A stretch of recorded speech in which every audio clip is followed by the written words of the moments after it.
I'm alive. I am alive. Yes, I am. I'll see you soon, Haz. I'll see you soon. It'll be good. Be good to see you. I don't know how long I'm going to stream for. I could stream for a while. I said a short stream because I don't know. Hopefully you're doing well, King. Thank you for stopping by. Appreciate it. Now, as you can see, so it's no surprise, no secret that when I essentially pick fights with the AI on purpose. So for here, I wasn't really aiming to do that because I didn't expect it to just come out so strong. But essentially, I typed in Australian statistics of men versus women in high-paying jobs. So what's the percentage of women and men in higher-paying jobs, just on average? Because I know that perhaps we can have outliers in certain jobs. What's with the seductive voice? I'm just not fired up right now. I'm not fired up, King. Is that what you want me to be? Want me to be like, whoa, guys, what's going on, bro? Welcome to my stream. I just, yeah, I don't know. We're listening to some Pokemon Lo-Fi. I'm sure I'll get louder in the future. So, anyway. So I picked, I'd like to debate the AI or at least ask the AI because the AI will normally get scholarly articles or peer-reviewed sources. So I picked Gemini for this one because Gemini is specifically using Google. And so it'll grab what it can from online. And obviously, when I was working with AI, the thing you want to do is you want to break down just how in depth you can go with it. So if it tells you one thing, sometimes it's good to know other things because you can press it on that topic. And then it might say, you know what, you're 100% correct. This does exist, and here's why. And that's what you do. So you slowly improve.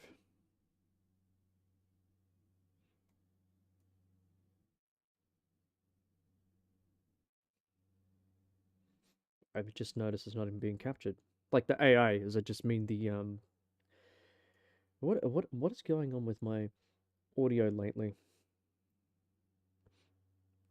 Love me long time. Well, I'm going to show you what the response of the AI and what I decided to do in terms of my response and why I responded in that manner. What I need to do.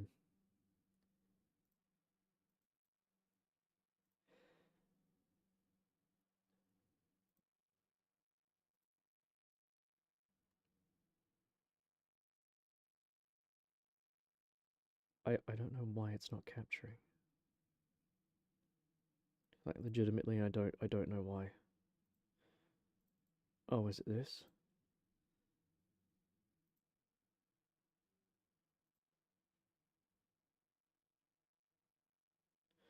I've got to set the audio. That's why. Okay, give me one hot minute.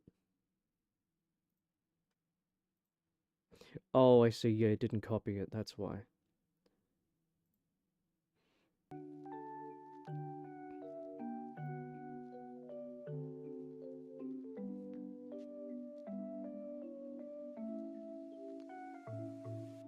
And it's not doubling up either.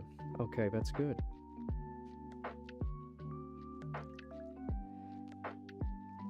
All right, I was like, no one can hear my Pokemon Lo-Fi. You on Kick and YouTube again? I am on both. I should be. Let me double check. Let me get my restream up. Yep, I sure am. So we can ask it questions. So as we go through this, if you think there's something you want to ask, you can totally do that. So yeah, if you're curious, 100%. So it responded with underrepresentation and a persistent pay gap, the story of women in Australia's top jobs. So the interesting thing is, all I said was Australian statistics of men versus women in high-paid jobs, and it's already come at me with a stance on one side. So I thought, okay, that's interesting. You know, let's have a debate. Um, always have a stance that you want to take. So I thought, you know what? Let's argue that um, the pay gap is not just as simple as women are paid less than men. There's more to it than that, and that way it'll try and give me everything it has on why that is the case, and I'm going to try and respond as to why it's not. So that was the position I took. But in Canberra, so despite progress in workplace gender equality, Australian women remain significantly underrepresented in high-paying jobs and leadership positions across almost all industries. So this disparity is a key driver of the national gender pay gap, which according to the Workplace Gender Equality Agency, which is, how do you get a job for that? That sounds like a fun job, sees men earning on average significantly more than women. So already the first paragraph, how did they determine that average is what I want to know. And I think it should go into it. The latest data from the gender group reporting periods, it reveals a national gender pay gap of 22.8% when considering total remuneration, which includes base salary, overtime, bonuses, and other additional payments. So the study's already brought up one of the variables that are involved in this, which is they've brought up how many, like, out of men and women who, like, the overtime working, the bonuses that may be getting paid out, other additional payments. I mean, it didn't specify, so we don't know. Men work more hours on average, we'll have a look into that, but it has brought that up. But understand that it brought up all these variables here when it's made a straight up claim right at the start, talking about it. It's made a position. The position is the story of women in Australia's top jobs and the underrepresentation of them and the persistence of the pay gap. And now it's included these pretty standard variables that would make sense if we look into them. So I thought that was kind of an interesting thing. So this translates to men earning an average of $28,420. I sounded really Aussie. $28,425 more than women per year, while the gap is in base salary is smaller. It still highlights a persistent inequality at the top end of the earnings spectrum.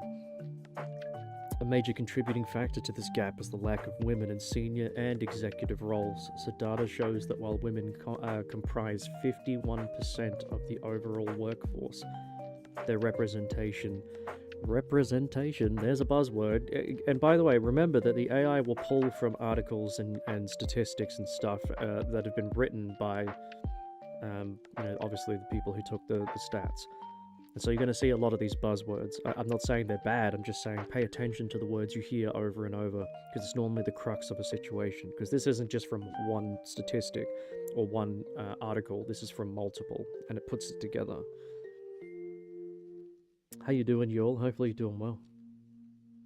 The Pokemon Lo-Fi is okay, right? Like, you can hear it and it's fine and it's not too loud. So, men are 1.9 times more likely to be employed in the upper pay quartile, the highest earning 25% of employees. So the view from the top, the C-suite and executive roles, the disparity is most stark at the highest echelons of corporate Australia. As of the latest available data, women only hold 19.4% of CEO positions and 35.1% of key management personal roles in the, roles in the ASX 200. This underrepresentation. Yes, because the interesting thing is as I said, remember these keywords, like the buzzwords. We're talking about business and economy and a pay gap sort of disparity, right? And so when you're saying, when you say the words underrepresentation, it's weird that more representation is more important than who's more skilled for the job. Now, I'm not saying that women aren't skilled for work, but that's one of the variables that come into play, and I actually do respond to that and tackle that. But I kept seeing underrepresentation, and I went, why is representation more important than who's just better at, like, doing the job, or who should just be doing the job because they're the most qualified? That includes men versus women in any of these industries. But anyway, it's at the executive level that has a significant trickle-down effect on the overall earnings potential of women within an organization. Earnings potential, so it's already trying to say that there is a glass ceiling, or at least a ceiling, that even if women are in this industry, because they are statistically less likely to get to higher roles, that there is a ceiling and they'll never they'll never break it. They're far less likely. This just says straight up that it has an overall earnings potential of women within the organization. It just made the statement. The industries with the highest remuneration also tend to have some of the largest gender pay gaps. The construction industry leads with a staggering 31.8% gap. Now, we are going to cover that. We need more women representation in the construction side of things. Yes, we need more representation and less people who can do the job, right? Because I don't care if it's a woman or a man, but when it comes to business, one of the biggest killers is wage. I shouldn't be saying this because I'm going to get into this. I'm pretty sure I covered that. Anyway, followed closely by financial and insurance services at 26.1%. The male-dominated sectors traditionally have fewer women in senior and highly skilled technical roles, which command higher salaries. I wonder why highly skilled technical roles would command a higher salary. I'm wondering why. Even in female-dominated industries like healthcare and social assistance, a gender pay gap persists, albeit a smaller one. I'd like to see why. This indicates that even in sectors where women form the majority of the workforce, men are more likely to occupy the higher-paying leadership and specialist positions. Okay. Quality of work and skill set matter more than gender or race. I agree. That's always been my stance. In fact, I think I bring it up. I think the system, I pivot my argument here because as we go through, you'll see it, but I pivot because the ChatGPT was pivoting as well. It was also arguing, it was shifting the point and maybe goalpost reaching, and that's why I was like, okay, if you're going to shift, I'll do the same. So the key statistics, according, there's your statistics, CEO positions, yep, key management personnel. Okay. The source was the Workplace Gender Equality Agency and other industry reports. But if your main source is a gender equality agency, that already sounds sus to me. It's like, we asked a DEI hiring expert as to whether or not hiring DEI quotas is efficient. And of course, I have a sneaky feeling they're going to say that it is. The glass ceiling. So experts point to a range of factors to the persistent glass ceiling. Unconscious bias in recruitment and promotion processes. I mentioned this. Lack of flexible work arrangements that can accommodate caring responsibilities, which still disproportionately falls on women. Limited access to networks and mentorship in male-dominated industries. Societal expectations and gender stereotypes. So all of these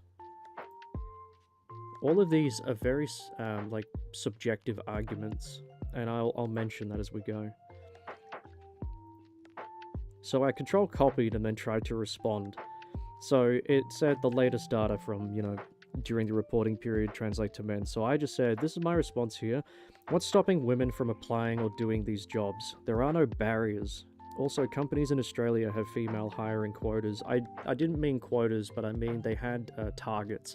But setting a hiring quota, like a hiring target to get more women, sounds like a quota to me, and that's why I used quota. But I'll get called out on that. To benefit the difference, that men still have to compete within a system that doesn't help them. So we live in a country where self-slotting into any job you wish is available. Women are not being forced into industries with lower pay, which is why the average is lower overall. Men take higher hazard jobs that pay for such a threat to life. The government even pays for students to study freely at university, so they'll subsidize you and they're going to pay them back eventually, but you can get into university fairly easy. Job role, and they get to pick job roles of their own choice through their study, and they still do not choose these higher paying men jobs of which they absolutely can pick. The following two glass ceiling points that the bot mentioned are subjective and have no proof of weight. It's based on they could exist, in the same way that we could say, well, everyone could be a murderer, but we know it's not the case, but the idea technically does state that. However, by the same logic, we don't arrest the entire world for potentially being potentially capable of murdering someone. Unconscious bias in recruitment and promotion processes and the societal expectations of gender stereotypes, those are the two things that I was referring to here. Because when someone's got an unconscious bias, I mean, that's pretty hard to judge, right? I'm not saying it doesn't exist. I'm just saying that these are... Because remember, my dispute is that I'm trying to argue this, like, the points that it made.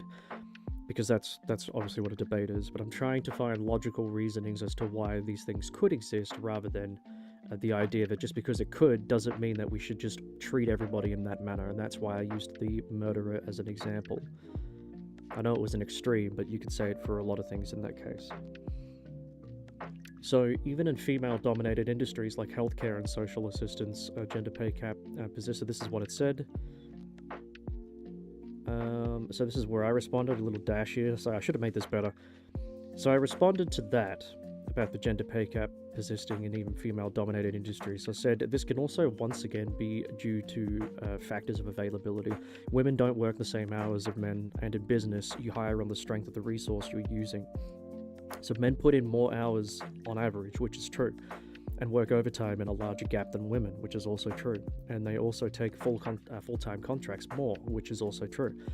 If I'm running a business, I don't want 5 people on a casual wage working 10 hours a week, or 50 hours in total, when I can hire one person to just do the 50 hours full-time. And obviously, if you're on a casual rate, you're much higher on the pay. Obviously, you get less benefits, but the idea is that I'm now having to micromanage 5 different people to do one job role, and that's just not functional at all. And that's 5 different wages I'm doing so. It's not business. It's not sound business. It doesn't function. I'm looking for optimal business strategy, and your worker is a resource.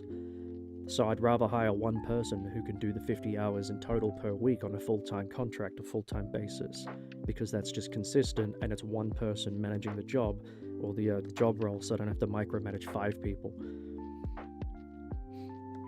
And I mentioned this, as I said, because men tend to take full-time contracts more, they tend to work overtime more, they tend to pick these hours more, they work these hours more. Doesn't mean they like it, doesn't mean that they do, they just tend to do so, statistically speaking. So often this will be a male because of that reason, but that's not due to a lack of women, but rather their work ethic in some cases. Now, I said work ethic here because I'm trying to bait a response, because I wanted to point out the work ethic statement. So before people come at me, just fucking ease up. Now, work ethic doesn't mean that you're lazy, but as I said, if you statistically got men picking longer hours, larger contracts, working more overtime, that their work ethic is quite large. What's the word? It's productive. They got a very productive work ethic, even at the cost of their own either mental health, physical capability, whatever it is. Doesn't mean women can't do it. It's just I'm arguing the statistical data that we have, which is true. And so you have less of a work ethic if you don't want to work as much as the next person who works more than you.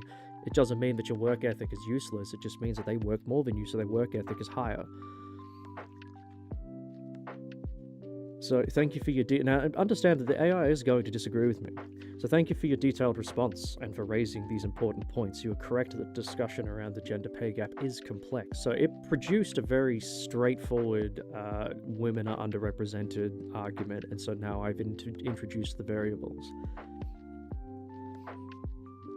They definitely do have quotas. I use the word quota, but the AI is going to correct me here, but I still thought it was just this. It sounds like the same thing. Target, quota, sounds like the same thing, honestly. The bot meta on Kick is different. I don't even have it up.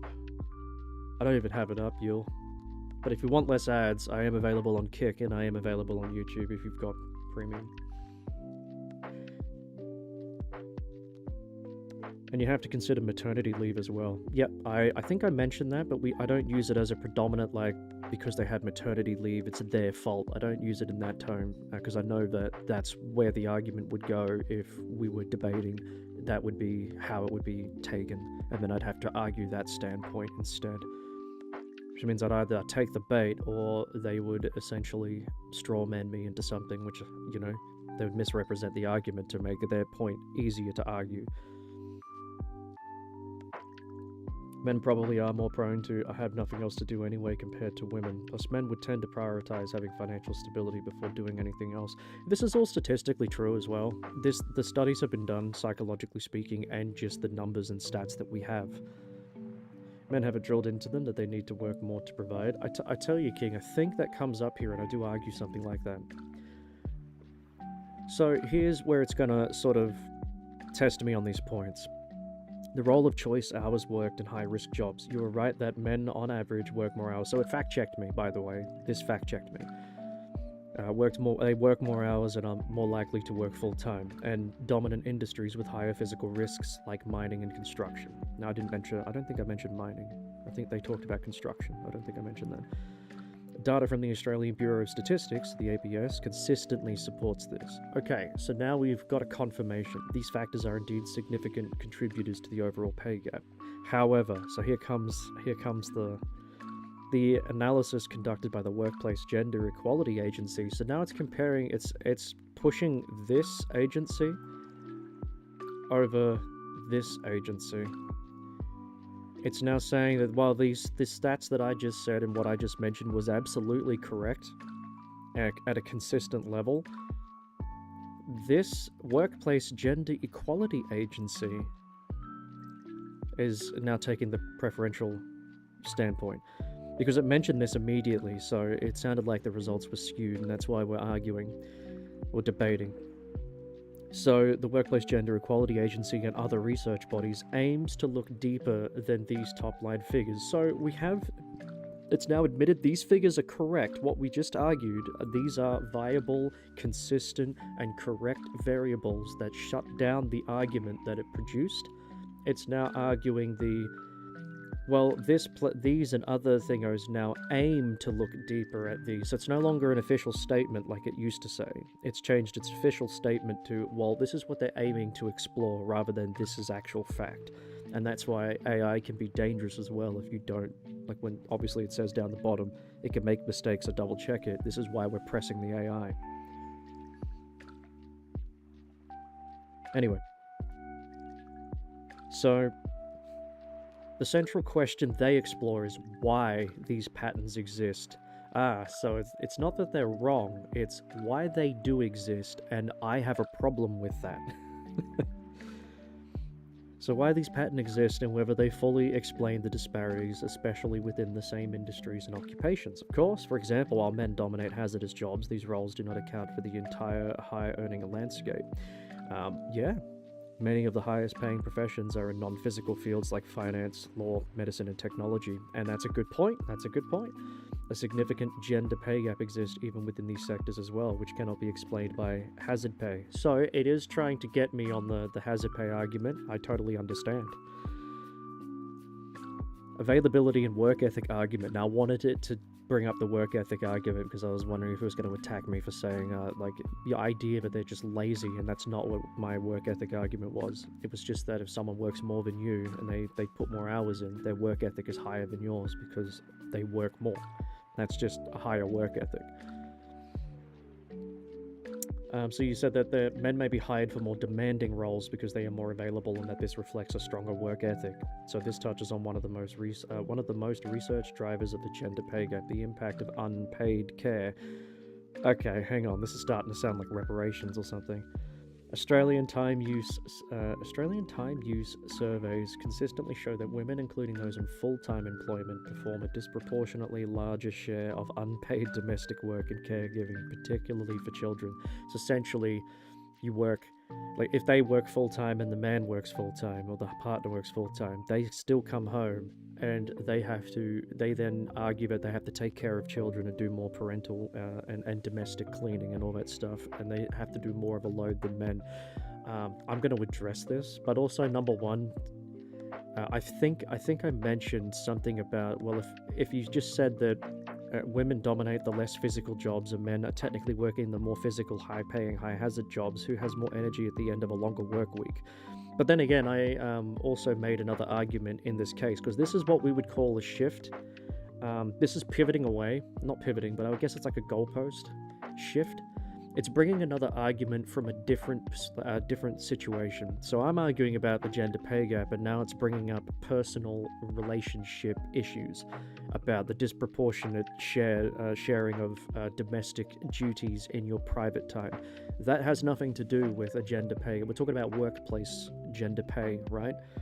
And so this was a weird goalpost shift. It was just arguing something else to try and say, well, you know, unpaid care and the impact of people having to do adult responsibilities when they're not on the clock. And that was just so weird to me. And so I said, sure, we'll touch on it. This responsibility can significantly impact a person's availability for work that requires long hours, inflexible schedules, or last-minute overtime. And all of this can also work for a male, because I always flip the logic, right? Because you can have a single father household and this would apply to him as well. But it's still pushing the impact. It's still leaning to one side of women dominant, women only. This is why women are disproportionately affected. It's removing the other aspect, which is men, and this also affects them too. In less numbers, sure. You can say that there's more mothers who have care over the children than fathers would, sure, but fathers still are in that statistic. I'm not arguing because they are. You could say they're the exception, of course. I'm not trying to argue it, but then I'm also making the point that they do exist. And if you're going to blame one entire sex for the issues that you have in society, then you have to include all of that. All of that's included, including the smaller numbers, right? Because I'm flip reversing the logic on both ways. The motherhood penalty. Research frequently identifies a motherhood penalty where a woman's earnings and career progression are negatively impacted after having children, while men's careers are often unaffected or positively impacted. The fatherhood bonus. I'm curious about this fatherhood bonus. I don't know many people who have had a child and then just been promoted to CEO. It's like, congratulations, I got a woman who I don't even know pregnant. Here, take control of my company. Obviously, that's an example of an excessive, that's an extreme argument, but you get the point.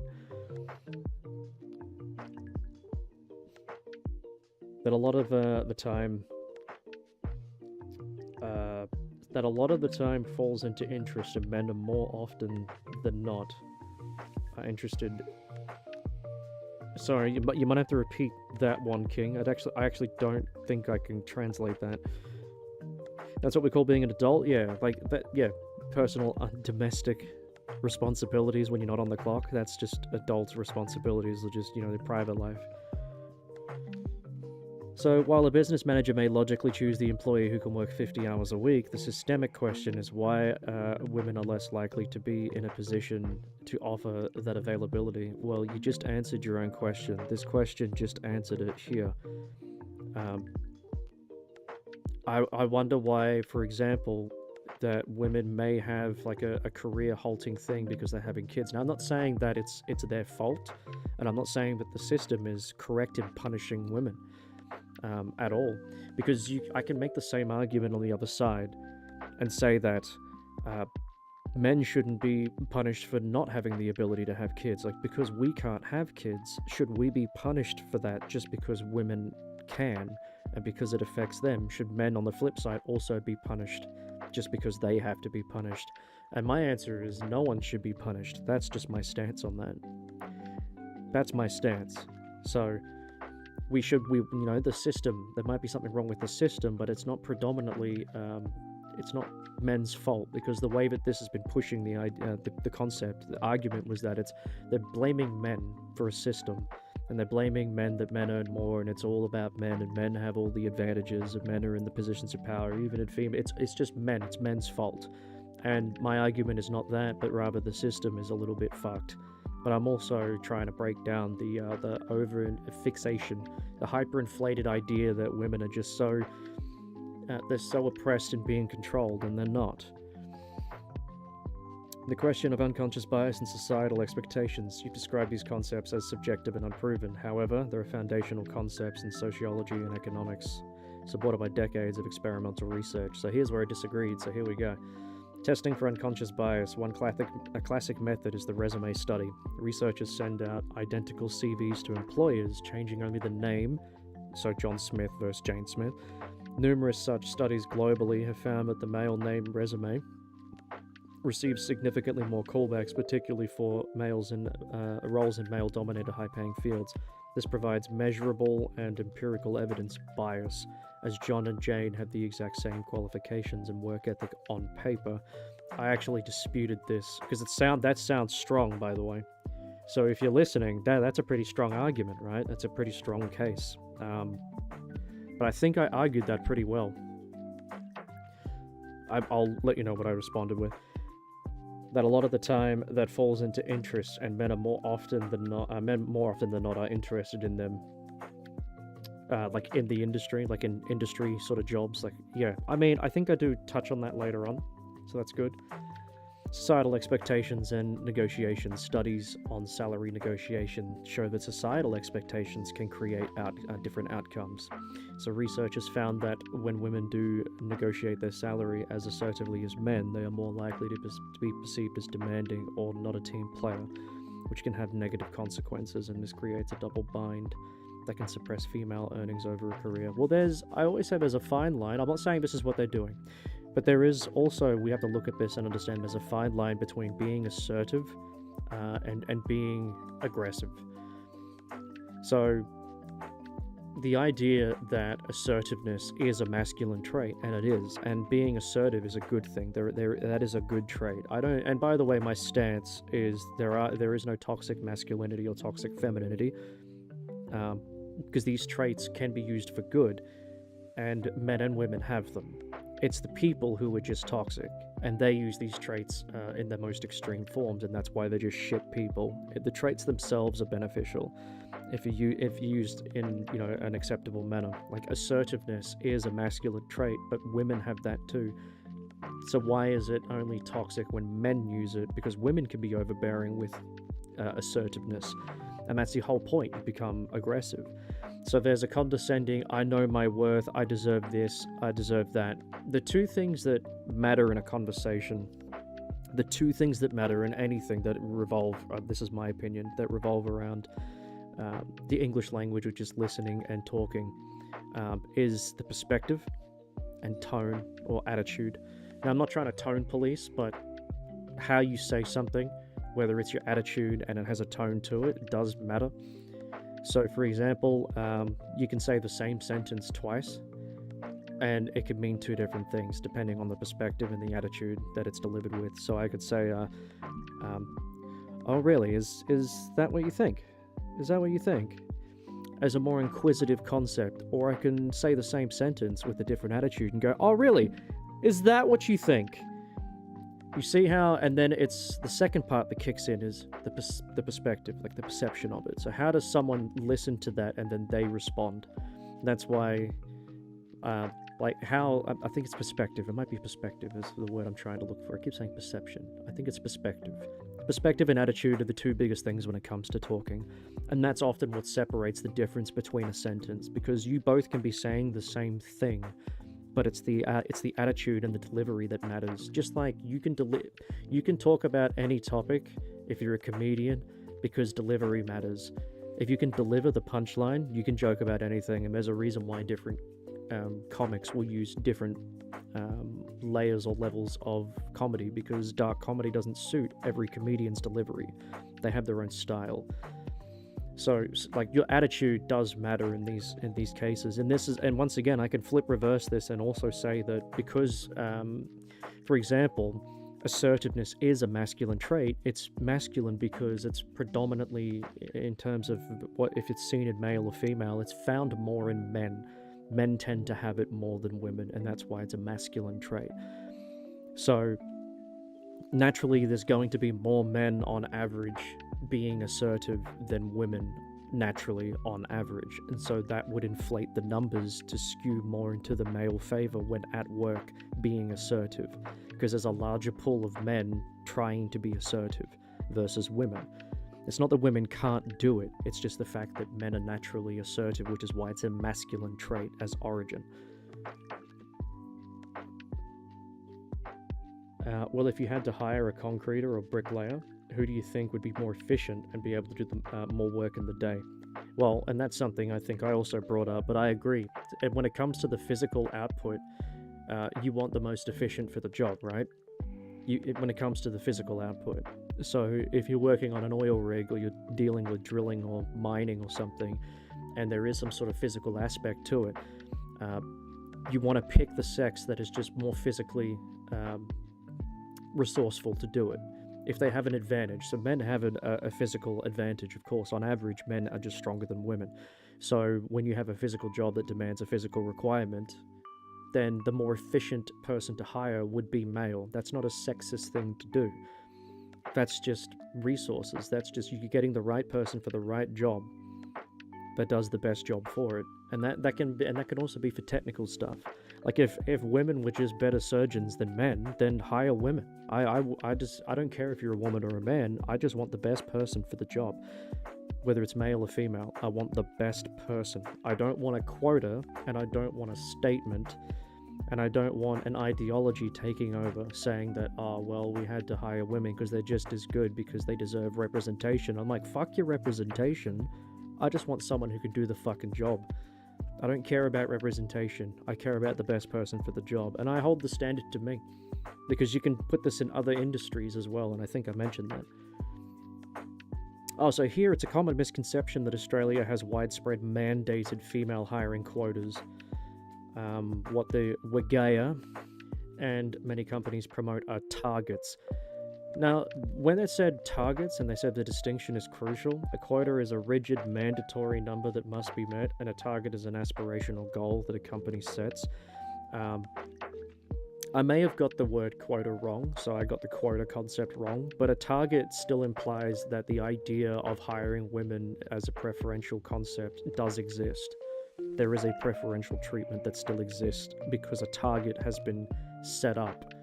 And this, I think, can be detrimental to jobs. For example, when it comes to the physicality of things, if a man is just better at the job than a woman, then you would want to hire a man, but the target would still imply that there is a preferential treatment going to a woman to fit a target or an aspirational goal to show the diversity and representation of a company, because your social sciences and studies told you so. That sets up a really bad precedent, and I think I mentioned that. These targets are not about hiring a less qualified woman or a more qualified man. They are a strategic tool. Now, I talk about this. Regarding the pay gap in female-dominated industries like healthcare, your point about hours is irrelevant. There is analysis that also however, the analysis also shows that within the sectors, men are disproportionately represented in the highest paying leadership and specialist roles. Really? Hospital administrators, specialist surgeons. So these two jobs, by the way, the AI has already agreed with me that the more demanding the job, the more hours the job needs to be put into, and the more responsibility in a role, men tend to take these jobs, on average, higher than women do. And it doesn't matter about the sector, they just are more likely to take these time-draining jobs, which are like 50, 60 hours. A specialist surgeon and hospital administrators, they have a lot of responsibilities and their hours are long, especially surgeons. They could be doing surgery for a long time.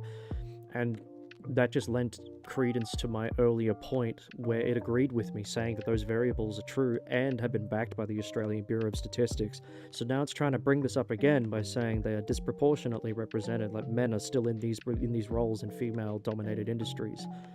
And it's already conceded the point to me before with the variables that were proven with statistical data.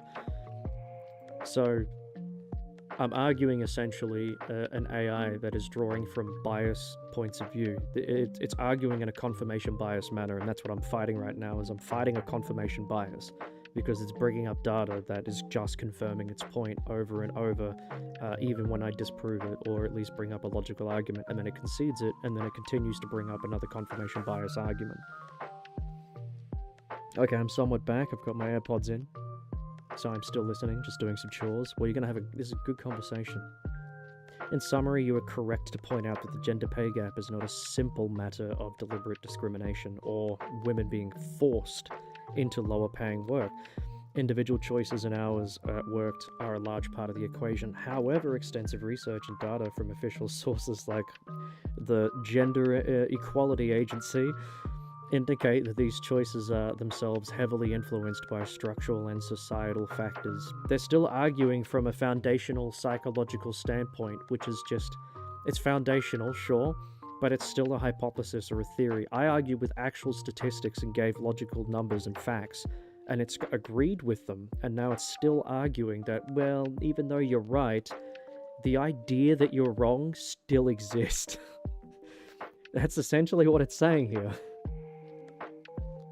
Okay, so here's some of my responses. Many of the high-paying professions in a non-physical fields like finance, law, medicine, and technology, they were saying that these are still dominated. The pay gap exists, and they're not hazardous.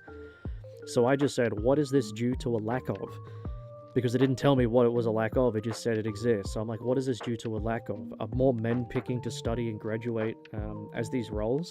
We have a dominance of women studying more than men and graduating at a higher rate than men. And they don't choose these roles. Why? If the hiring pool of these high-paying jobs also comes with high levels of degrees needed, and I mentioned that because it just means that you can't just say, I want to be a lawyer tomorrow and then apply. There are very high standards and qualifications you need.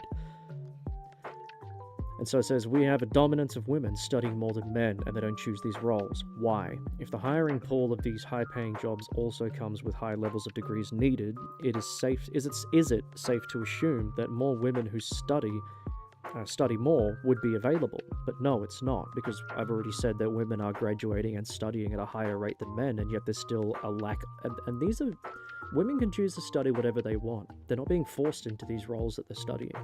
They're choosing freely what they want to study, including these high-paying jobs, which I'm pretty sure a lot of people know that a doctor and a lawyer gets paid well.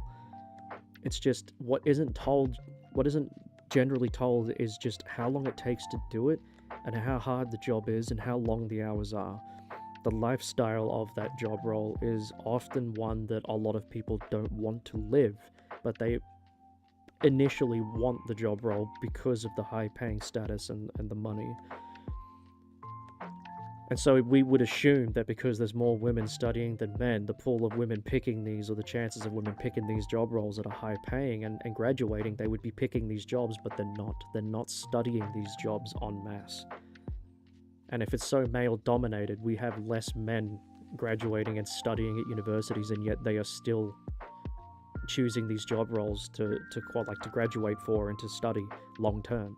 They are still picking these, even though they're the minority. Like in the two groups, they are the ones that are on, their second place, because it's free choice. So even when they can pick freely and they don't take these jobs en masse, this is a free choice country, and they choose not to study this. This isn't a fault of men. Domestic work and caregiving, particularly for children. So I said this argument is based on a separate internal issue. This is a relationship dynamic dispute, and someone's personal home life structure and house dynamic has no bearing on the argument. It's not a pay gap that is crumbling their relationships. This is a goalpost shift. That's how I responded to that. It can't handle the truth. Hey, I'm fighting the AI. We're getting there. Historically being designed around a model of an employee with a stay-at-home partner. Now, this is a historical thing that they were arguing that the studies brought up. So I said, because historically speaking, we used to live in a one-income economy. Nowadays, we cannot. However, both sexes are now struggling to keep up with costs.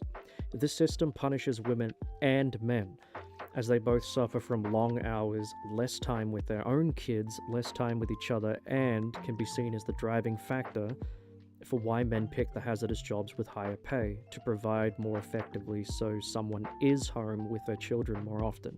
Raising kids isn't a burden or a job, it's a responsibility and a willing choice of anyone engaging in sex. This decision can't be put onto a men fault argument or a men at fault argument. So the male-named resume received significantly more callbacks. My response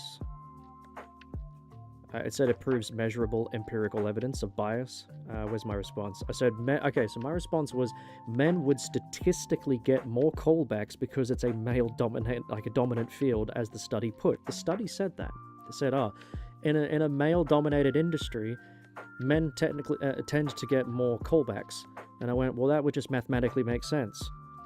Because I said, we can use this as an example. If we used the example of the modeling industry or the teaching industry or a nursing industry, and you had men and women, I mean, because it's so female dominated, statistically speaking, there's a reason why you see so many women in the job. They are getting most of the callbacks because they are the predominant pool of hiring. There are more women going for that job role than men. So statistically speaking, in a female-dominated industry, women would be getting, statistically, on average, more callbacks than men. So I just kind of went, what a weird thing for it to say. I was like, the study said that. Anyway. So anyway, I said, this is just mathematically logical. If women were more efficient, then it would be a female-dominant field, of which we see in jobs like nursing and modeling, etc. Because in modeling, nursing, like teaching, these jobs, you could argue that women are more efficient. Now, it could actually get me on this, but it didn't. But it could have made the argument that you said women are more, you're using efficiency, and you could have said women are more efficient. And then it could have argued that, well, we have a predominant female teaching environment, like education, and yet our education is like it's among the lowest in the world. It's not absolutely high. And so, you could say that, oh, well, if it's efficiency, then females are terrible at teaching. It could have got me on that, and I would have had to have said, yep, that makes logical sense. You got me on that, but it didn't. Because that also weakens its argument. Because that's still, once again, leading into my previous argument. I would just re-round it and go, well, that's because I'm arguing for the idea that we're hiring based on efficiency and not on targets or quotas. So some jobs that are male-dominated men will just be better for the role, and then I would say because it's based on efficiency. And so maybe we shouldn't be hiring so many females, or maybe we need more men in the teaching industry because and then I went, because I mentioned this in the future where I said it's likely a system problem, not a teaching problem. I think we have a shit system in place, a shit curriculum, or maybe the teachers we have, including men in there, just aren't good at teaching children, or maybe the children we have just have different attention spans, and maybe we have a social issue when it comes to children and their attention spans. Maybe we have such a high rate of short form content brained individuals where they just have to have a dopamine hit every 5 seconds from a 7-second video, because if it's longer than that they lose interest, in which case it's hard to teach something long term. Like maybe we have a societal problem when it comes to people who have all these disorders and learning problems. Like, who knows? Because once again, it's all variables, and that's why if it was going to call me out on the ethics thing, not the ethics thing, but kind of the ethics thing, I was ready for it, but it didn't do it, but it could have, and it would have looked a little bit better. So the targets are not about hiring a less qualified woman over a more qualified man. This is what it said. I said, this is flawed. It's based on the quality of the candidates. If you have less women and are aiming for a target, then you have a higher chance of a less qualified pool of candidates because you have a less pool to pick from. You have a smaller pool. Because if I had 100 women to pick from, I would have a larger pool of qualified people, or people who would bring. I have a higher chance of having more qualified people in the pool because there's 100 of them. If I only have 5 in the pool, I have a much lower chance of having more of a pick. There's less of a chance that they're all going to be highly qualified. It's the same difference between if I have 5 viewers trying to donate for a hype train versus 100. The chances of having more people with more money that are willing to give is much higher because I have a higher pool of viewers.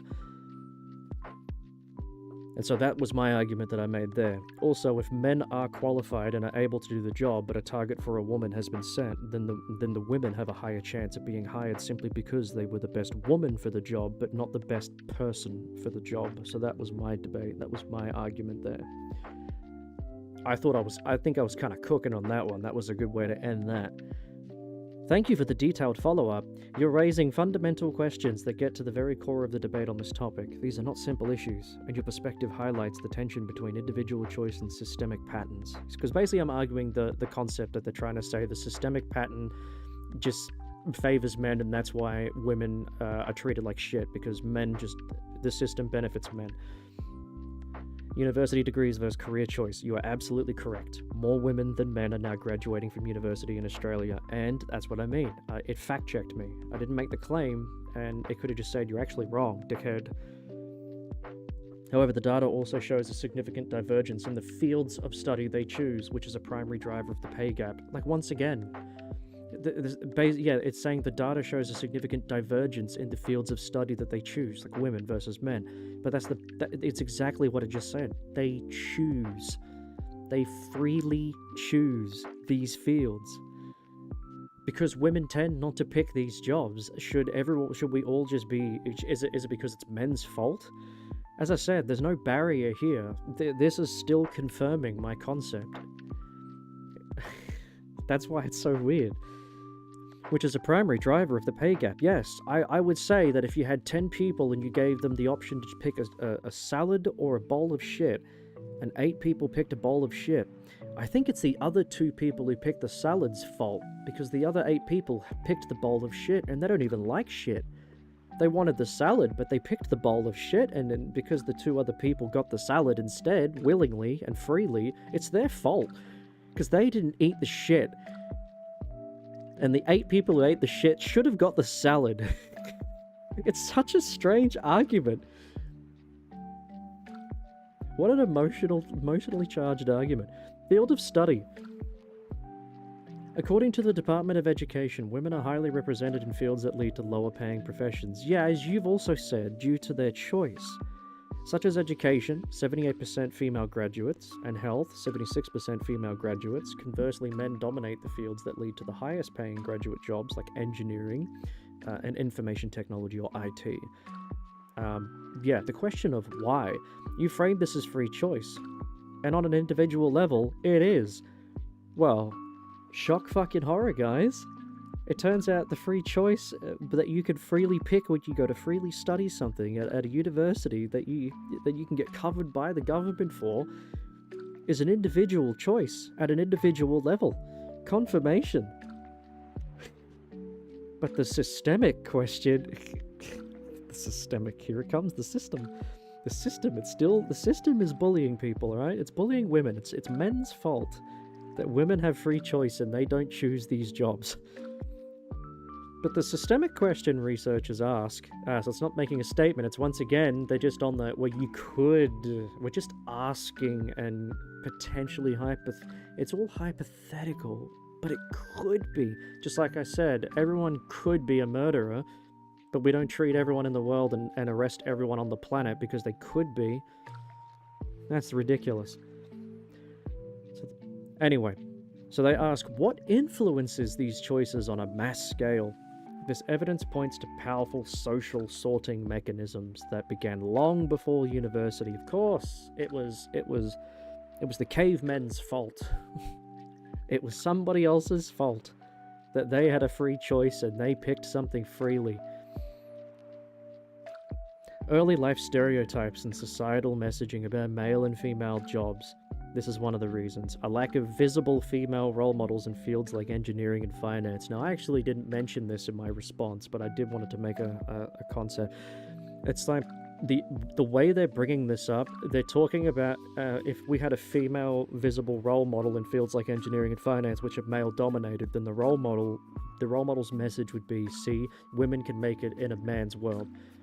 It's essentially bashing a man, and that's the concept, is I can survive in a man's world because I'm a female role model, whereas if we flip that role in that reverse, right? If we flip it, we don't have male role models in these positions going, man, I'm so glad I'm at the top of this job role where all these other men should be, because it just shows how much better than women we are. That's why I'm a role model, because we're better than women, and our role models obviously don't do that in these jobs. And so that's why I thought this was just a strange argument. I know it doesn't really mean that, but in the context that it's talking about, that is exactly where it's leading. It's more of a statement and an ideology win. It's more of a victory against men rather than a victory for women. And that's the difference in distinction. Perceptions, often accurate, about the work-life balance and culture within these male-dominated fields, which may be less appealing to women who anticipate having to balance a career with greater caregiving responsibilities in the future. You can make the same argument with men. They also have to take care of a child, even if they're a single father or in a family dynamic. They have to work long-ass hours. And also, there is something I mentioned about this in the future where I'm like, we also have to break down, like, how many people out there, including men, how many of us actually like working fucking 70 hours a week? Who the fuck? That is not a widespread interest that men or women have. That is not a common thing that we all love doing. That is not the general rule. There are the amount of people, men and women, that I've spoken to in my lifetime. They all hate the amount of hours they work with fuck all to show for it. That's the real problem here. The system is kind of fucked. But anyway, once again, it's the perceptions is men's fault. So while no one is forcing women out of these degrees, well, there you go, no one's forcing them. The argument is that societal structures and expectations channel them away from these paths long before the university application is filled out. That's right. When they were 5 years old and their dad said, you can be anything as long as it's something that only women can do. And then they went to university and had a free pick because it turns out women can do anything because they can pick anything they want. And they went, yeah, but when I was 5, my dad told me that I have to do things that only a woman can do. So now that I have such an understanding of that women are limited, and even though I can apply for this engineering job or this IT job, I'm not going to, and I'm going to blame it on men, and I'm going to blame it on my childhood from 300 years ago. Now, that's a sexist statement, the role model thing. Well, yeah, it is. As I said, it's just the female role model in this context would just be a victory for women over men, and not just a victory for women. For just a victory for women as a whole, because that's just wild. The comparison will be made, and that's what the messaging is. It's just dishonest. Domestic work, a personal issue or an economic factor. So now it's going to try and stretch it. You've argued that a couple's internal dynamic is a personal matter and a goalpost shift. This is an insightful point on an individual level. It is a private arrangement. Oh, well, then I'm not going to fucking... However, when these private arrangements are replicated across millions of households in a consistent pattern, well, yeah, because it's private. It'll be in millions of households, because what we're referring to is relationships. And last time I checked, relationships are not a 1 in a trillion concept. It's almost like every single person I see is either in a relationship or has been in one. This is a very common dynamic. Of course it's going to be fucking across millions of households in a consistent pattern. They create a macroeconomic outcome, so they're trying to link it. Think of it like this. One person's decision to buy a particular product is a personal choice. When millions of people make the same choice, it creates a market-defining trend that companies and economists must analyze. Yes, but what are they buying? They're not buying a particular product. The argument that it tried to say and agree upon was that its initial argument was, because women have to do a disproportionate amount of unpaid labor at home in a domestic setting, that also should lead into the fact that they should be getting paid more. And I went, that is a wild goalpost shift to just bring up something that has nothing to do with the commercial working environment. They picked a domestic relationship, which is a private thing, because couples will act differently. Couples will balance the load differently. Someone might do more, someone might do less. Both might do heaps or pitch in. You just don't know. It's a personal dynamic. It has nothing to do, like, corporations and their work isn't telling them to do that. That's just a personal thing. So now it's trying to link these private arrangements to, well, if, people in relationships, if they're all having sex, that's pretty common, right? That's a common decision they're making, so something must be there. I think this is starting to sound like a correlation and causation argument, because it's not even arguing about the unpaid labor anymore. It's not even doing that. So that was just a nothing burger. The workplace, as you noted, historically designed for a single-income family. Many high-paying career tracks still operate on the ideal worker norm, someone who is always available and has minimal responsibilities outside of work, when society's private arrangements overwhelmingly result in women taking on the lion's share of caregiving. Once again, this this comes down to the relationship dynamic, the couple's personal dynamic. You're trying to link this to something that has nothing, like, this doesn't determine whether I'm going to pay you more or less in terms of like, well, because you're a woman and you do more domestic chores at home, I'm going to pay you $10 more. No. It's arguing in the stance of reparations for shit that women have to do, and I'm like, what about men who do it? Men do it too. But once again, it's still siding on one side. They are systematically disadvantaged in a workplace, and now they're trying to say they're disadvantaged in the home world, like their home life and domestic world as well. It becomes an economic issue because it directly impacts the earning capacity and career progression of half the population.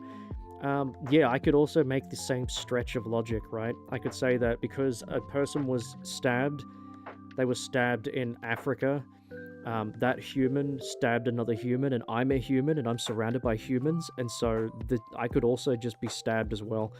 And I think that it impacts me because now I have to live with the fact that I know that humans can stab humans, and I'm a human surrounded by humans, so I'm gonna get stabbed. It's kind of crazy how that links in, so I should be paid more. I don't even know if that was a good analogy to use. I don't know, but it made sense to me. It might. As I said, I'm not a professional debater or anything, but I don't really know how to word what I'm thinking here. But as I said, there is a difference between what it's trying to argue and what my point was, and it didn't even address the point. It just moved forwards again. The resume study in the male-dominant field. You suggested it's mathematically logical for men to get more callbacks in a male-dominated field. This is, in fact, the very definition of the bias the study is designed to expose. Okay. The entire point of using identical resumes is to remove all variables except for gender. If John and Jane have the exact same qualifications, experience, and skills, I actually rebuke this. A perfectly rational, unbiased employer looking for the most efficient person should have a 50-50 chance of calling either. The fact that John gets more calls demonstrates a bias. It hasn't eliminated all the variables because this didn't eliminate all the variables, and now I can argue why. Your argument is not that women are more efficient. The argument is that the efficiency and qualifications of female candidates are being systematically undervalued at the very first hurdle. Oh, the argument is, that's your argument, but I've already, yeah. So your concern that targets can lead to hiring a less qualified woman over a more qualified man is valid and a common one. It speaks to the fear that meritocracy is being undermined. Yeah. However, the premise of these targets is based on the evidence we just discussed that the current system is not a perfect meritocracy. Okay, but I'm gonna debate that down here. So my responses. So the argument that societal structures and expectations channel them away. So my response was the argument can be made, but that's all it is. It can't be touted as true or heavily systemic just because someone makes the argument. This logic can't work. I could make the argument, for example, that people PDF files. I'm on Kick, it's fine. I can make the argument that people are PDF files because they could be due to systemic and social structures. But do we just treat and assume everyone is? No. Just because you can make the argument doesn't mean that it is true. What influences these choices on a mass scale? In fact, I can argue that it's more baffling that women don't go into these roles due to how widespread female empowerment and feminism is. And still, we don't have an overwhelming amount of numbers for these roles who are women, and that was in relation to the fact that women will graduate and they go to university and colleges in America, but they go to university in Australia more than men. And so they are in the exact place they need to be to get these qualifications that will unlock the access to these high-paying jobs. And they are there en masse, but they're not picking these jobs en masse because it's a free choice, and they're not picking them. They're not interested because their own variables kick in. They have their own variables. They may not like the lifestyle. They may not want to work as many hours. They may want to have more freedom. It's the idea that everyone wants money, but no one wants the responsibility that comes with making that amount of money. Because the more money that you get, the harder you need to work. Don't let social media bullshit you. The more money you're making, it's like the millionaire that you know has likely not been home in a long time because he's out there fucking working. He's not at home, sitting on his ass, doing nothing. So while no one is forcing women out of these degrees, the argument is that societal structures and expectations channel them away. So I also said you made a final statement claim, but no one is forcing women out of these roles, which is correct. But then you follow it up with hypotheticals or potentials and could be's and what ifs, and use that as a foundational argument to also have your point be correct, which is dishonest. It is dishonest. That is a dishonest tactic. You agreed that my point is correct, but now you're also trying to argue with what ifs and could be's and hypotheticals and vagueness to make the claim that yours could still be true. The fact is, that's dishonesty in an argument. You conceded the point. You don't get to like have your cake and eat it too in this case. The entire point of using identical resumes is to remove all variables except for gender. So I responded to this. Because, so I said, an assumption that the male candidate is a better fit or a safer bet or more competent despite the evidence on the resume being identical. So I responded and said, how can we know someone is identical in skill? And let's grant this argument and say it should have been a 50-50 because their skills were equal on paper. What if it was an oil rig that demands physical capabilities? What if it was construction? What if it was trench digging, mining, sewer cleaning? These physical jobs would still favor the physically capable sex, which is, well, I should have said the more physical capable sex in this point, which is men, because men are just naturally physically stronger on average. It would be a disadvantage and dangerous to team up a man and a woman in an equally demanding and physical role. The idea being that if physical, like I think it's like officers, for example, like police officers, and they're trying to overpower a man who's on, meth or something, and it's just a female and a male, and then, the male's struggling to fight, and then, if it was another male, they physically got a better chance of, assisting and subduing, because people on meth, like crackheads, strength is real, guys. And there are many cases of many body cam video and lots of body cam footage of women in these positions either struggling or the guy getting away or people getting hurt. Another case when you're on an oil rig and you have to lock machinery in, shift shit, work with shit, and you've got a female next to you, and then you've got all these men that have to like pitch in. Physically, their exertion is going to be more, and they can do more physically demanding things. They're going to exert a lot of effort and force. And so while the woman's going to get paid the same amount of money for the job role, she's not doing the same level of work as men. And there's also that argument too, right? That's another argument. And so that was what my argument here was. So while the 50-50 could work in some cases, it can't be a standard across the board because of all the variables I just mentioned. This can be flipped also. Female models sell more than men. It's a female-dominated industry for that reason. Same as OnlyFans, same as nursing, childcare, teaching. Men can do all of these things, but the market and physical demands of the fields benefit women. Because when it comes to, even like I should have said retail, because even in retail, there is studies that have been done where, like, if you're attractive, like the pretty privilege concept, if you're an attractive young girl, like a young female, right, you sell more.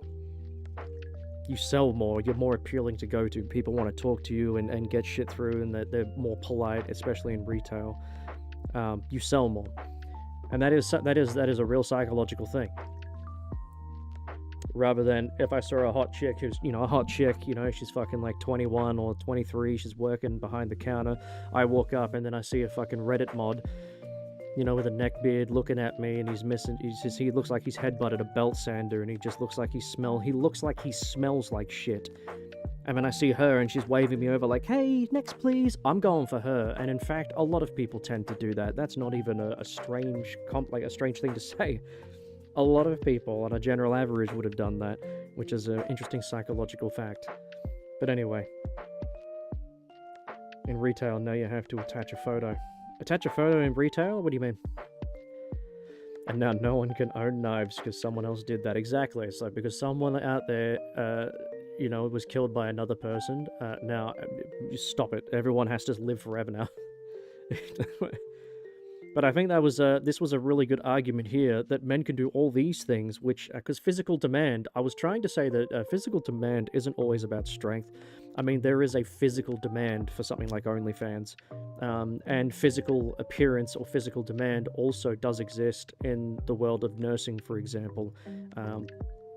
If you have it, because you hear it all the time, oh man, you should have seen how hot that nurse was. And they're giving you really calming care. I mean, a hot chick that's looking after you, it just does something to you, you know? There is a psychological acceptance of dopamine that hits when you see that. So there are physical demands and physical advantages to a lot of these jobs. There are. They're not all the same, but there are physical demands for these jobs in female-dominated industries. I mean, female models, same thing. There is a pretty high physical demand because you need to fit a certain look that they're going for. There are physical demands for this, and they sell more than men do, on average, astronomically. Same as OnlyFans, same like nursing as well is female-dominated. But anyway, thank you for continuing this important discussion and for challenging these concepts. Your points get to the heart of skepticism surrounding social science arguments, and they deserve a direct response. Oh, it's going in. Just an argument versus empirical evidence. You've drawn a distinction between a claim that is just an argument and a proven fact, and you are right to be skeptical of arguments that seem hypothetical. Well, yes, because that's exactly just what they are. They're hypothetical.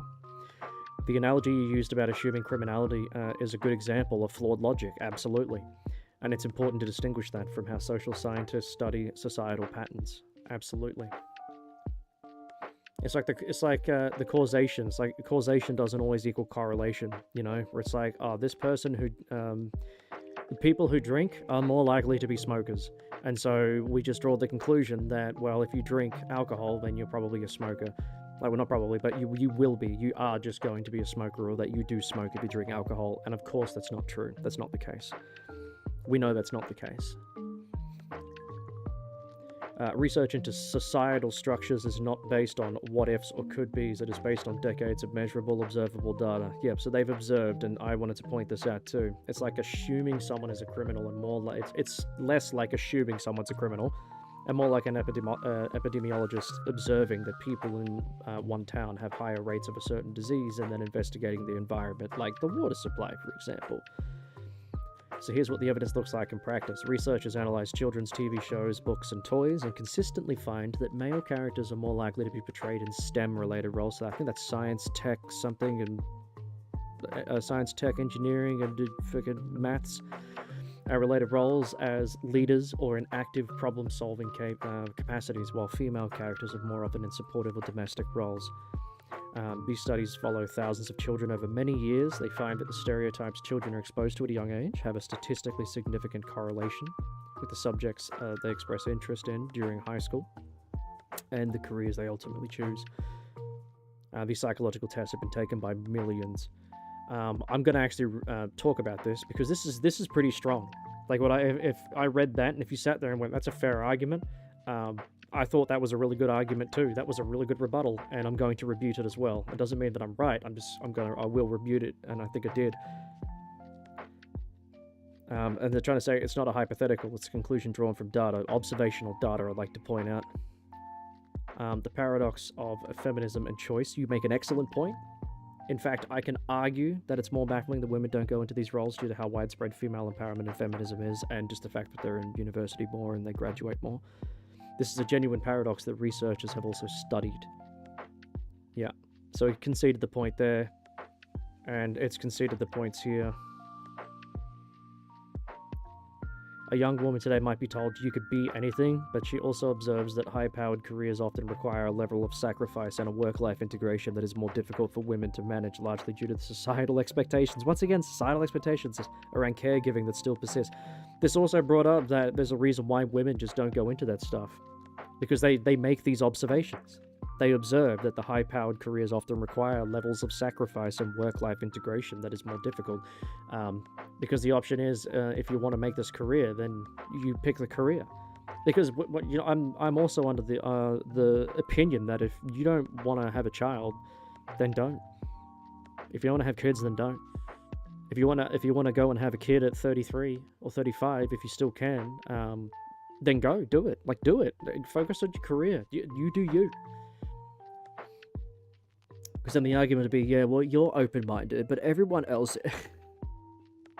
The resume study and the physicality exception, you are absolutely correct to point out that for roles with genuine and significant physical demands like oil rig worker, a bricklayer, or a frontline miner, physical capability is a legitimate and primary consideration.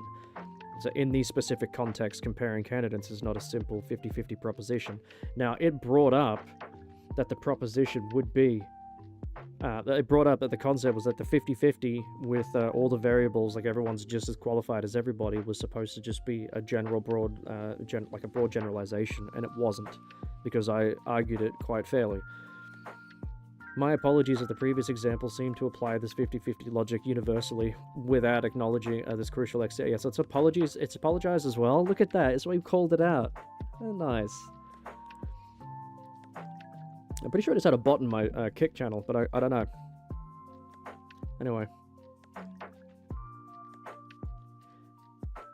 So, however, the main driver of the overall gender pay gap is not the disparity in these physically demanding jobs, it's the gap that exists in corporate, professional, non-physical roles, yeah? The power of John versus Jane, yes, it's still relying on it. So I've eliminated it from essentially jobs that you would consider to be high hazard pay and highly valuable to society, and it's gone, yeah, that makes sense, but I'm arguing about the jobs that aren't in that qualification or in that tier. And I'm like, okay.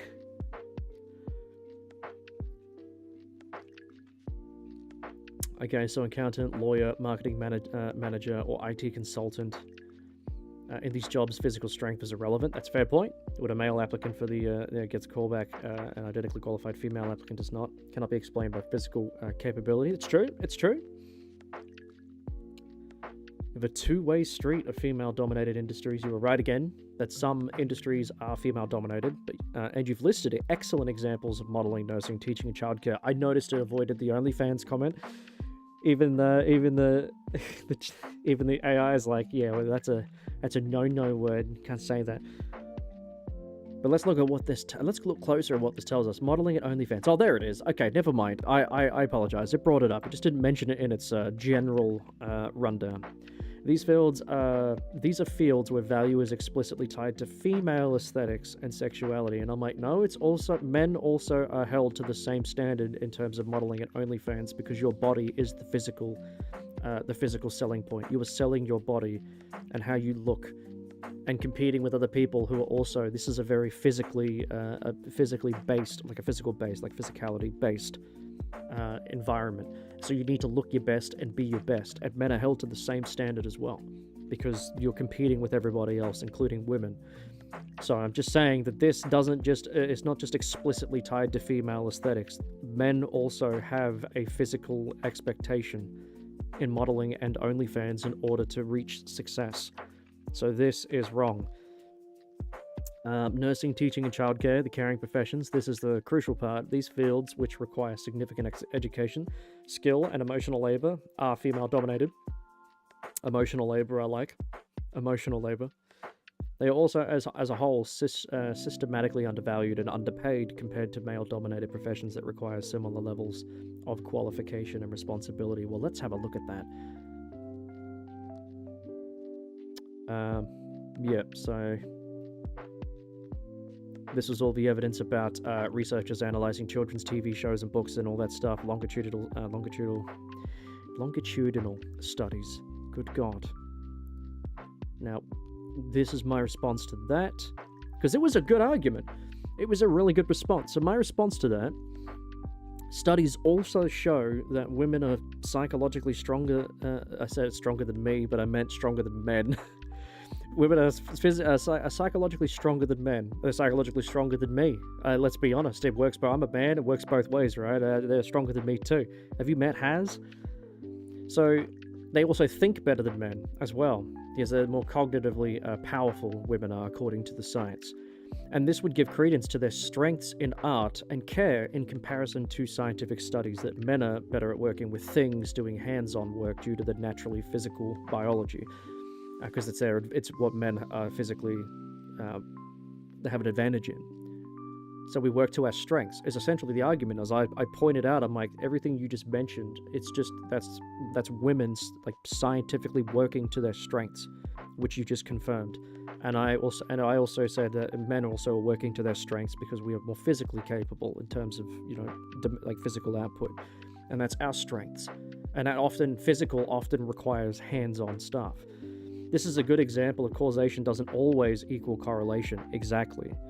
Your point with the studies were observational and doesn't take into account the time period of then to now, with variables of what was affordable as a common lifestyle then to what is affordable now. Variables like culture, technology, economy, general income of wealth, etc. The conclusion drawn from the data in 1950, for example, can't be applied equally to 2025, which is now, due to these variables. This study could also show a change if you look at many periods in history. So you could look at other periods during like the Industrial Revolution and stuff. You could look at the period between like when men went to war and women stayed back, and then 20 years later have a landscape change. And it's like, of course, we can't use what we saw from like the 1900s and then go, yep, see, that was all fucked then, and then you're trying to use what was happening there as an absolute equivalent example as to now, because how we live now is very different to then. Because the argument is already observational, and so we're observing the natural, like the modern time at the time. If it's the 1950s, that was the modern time for you, and they're arguing that the environmental factors and culture do cause a change in behavior and what you're interested in and whatnot. I agree, in which case it would make a lot of sense that now would be a lot different than then, because we've had so many changes. And in fact, it would lend a little bit more weight to my argument that because we have such an overwhelmingly dominant culture of female empowerment and positivity and targets and quotas to reach, that you would think that it'd be shaping a lot of women and making a lot of change, especially in the last 15 years, and it hasn't. We're still here talking about how there's such a disparity between the two, that women are still underrepresented in all of these. And I went, representation means nothing when it comes to a job. What you need is the skills to do it. You don't need a representation. I don't want a surgeon and she's black just because they needed a representation from the black community to be my surgeon. I want the best surgeon. That's what I want.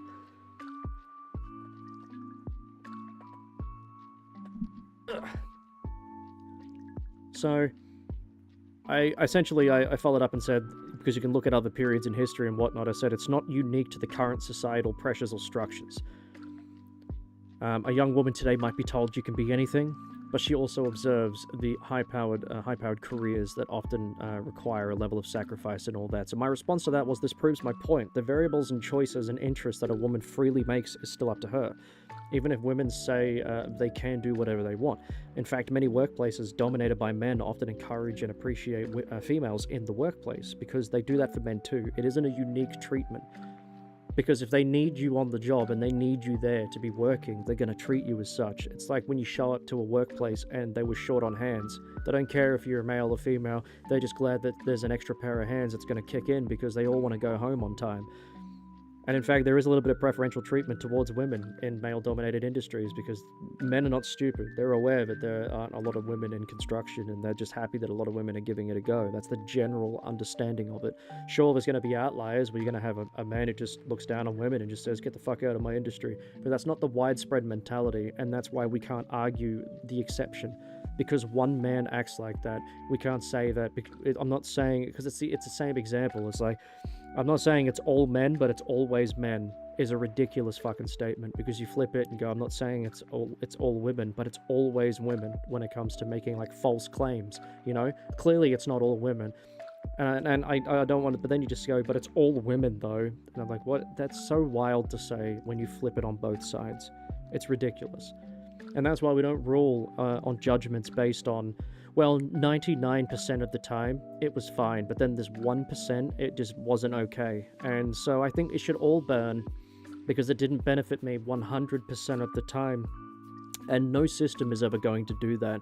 And so what you end up doing is you get stuck in a loop, essentially the never-ending cycle of burning it down until there's nothing left. And then you're standing on a pile of ash wondering where all the systems went, and where all the people are, and why no one wants to be around you. Because you entered into a workplace, it didn't go your way for one day out of the 365 days, as an example. and then you go, nah, this isn't on, something has to change. So you change it, and then again something goes wrong, and you're like, nah, it has to change again. And then again you make another change to the system and the practices at work, and then eventually you've got so many rules on rules on rules on rules that nothing functions correctly, and the system collapses, the workplace collapses, because it's never enough, because you're always going to make a change, always. Because it doesn't matter what system you're using, there's going to be issues in any system you use. It's just picking the systems that have things that don't really work, that aren't as impactful as other ones. So if there's a mistake in the system, it doesn't cost you your life. It just costs you maybe a couple extra hours at work now and then. That's just objectively a better system, even if it's flawed, because all systems are flawed. Modeling and OnlyFans, these are also fields that apply the same expectation to men and them. Yeah, your response demonstrated a one-sided double standard. Agreed, because it was trying to say these are predominantly female physical expectations, and I said no, it would apply to men as well. Modeling and OnlyFans, like, the better you look, the more aesthetic you are, the better you're going to do, because your body is the product. And so, yeah, I would say the beauty standards also apply for men. Men they're also subjected to that in those fields. So it did provide a one-sided argument, so it was a double standard. Nursing and teaching, the caring professionals. So this is the crucial part. The fields require significant education and stuff. So I said I can make the argument that they are paid less, because remember I said when it likes to make arguments for the sake of making them. So I'm going to make an argument for the sake of making it, because it's already established that it likes to just make an argument and go, well, my argument is still exist, even though your logic proves the point, but my argument can still exist. Therefore, and so I'm like, cool, let's do it. So I said I can make the argument that they are paid less as they have less chance for loss of life, so less hazard. Also, with learning standards and overall national passing standards at all-time lows, is it the children's fault? Or the teachers and the education system dominated by women? We don't blame the sex in this case, but if construction starts failing, for example, society will blame men, as it's male-dominated. And this is a double standard that it's raising. So I said raising the next generation is important, I agree, but on the flip side, you will not be paid $200K a year, for example, to come in last place. So once again, I'm talking about just if we don't even target just women, and specifically women in the education field, and we just simply say teachers in general, if the output of the teaching is so poor that we have an overall terrible passing rate for the national standard of education, why would we start paying exorbitant amounts of money to teachers for that reason?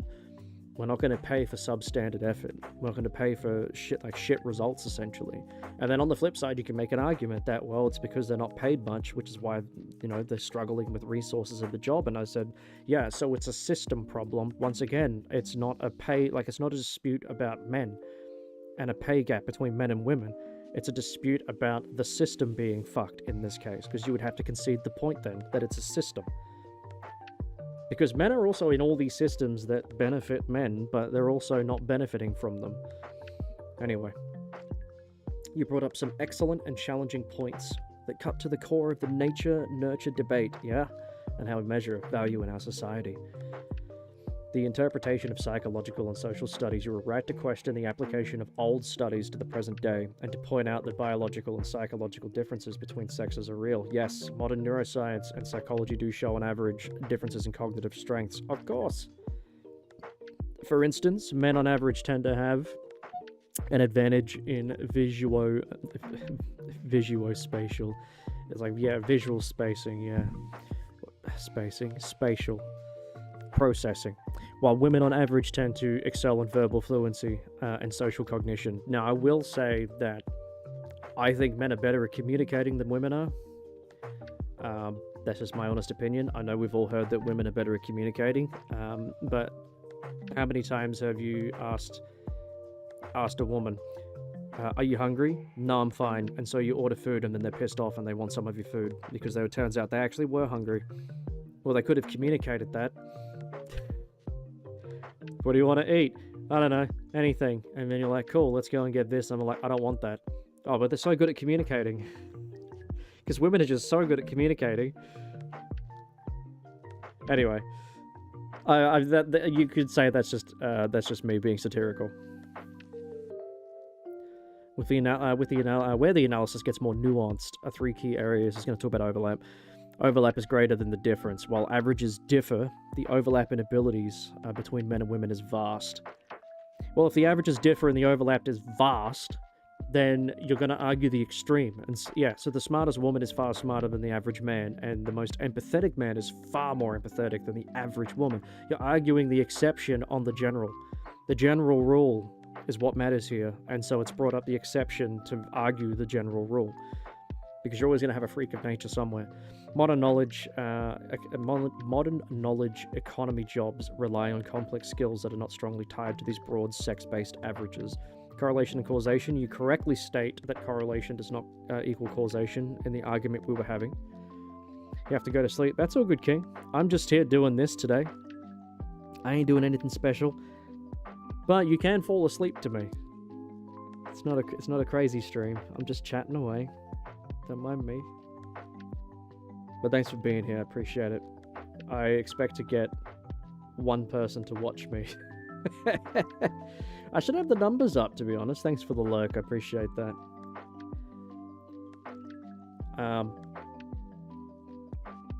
So we're talking about the toy is one small part of a massive ecosystem of socialization, including media, and yeah, the argument is not that the toy causes the choice, but it's just part of a massive ecosystem of socialization and manipulation and all that stuff, right? Collective influence, modern data. Crucially, this research isn't just from 1950. I use 1950 as just an example of we can't compare that to this, but it's still, yeah. I get it. So even in our enlightened era, these stereotypes have become more subtle, but their presence is still measurable, and their effect on career aspirations is still statistically significant. Well, we're in our enlightened area of freedom and free choice, and once again, we are still having this concept. This concept is still happening because it's turned the argument into, it's moved it a few times. At first, it was like, hey, women are underpaid compared to men, and the system, men have destroyed the benefit from the system, and it's their fault.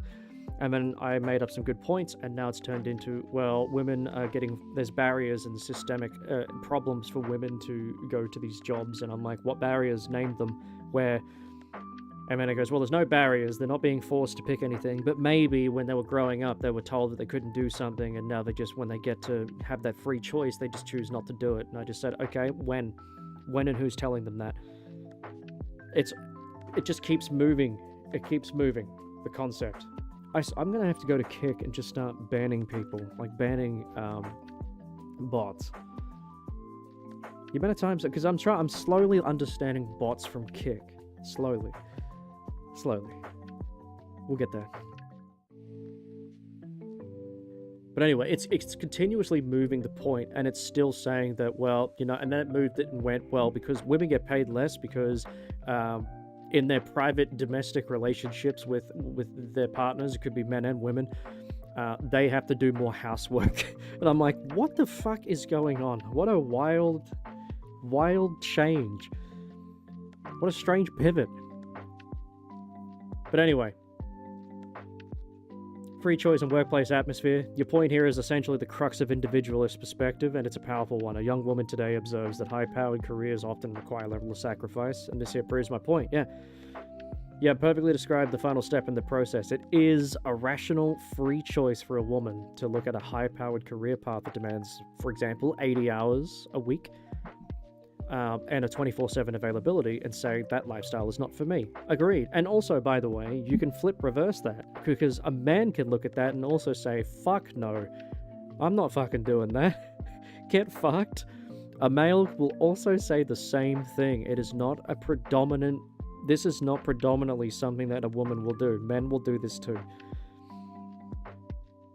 The systemic question, however, is not about her choice, but about the structure of the path itself. Why have we designed our most lucrative career paths to be so rigid that they are largely incompatible with having a primary caregiving role in a family, a role that, due to the persistent societal structures we've discussed, it's still disproportionately held by women. It's disproportionately held by women because they're the ones who have to give birth. Now, I'm not saying that they should be punished for that, but on the flip side, if we play devil's advocate, why should men get punished for not having to give birth when women are being punished to give birth? Why should men be punished because they can't give birth? And you could make that argument and flip the point. I think I argued on this as well, because I said, once again, it's not the men's fault. It's the system's fault. And this is still, I think it's slowly shifting now. I think it's starting to go, you know what, it's not just men's fault. You know, maybe the system overall is fucked and everyone's fucking suffering. And it would still be disproportionately held by women in this case about the societal structures, about the caregiving role in the family, because they're the ones that give birth, as I said. It's a bit more involved than what a man has to do. So that's likely going to be held by women in terms of the caregiving role, because they go through a lovely 9 months. The problem isn't the choice, it's a limited and often a punishing menu of options for those who want both a higher impact career and an active family life. Well, that's the thing, right? Now we're just talking the concept of the system, like money versus time. We're talking about how much time you have to give in order to make lots of money, and it just takes away the time you actively have to do other things. And so it's not the problem isn't the choice, it's the limited and often punishing menu of options for those who want a high impact career and an active family life. If you want to make millions of dollars, but you have to spend 80 plus hours doing it a week with high intensity stuff, and you just don't have time for your family or friends, then that is what it takes to do it. Well, I mean, other people, if you're not going to do it, other people will. If you don't step up, other people will step up. They shouldn't be punished because they happen to want to put in the effort for that. Just like we shouldn't be punishing people who don't want to put the effort in for that. But we also can't reward people in the same manner. We can't say, in this case, that because you work 20 hours a week but deserve $1 million versus the person who's choosing to work 80 hours a week but get $1 million. That's ridiculous. Because then people aren't going to work the 80 hours. They're going to work the 20 hours because it's just easier, right? And then no one's going to work those other jobs, and then those jobs aren't going to get done, especially if they're important jobs. And that's why there's pay differences, I should say, in these job roles, because we need these roles to be done. Otherwise, if there's no incentive to pay people and make the money doing it, they're not going to do the job roles. And then suddenly you have a shortage of skilled workers in your country. But anyway, that leads into immigration and whatnot. Double standards in appearance-based fields. That is a fair and accurate criticism. I made a good one. My response was one-sided. Men in modeling are absolutely held to punishingly high and often unrealistic physical standards. Yes! And the pressure in that field is immense for both sexes. Thank you for pointing out the double standard. Yeah. You're welcome, AI. The broader point was simply that these appearance-based industries are outliers and represent a very small fraction of the overall economy. They don't explain the pay gaps we see across mainstream professional sectors that employ millions of Australians. A pay in the caring professions, risk and performance. The thing is, it pointed out what we were talking about here itself. I responded, and now it's saying, yeah, but the broader point wasn't that. And I'm like, well, then you should have made that as your broad point. Also, broad points are hard to make because they're so broad, which means you can argue the fine things in between them, and then you get stuck arguing. I mean, semantics are important, but you do get stuck arguing them. This is a very strong point, because I said paying the caring professions, risk and performance. It's a very strong point, deserves a direct answer. Hit me with it. On risk, you've argued they are paid less because there is less chance for loss of life, and this is a very valid principle in compensation called hazard pay. Yeah. And it absolutely justifies higher pay for miners, loggers, and deep-sea fishers. However, this principle does not explain the pay difference between professional, non-physical roles like an IT manager and a school principal, which is increasingly female-dominated. No worries, let me get on that. On performance, you've raised a provocative point about falling educational standards in a female-dominated profession, and suggested that if men are blamed when construction fails, women should be blamed when education fails. And this touches on how we attribute fail. The key difference is that society values the output of these sectors differently.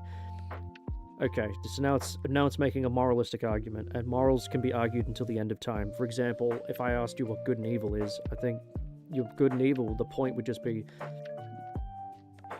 different for everybody, right?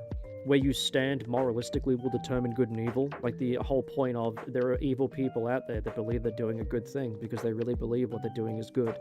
Because you can almost argue good and evil on anything. Even in the extremes of nuclear war, you can argue good points for that. Like, from a good point perspective, you could do it in a moralistic argument, and that's what this is, I think. The key difference is the value and output on these sectors differently. I mean, the output and the values on both. I mean, one of them is literally the infrastructure of the society we live in, and then the other one is raising the future workers of the country, right? The output of construction and finance is measured in tangible monetary terms. So buildings, infrastructure, like, yeah, profit, return on investment. The value is directly economic. The output of teaching and nursing is societal well-being. An educated populace, a healthy society. This is incredibly valuable, but is not profit generating in the same way. Yeah, I mean, you could make the argument once again on the moralistic aspect, right? When it comes to nursing or health, I mean, if you set up a hospital, setting up a hospital as a for-profit organization or as an investment would definitely be frowned upon. But as I said, that's a moralistic thing, and that's why it's not set up like that. I mean, there are still people out there who believe that non-profit or like organizations or charities are not making a profit in some way. There are a lot of them that don't, and there's a lot of them that do. Of course they are. Of course there is. There are plenty of charities that are for-profit. And charity is supposed to be like the holier than thou giving concept. But just, yeah. And the schooling, as I said, I brought up the idea of the output of it. I mean, once again, if we're going to be super low on the intelligence of, and the intelligence and our efficiency of our teachers for our students to be passing and their overall intellect level for the country, if the bar is fucking so low, I'm not going to be paying a fuck ton of money out the ass to reward that. I'm just not going to, because it's either it's the teacher's fault, it's the student's fault, or the system is fucked and something needs to be looked at. We need to investigate that, clearly. Something's going wrong. So until then, I'm not going to put money into a sinking ship with holes in the bottom, like with holes in the hull, because I'm going to lose money. And that's exactly what investing is. You don't invest into something while it's sinking. It's not a safe bet. And before you say, well, I invest my shit into sinking ships, and I'm like, yeah, you don't invest the bulk of your finance into it, do you? You put a small little side bet on there and just hope that it somehow builds its hull, and then you were there first when everyone else comes and starts getting a ride on the boat.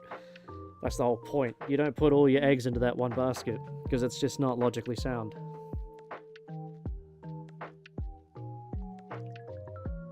Our economic system is structured to reward direct monetary creation more highly than the creation of social good. The argument is not that teachers are coming in last place. The argument is that we have chosen as a society to place a lower monetary value on the profession of educating our children, on the profession of managing financial assets, because teaching is female-dominated and finance is male-dominated. This societal valuation becomes a primary driver of the gender pay gap. That is not a primary driver of the gender pay gap. Once again, you're arguing about a job role that is dominated by a free choice of women choosing it and a free choice of men choosing the other. The gender pay gap is a problem if women are locked out of certain jobs and men are locked out of certain jobs. Like, if as a man I couldn't work as a specific job, I couldn't do a specific job because I'm simply male, and the job I want was high paying and only women could do it, that's a pay gap. That is an out of the way, on the bread and butter pay gap, because I can't get into that industry. I'm being kicked out of it. I cannot do it simply because I'm a man. There isn't that is what this is. They can pick going into finance freely, just like men also pick going into teaching. They pick this job role too. So I responded to a lot of this. So I was talking about, you perfectly described the final step of the process about the rational free choice for a woman to look at a high-powered career path that demands 80-hour weeks and stuff, and they'll just say the lifestyle's not for me. My response was, once again, you could make the same argument to men. Do you think men like the lifestyle, or working 80 hours a week for these insane time-trading jobs? This argument only works if men enjoy this obscene structure, because, yeah, then it would benefit them because they enjoy it as a whole. And they know that women don't, so it's beneficial. But the argument only works if men enjoy the obscene structure that runs them into the ground, and it also breaks the overall structural argument case that the argument in this case that women can currently do these jobs and work these hours, they just don't want to, and a lot of men don't want to either, but they pick them. They don't want to do it, but women, when they say I don't want to do it, they don't do it. So a role that, due to the persistent societal structures we've discussed, is still disproportionately held by women. So I responded and said, and the caregiving role of nurturing your own child, of which women are socially and biologically better at than men, as they say, socially and biologically better at than men, being predominantly still done by women is bad. Why? Because if that's a strength they have, why is that bad that they are predominantly doing that role? If it's considered bad when they are good at it, it's their strength, because that's what they say, that's what everyone says, right? That's what the societal agreement is, that women are good at that, but suddenly it's a bad thing. Raising your own child should involve both sexes for success, but with one being more nurturing and caring on average, this also aligns with the operant conditioning, which is essentially it's creating a learning environment where you encourage good behavior by giving rewards, and you discourage bad behavior by giving a punishment, and that sets up the conditioning of, the reward and punishment bias, right? The differences, sorry. And it works better when it's found to work better when they're in a caring and loving environment, and especially when women are better at producing that as well. They have mothers have a really strong aura for that. I shouldn't use the word aura, but you get what I mean. Mothers or mums just have that feeling to them. They are just caring. Sometimes, and that's just how that is. Women are really good at that. It's a good strength to have. There is a unique bond between a mother and a child. So yeah, it leans into very effective operant conditioning and positive reinforcement for children to optimally develop on a frequent basis. Now, it brought up that the IT manager, which is male-dominated, and a school principal, which is increasingly female-dominated, both have low risks of on-the-job death, yet the IT manager often earns significantly more. And so my response was, the world is run by tech. IT is integrated and frequently utilized in society to make our lives easier. Tech is also one of the highest paid sectors in general. And this is because of all the tech companies and corporations out there. So because teaching is female-dominated and finance is male-dominated, the societal valuation becomes a primary driver of the gender pay gap. And I responded and said, despite once again saying that women can choose any job and pick any role, we also don't blame women for how poor our education is, even though they dominate it. This is more of a system problem overall, rather than, it sucks because men are paid more, because it's moved away from the gender pay at this point. It's making arguments that just don't link anymore. It's just pointing out flaws and issues and just saying that men have got it easier. So I said it's more than just, it sucks because men are paid more. On the same argument, miners are paid more, not only for hazard, because I wanted to double down on that, and I said, but because we need the minerals that they gather. Like, for example, for fuel, we need coal, we need wood, we need things for medicine, electricity, parts to maintain water purifiers, etc. It's more than just, they could die, so let's give them hazard pay. You're continuing to press on the most fundamental and contentious points of this debate. Yes, I am. Thank you, AI. Thank you, Google AI. And your logic is consistent and sharp. You're arguing from a perspective of market realities and biological predispositions and shared hardship. Let's engage with that directly. Ugh. The 80-hour work week, a prison for everyone. You've made a phenomenal point, and I did, because my point was I flipped the script.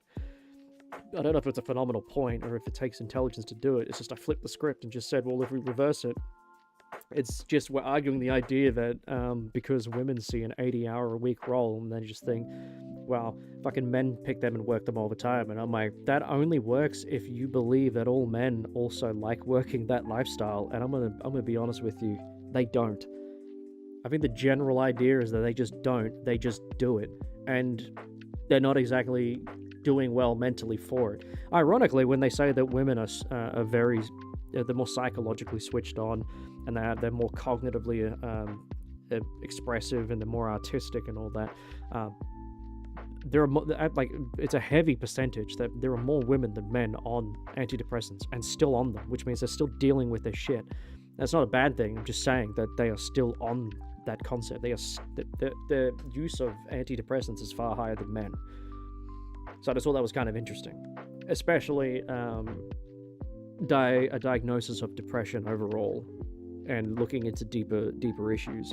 That is also quite high. I think it's higher for women than men now. So, you know, not saying cause and correlation. I might actually mention that further on.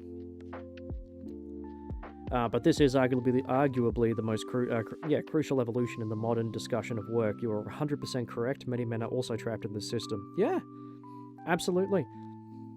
This does not break the structural argument; it expands it. There you go. So even the AI is like, "Fuck, I can't find a resource to argue this." The system originally designed by men for men. Well, you know, it's still on the men thing, but sure, why not? Because it has to have been designed by men for men, right? Because there were more men in the workforce, especially 100 years ago, it was just men in the workforce over women, astronomically so. So that would make sense that you would design a system for men and not for women. So I don't think that was I don't think I could link that to a sexism thing. But anyway. But yeah, it's now become a machine that chews up everyone. Absolutely. The penalties for stepping off this high-speed treadmill are different for men and women. So for men, the penalty is often a perceived failure in their provider role. They might be seen as unambitious or not cut out for it. So they're saying that the penalties is worse for men than women. And so for men, they've straight up said that the idea of perceived failure in the provider role, which is pretty ingrained, they might be seen as unambitious, or they're not cut out for it, and this affects men deeply. The idea of failure really crushes. And then they follow up with women, saying the penalty is often a confirmation of preconceived bias. It's seen as natural that they would step back for family. See how much nicer and softer the language is? And so I'm wondering why it's worse for women.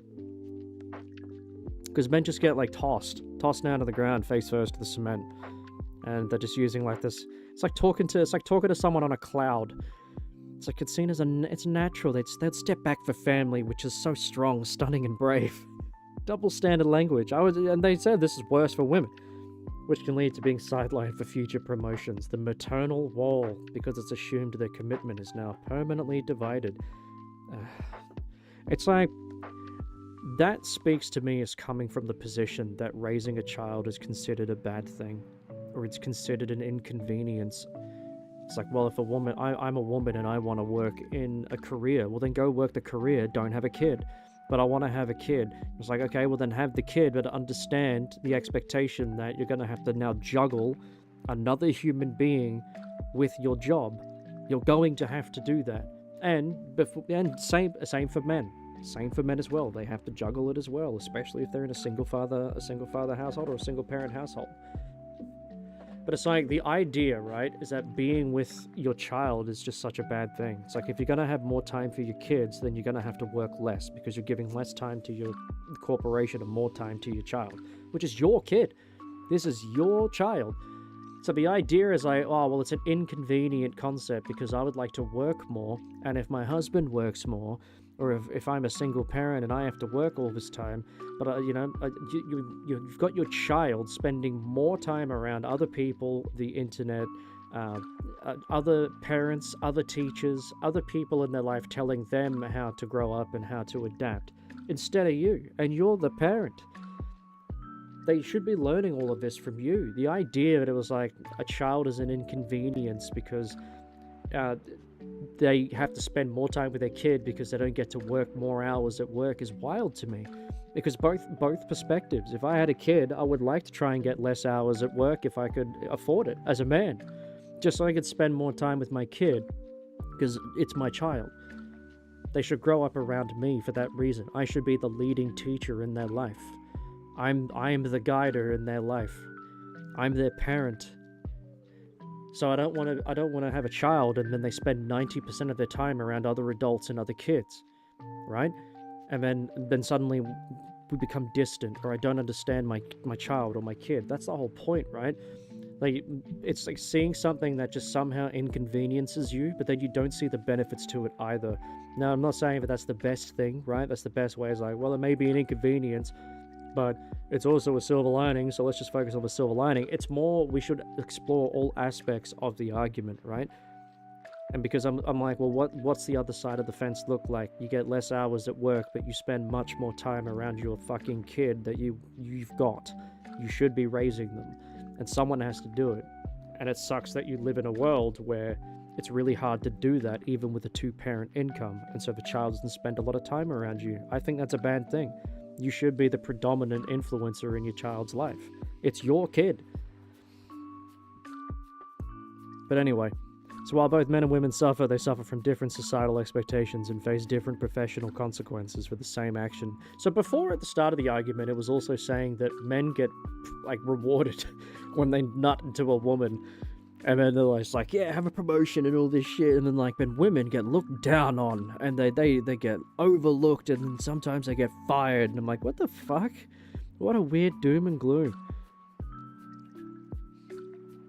Biological role of a caregiver. You've argued that women are socially and biologically better at nurturing, and that this is a good thing for child development. Yeah, I think that's fair.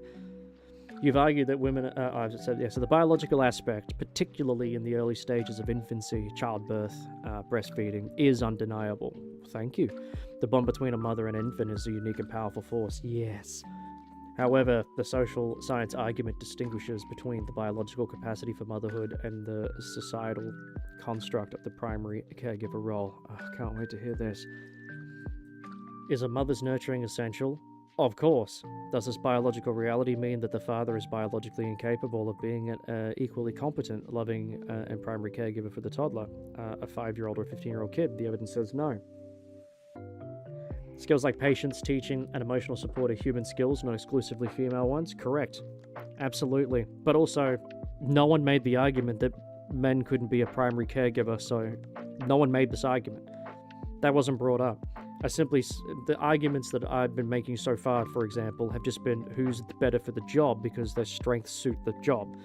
So we just agreed that women do have a natural strength when it comes to caregiving and the bond between a mother, and it's important in the early years of development. But now they're also saying, but men can also, and I'm like, that's not the argument. I'm arguing about, you just said that females have a strength in this. They do have an advantage in this position. And that's good, right? You play to your strengths. That's great. We want that. You want the most efficient. You want the most efficient thing doing the most efficient thing, right? It's not a bad thing. Also, as I said, no one argued that men couldn't do it either. I just said women naturally have a better advantage at doing it because it is one of their strengths, and there's nothing wrong with that. And that's fucking amazing, right? More power to women. Anyway, the systemic issue is that we've taken a biological reality, motherhood, and extrapolated it into a lifelong social expectation that the woman must be the default parent. Well, that's not anyone's fault except for the courts, because if, say, as the default parent, in this case as well, when there's a relationship split or they have a breakup, majority of the time, the mother's going to get the child. And it's like, well, no one's forcing that. I mean, the courts are actually, like, you know what? It's not that no one's forcing it. The courts are. They're legally forcing that outcome because that is the predominant outcome. And especially when they try to say, well, we have to look at all the evidence. And I'm like, okay, well then in this argument, it's so wild that if your argument is that women get paid less on average because they work the less paid jobs, statistically, which is true, which they frequently choose themselves, and this includes women who don't have kids, so they can't use children as an example. And I also don't like people who use children as a fucking excuse either. Using a child as like, well, I didn't do this because I've got this child, or I didn't do this because I don't have time because I've got this kid. And it's like, well, get fucked. That's a willing thing that you picked. That's what happens when you have sex. The outcome is a child. So if you're not ready for that, take every precaution or just don't have sex. Because understand that even if you take the precautions, by the way, when you're having sex, the chances are that it's not always going to be 100% guaranteed that you won't have a kid. Chances are something can still go wrong and you will still have a kid. So you should really only be having sex if you're ready to have a child. Because that is one of the outcomes that comes from having sex. It's not something that gets sprung on you. This is something that you willingly choose. So anyway, kids aren't an excuse for like reasons why you can't do this and that. But yeah, It's extrapolated it into a lifelong social expectation that the woman must be the default parent responsible for logistics, scheduling, and emotional labor of the entire family unit. Well, yeah, women do have like the mother has a very powerful role in the family, just like the father will have a very powerful role in the family. It's a gender role, right? It's just a role and an expectation. It doesn't mean that they're locked into it specifically. If you want to reverse it, you can. I'm sure there are stay-at-home fathers and there are full-time working mothers who earn the money and bring it in. Sure. And I think that's a pretty privileged experience, like a privileged position to be in this economy, to have one income and then one of the parents gets to spend the majority of the time around their kid rather than strangers. That's really important. I think that's fantastic. I don't think that's a downside. That is absolutely a benefit. That's amazing. But yeah, it's like the father and the mother should be working hard to keep the family unit together. They will have their roles. That's just a gender role. They will have them. That is their job. That is just the positions they need to do. Anyway. This societal expectation, more than biology itself, is what curtails female career progression. Well, this is also under the argument that women are just all women out here, just on an overall majority, just like we all want to do the 80-hour-a-week career jobs, but then we also want to have 80-hour, like we also want to have 7 days a week off. It's a weird point that they're arguing the concept that it's women getting locked out of these long-ass hours, and because men choose to do them, it's women's fault that they don't get access to all this money. But no, they can do these jobs, they choose not to do them, and men don't like it either. Men don't like these jobs either.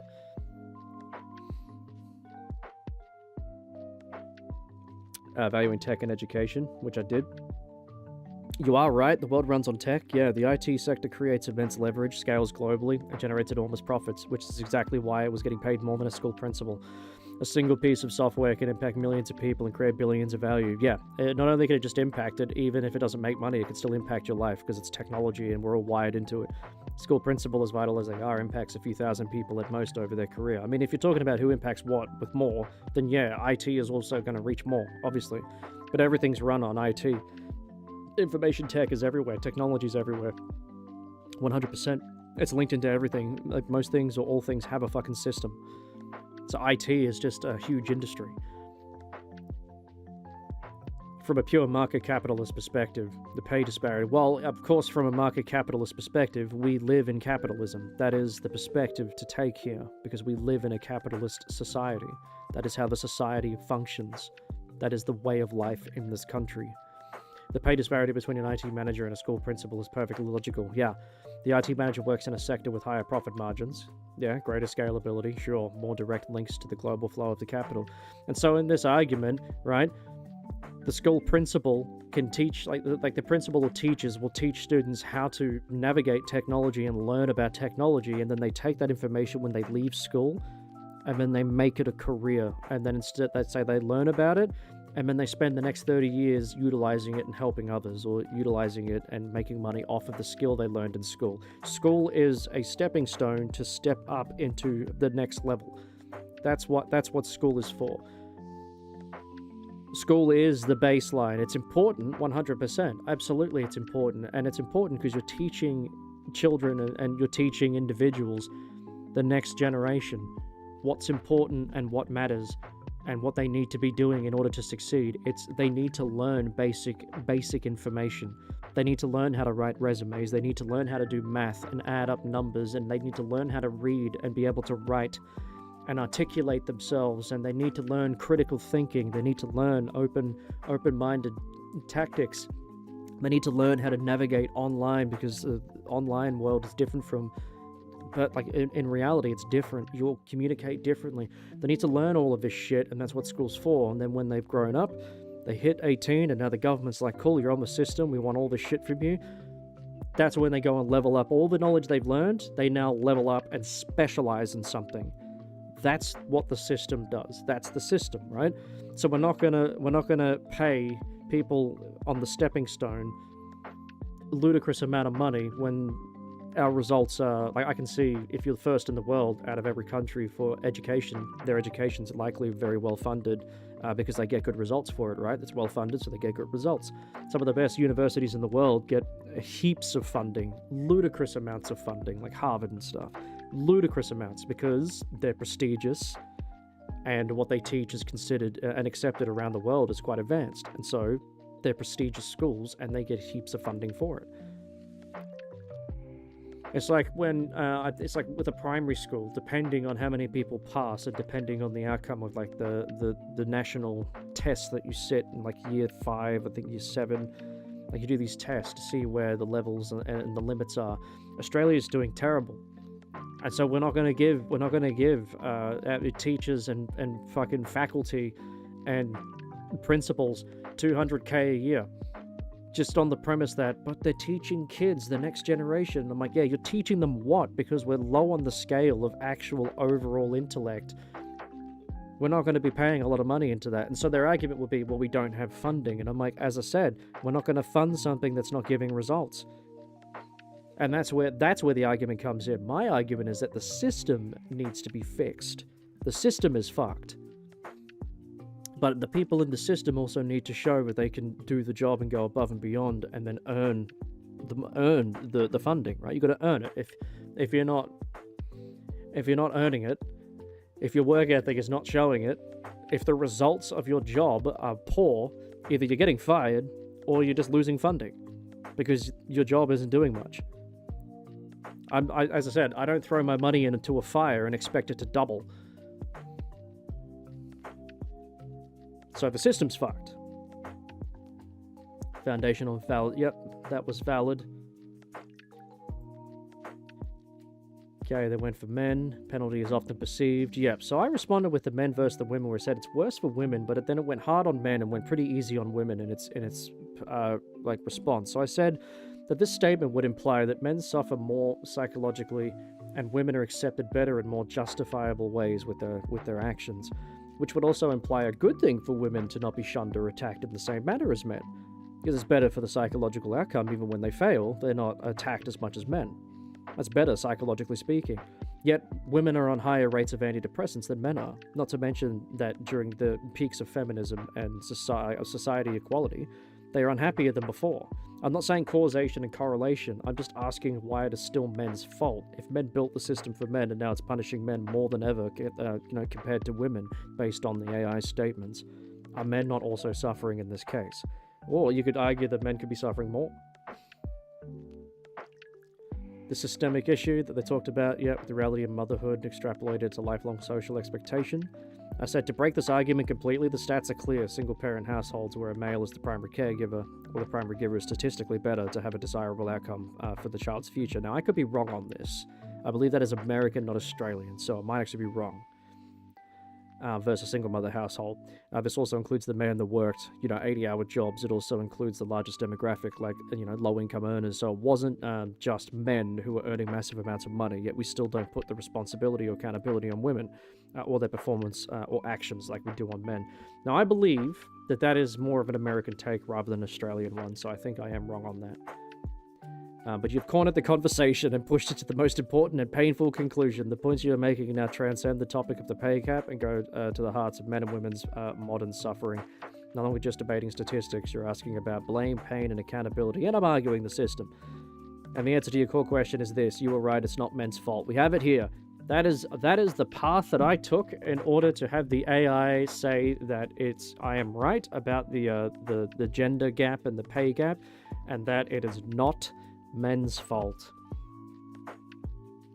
Let's be absolutely clear on that. The narrative that places blame on men as a monolithic group for the current state of affairs is both wrong and counterproductive. The system is failing everyone, and men are suffering deeply. Yep. So that's how I debated the AI. That was my AI debate. I went live because I just wanted to show it, and I was reading through it, and I know it was just... I know I just sat here and just read fucking Gemini, but I wanted to point out, like, how if you wanted to argue or debate something, debating with an AI is interesting, because you can say, look, I want to start a debate, And I want you to use peer-reviewed sources or scholarly articles, and obviously just pick a topic and then start arguing a point. You can even pick the point that you think is right, or that you know is right, and then you can tell the AI to argue against it and see if you can hold yourself up against it. Compare yourself. I think it's important. I've been sitting down so long. So, anyway, that's that. And now I'm just curious as to what I want to do now. I can probably just end the stream, frankly. I mean, I'm done, or... yeah, or I don't know. I could probably play some Monster Train. I was playing Monster Train, I just don't know how to do some of the dimensional challenges, and I fucking hate that. I hate it. It sucks. It's butts. It's just bums. It's poopy ass drippings, covered in semen. That's what it is. I'm thinking maybe we play some Monster Train 2, just because I can keep some chill music on in the background, right? Oh, but I could play Rogue Trader, Warhammer. I don't know. It's my stream, I could do what I want. But I thought that was interesting. I might even break that up. I think I might even break that up, that stream. Might download it, break it, and just upload it as a YouTube video. I debated AI. And then have all the comments saying, you're fucking brain dead, you're stupid, and you're shit. And I'm like, yeah, that's YouTube for you, though. That's anywhere on the internet. You got to be ready for that. YouTube, internet in general, is just like that. You can't avoid it.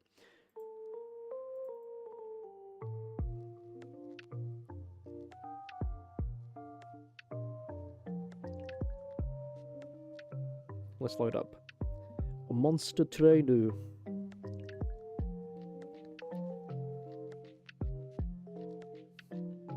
Only because this is just what I'll be playing if I wasn't streaming. So that's really the reason why. How was my debating? How you doing, Lex? I just finished it. Just finished it, yeah. I spent 2 hours looking at it, sorting it out, and we're done.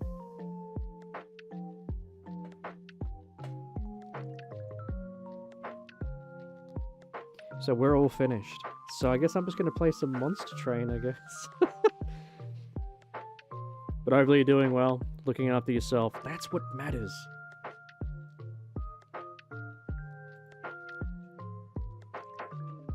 Will this capture? This may not capture. Yeah, this might not.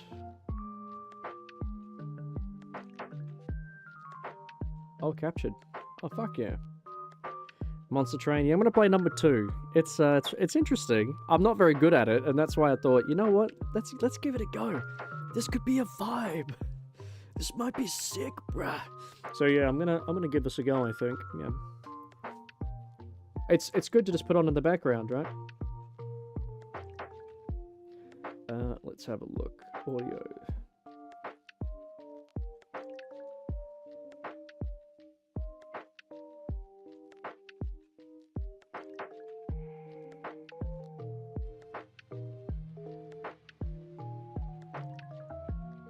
They made a second part. It's pretty good. It's pretty good. Well, I think it's pretty good. It's just dumb, chill fun, right? It should show up on the screen in a second.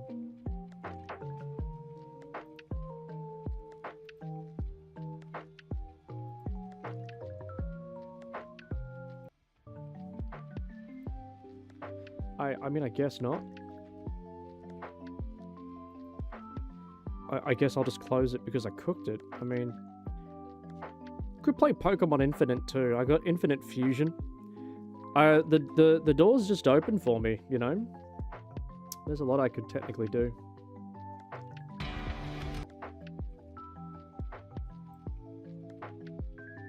Yep, there it is. Let's do that.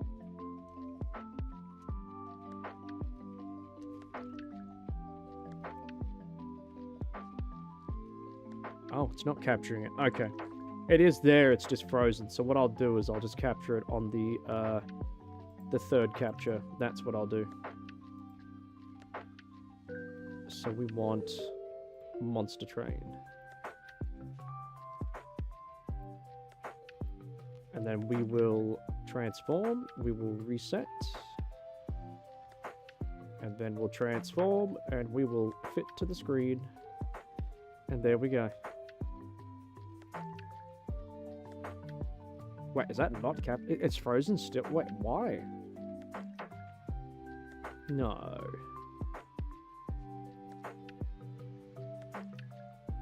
There we go.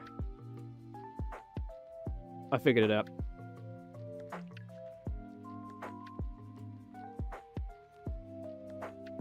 Okay, good. Good, good, good. We like that.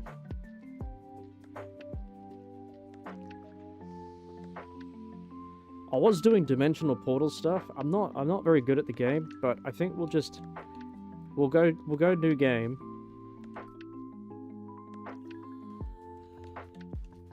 And then don't worry about all the how it says like I'm level 10 and like fucking everything. We could ignore that, to be frank. Maybe I do.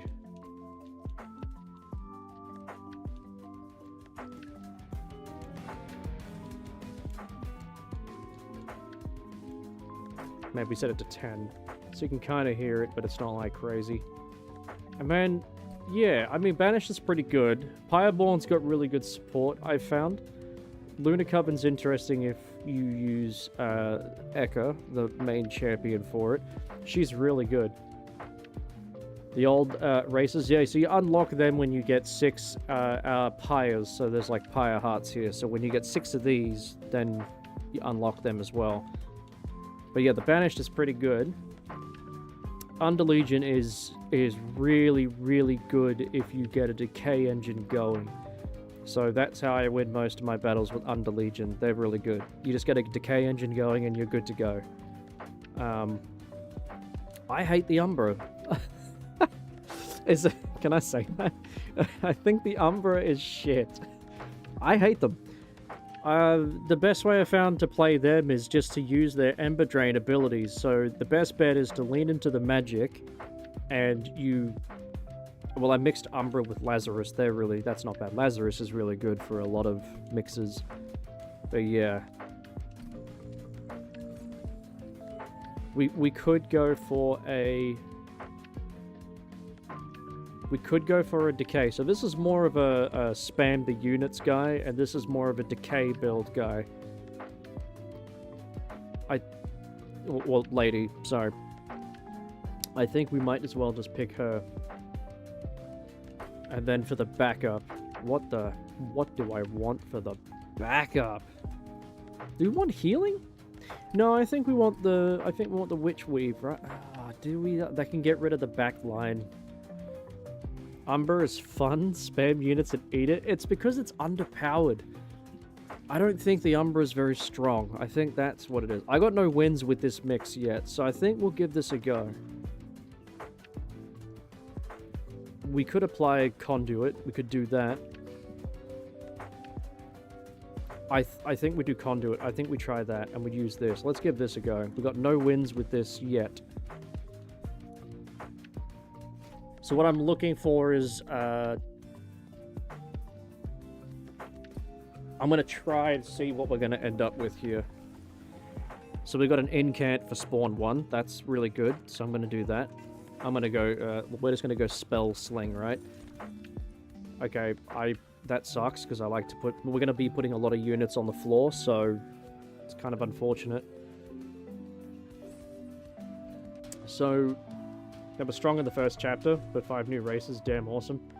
They were strong in the first chapter, were they really? I thought they were pretty underwhelming in the first chapter, to be honest. But that could just be me. That just could be me. We're gonna get -1 per turn, but it is extra gold. I like to try and get that gold if we can. The only problem is when we don't have a really good spawn. We don't have a really good spawn rate on this yet. We don't have an engine, so we need to set up the engine.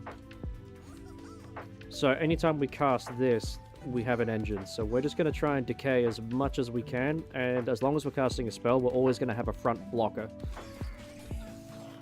Until we build him up and he gets bigger. I just want to make sure that this guy, yep, he's gone. And then we just keep using the incant ability. And that's why I picked a subclass that has 0 for their spell slots, because it allows me to activate the incant pretty consistently. It doesn't cost any power or pyre. Once again, we'll keep incanting. It also makes their spells stronger as well. Gives us conduit. What I am going to do is set up the last layer there. So he's going to survive, unfortunately. I got to try and build this front line up. Oh, we actually got him. So that's the power of decay. Like, he started off at less than half the damage to he's going to die. Stronger stewards. You'll find that, okay, so in this, you'll find that all the enemies and the damage and the numbers are all higher, so things will do more damage naturally and stuff like that. Propagate is really, really good. We're gonna take it. Conduit 3. It's got Rage 10. I've got the pyre that I have gives the items a free upgrade, but it's random, so it can be good, but also can be bad. In this case, having Rage on a Moon Pixie is kind of wild. It's not very good. It does give Conduit though, but I don't think we're gonna lean into that.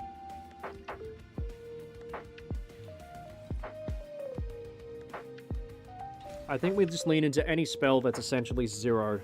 Now, I really need a cluster kernel, because the cluster kernel will absolutely activate the engine. We didn't get one. You know, shit, that's really shit. That's super shit. That's real shit. We didn't get a cluster kernel. I mean, the puffball's gonna have to be the winner. So, I mean, Decay 8, if we consume a card, is not bad, but it's hard to consistently pull that off, although they have a large gemstone on them, so they're already a really good blocker. But I think the puffball is someone we can buff. We can buff them up.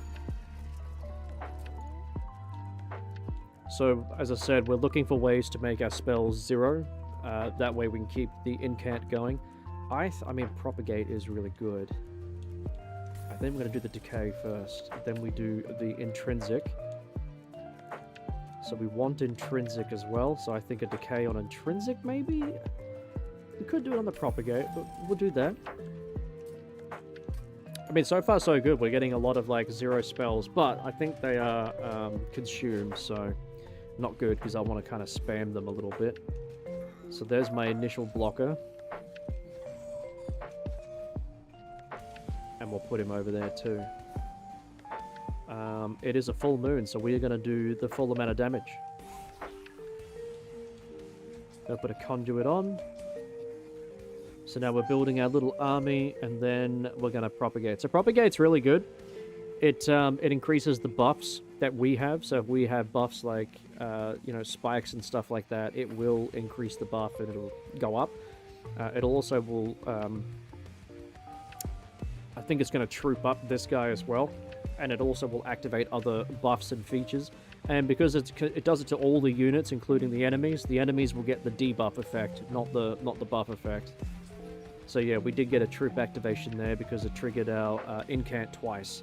So that was really cool. Okay, we have a collector up there. I think we just slowly build up at the top here, so that way we've got a line set up. Keep building our troop. Yeah, we didn't get the kill, but that's why we have a second row.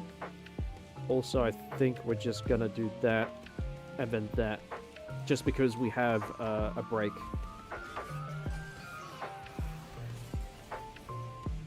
So he's actually going to die because he's going to be hitting this guy. So we have a revenge trigger. So anytime this puffball gets hit, it applies 5 decay to the attacker, which will stack, which I think is really, really good. I wish we could save our characters a bit more, but I mean, we are going to win on the first floor, which is very nice. We almost saved somebody else, but that's fine. I could slow it down so we can just watch the combat frequently, but I like to speed it up.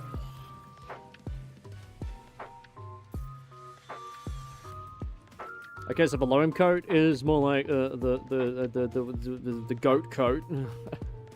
It gives regen at the end of combat every turn, and you propagate twice every time, and it gives you 20 health. It's really, really, really good. This has spell chain, which is interesting. This also has spell chain. If we got rid of that, like the consume, that'd be pretty cool. But I think the loam coat's going to take it. And we got another 0 spell cost. I mean, 25 damage is good. I'm going for the Underlegion again. I really need to get a Cluster Kernel. Okay, we got the Spore Launcher. I'll take it. Because anytime we rally, which is a creature summons, we get Decay 2 to enemy units, which is fantastic. The champion I have spawns on an incantation, so it rallies on an incantation. So this should be a nice little engine. Only the Cluster Kernel could essentially make this super duper good now. He'd be like the guy. We're gonna put that on him, and we're gonna... I should have done it the other way around. I should have given the... Yeah, that's on me. I'm a little bit goofy. I went to a large mystery box. Sometimes they give you some, like, cards that are just really good. They give you really nice cards, and if it gives you a consume card, you can use it straight away, so why not, you know? Okay, here's our first of 3 bosses that we have to fight. Gains Rage 2 on Siphon, apparently. Good to know. Yes. Yes, indeed. So, because we have a tiny gem on him, he's going to be able to go there. We're going to put him in the front. We're going to put our champion out the back. And we got a 0 cast on the coat? Oh, I don't know who to put it on. We'll put it on a blocker because well, he's not going to just be at the front, though. He won't always be on the front. Okay, so this is interesting. I could put this on him, but he's not going to be our front blocker. Would give him more health, though. You know what? Let's do it. Let's just put it on him. I'm going to do it.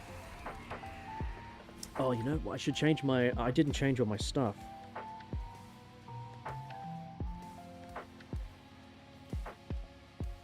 So let's go.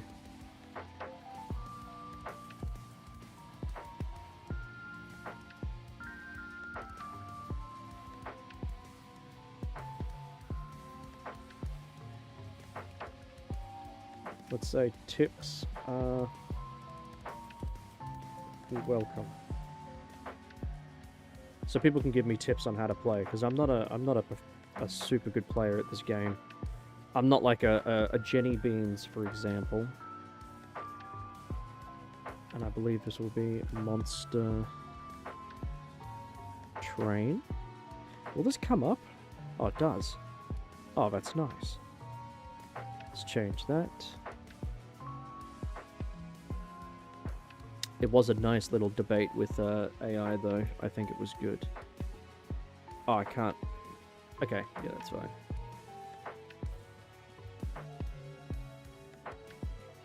We'll say help me play. I think that'll be nice. And that's gaming, so that's fine. And then we go to Twitch.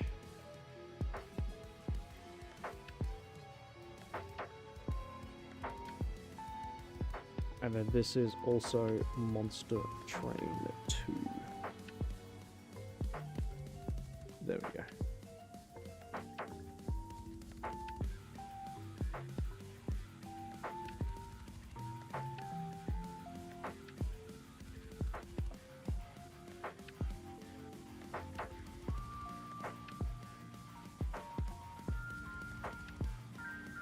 And then I'll open this as well. Pull that out. Pull this out.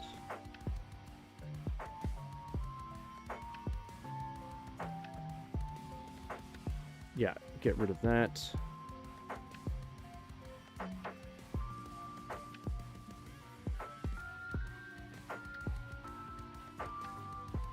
that out. Pull this out. And I'll mute that.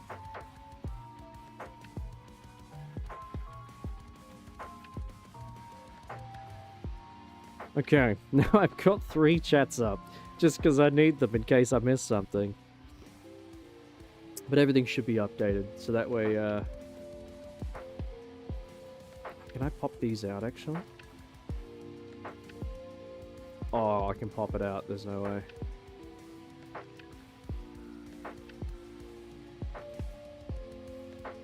I can finally see the chat. And then, can I pop this one out? Will they actually let me?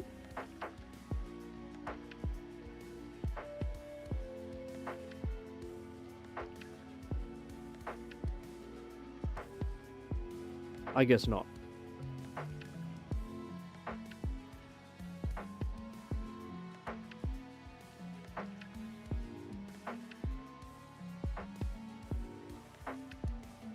Seeing as how there's no one here, I don't care. I can do whatever I want.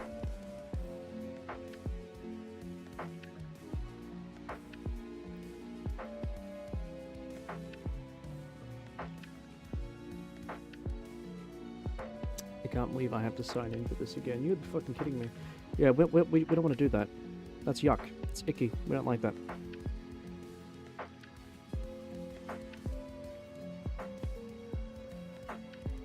Alright, yeah, that's fine.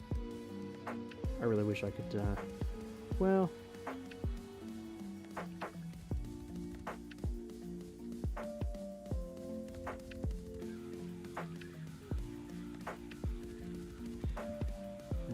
You know what? I'll type it in randomly. It's your stream. It absolutely is. I know I should be talking and stuff, and I know I want to play this, obviously. If I can pop this chat out, it'll be fine, because if I end up playing this for the next, like, 2 hours...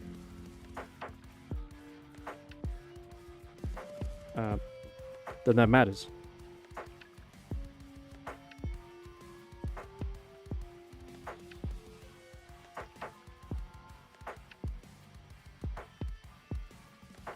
I'm trying to think if that's correct.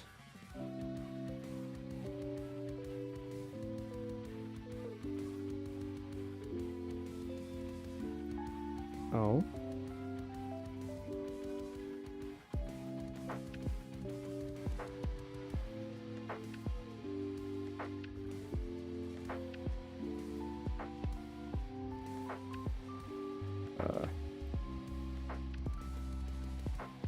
Is that correct? How are all of these wrong? They're all wrong?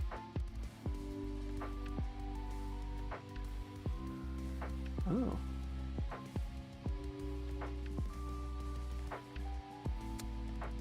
Well, that's kind of fucked. Not that anyone's talking to me on Kick anyway, so I don't fucking care.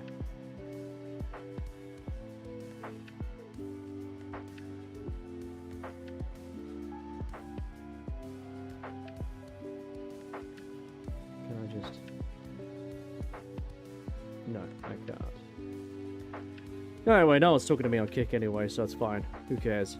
I'm not too stressed about that.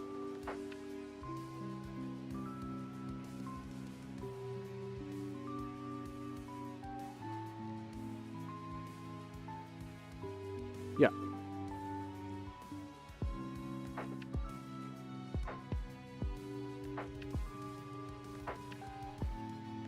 So, back to what I was doing. To look, if you're just lurking or listening, I appreciate it. That's all you need to do. Don't have to do anything here. It's all pretty chill. So it gave me this.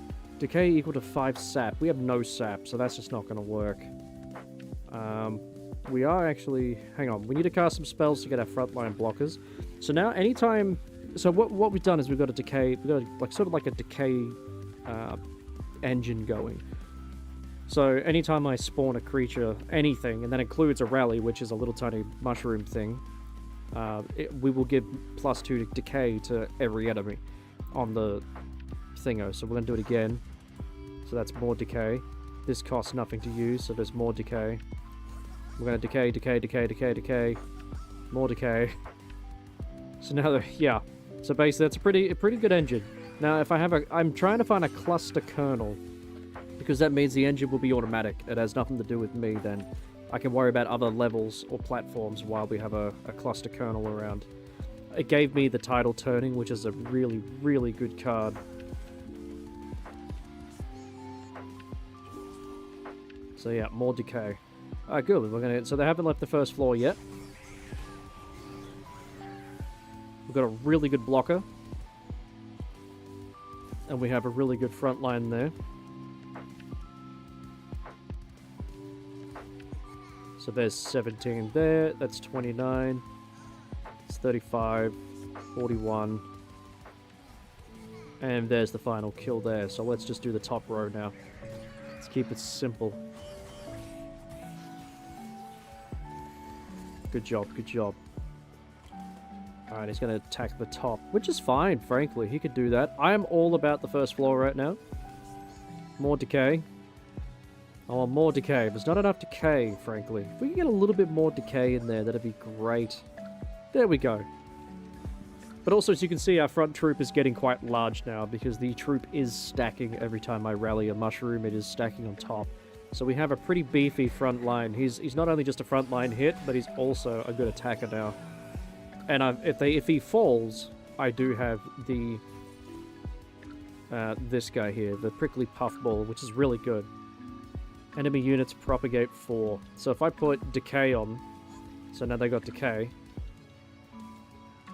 and I keep building that decay up, then I should be able to do contagious. So it doubled, it's almost doubled their decay, so that's good.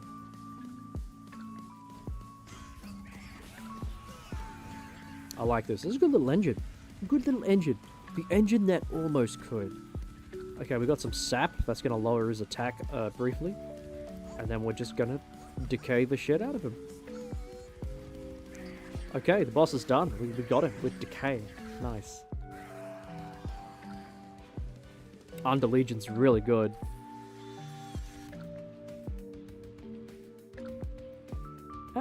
We could. It costs 0. I mean, I did want to spell spam. If I can try and get spells that actually do stuff, though.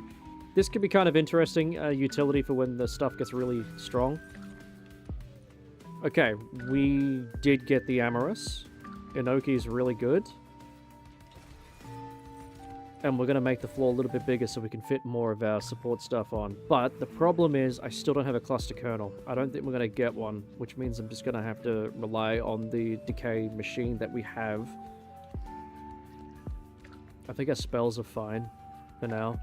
I want to get, I'm going to try and find a fountain, maybe. Get some corruption going, perhaps. Clan card drops only offer rares, which is really good. I think we'll just take that, honestly.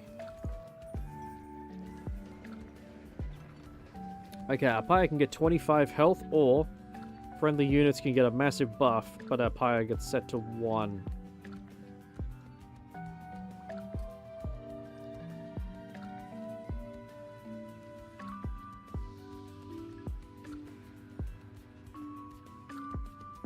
We don't have any... Yeah, I don't know about my damage output at the moment. Without the cluster kernel, it's not exactly a delicious decay machine, but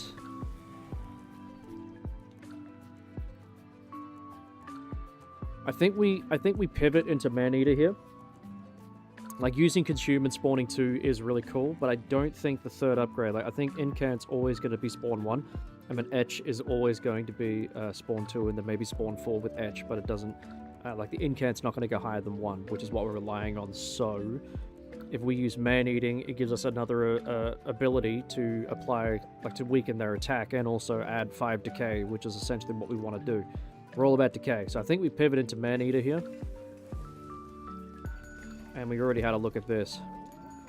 Spells getting an extra slot could be good, but I think my next few upgrades are going to be creatures.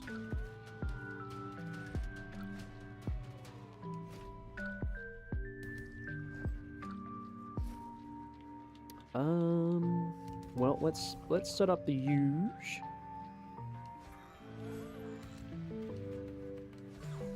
Yeah, that rally is going to be really good.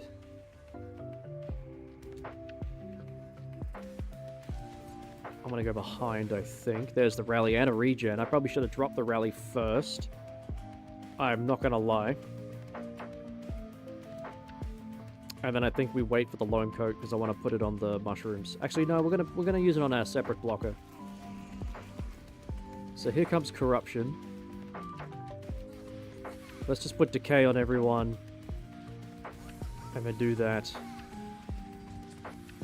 And so now we've got a big regen train going on. So anytime we rally as well, this the Inoki or the Amoris is going to give us regen 1 and +1 to all friendly units in terms of health. So this is going to build our health up as well. I think we've got like a nose hair. Like, ugh, stop it.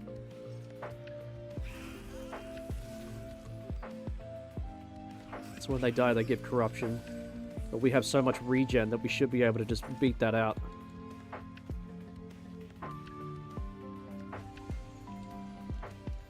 So we'll get rid of you.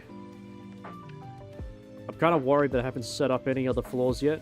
So I think we'll do that once I'm finished doing all this. I think we'll start getting some people up there. Just a couple of them.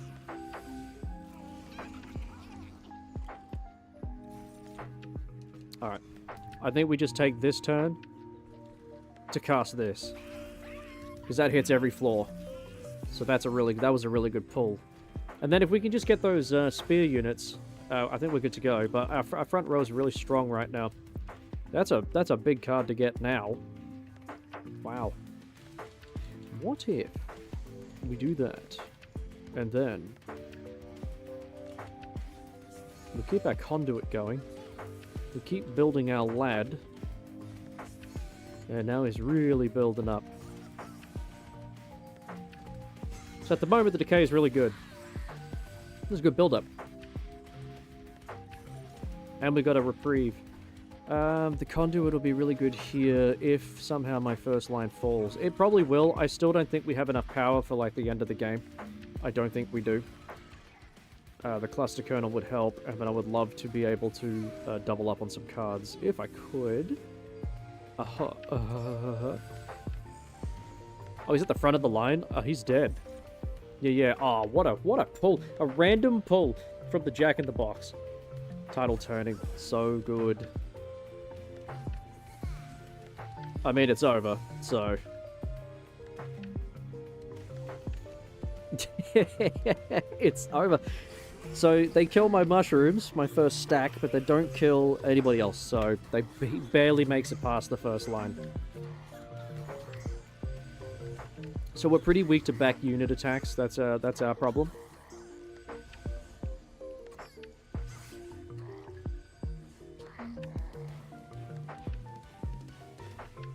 So I'm actually kind of concerned about that because I haven't figured out the mitosis cap. We're going to take that because that's just my free way of essentially doubling up a unit. The Coven Spike could be really good too. Conduit does make our stuff. Well, it doesn't make us decay stronger. It does damage, not effects. Deal 10 damage to an enemy unit or restore 10.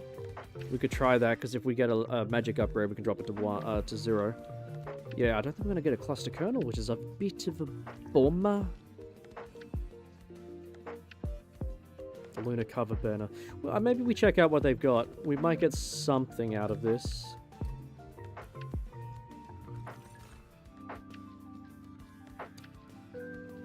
Don't like any of this. The Nightingale did get reanimate. Could be cool. Really works around the new moon. I do have ways to manipulate that. I just don't want to spend all my time trying to. I don't really like any of that. A Fountain for Corruption. Bosses start with Mute 3. That's pretty handy. Because it means that if especially on the final boss where they're active from the get-go, or like the main bosses are active from the get-go, it just means that we can stop their ability for the first 3 turns, and obviously if we're a slower engine that needs time to build up, kind of like what we are, that can be pretty handy. I think I'm going to take it just to try and mute. I normally take the banana, but, you know. Okay, Dualism is super good, because now we can get regen 2 on our units instead of 1 every spawn. We can also... That would actually solve my back row problem here, but the cluster kernel was the backup. We don't have one, so if my main boss lady dies and there's a rear attacker, then we're kind of fucked. But that would solve my problems. It would. At least I'd feel better about the Amorous. So I'm gonna do it. I don't really want to. I think the Regen 2 was the better play there. And then maybe we just kind of dump some money into these guys. Let's give him 10 conduit. Why not? Because fucking full send, mate. So this boss could be tricky.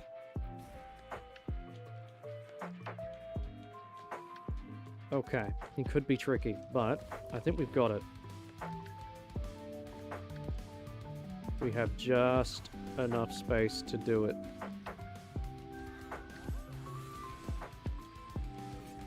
Yeah, we got enough space to do it, and then we use this. And we're gonna copy a spore launcher here. I kind of want to copy him, but we'll copy a spore launcher. So now we'll have 2 spore launchers, which is good. So if I get a second, spawn engine, like a cluster kernel, which I don't think we're gonna get, that would be perfect. But at least I've got a backup in case this one dies. And now what I need to do is slowly build up the other lines. We'll start up here. I also need to cast a spell here, so I can get that going. And then we'll do that. And then we'll do that. So now we've already got a really good front line. He's going to survive everything. Okay, so these guys are annoying. I fucking hate them. You cast a spell, it saps you. It's poopy. It's not good. No one likes it. But we are going to do that. Can't get in trouble for that. And I guess I don't really have any other ways to deal with things. Because the sap's not always going to work. Let's use the ability. He will die. The back row won't.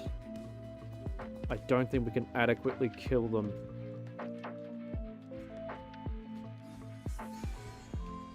I don't think I can outpace it. So he's going to survive and get through. That's fine. But he's going to get a lot of decay on his way up, so, you know, take that. You bum face. The damage equal to the 3 times the debuff stacks on the unit. Oh. 37 to 16, huh? He's going to die, though. Yeah, he's going to die. We're going to do enough damage, he'll die to decay. It just means I've got to kill this thing, then. Because I want the money. Back down here, we're just going to spam out some stuff for the...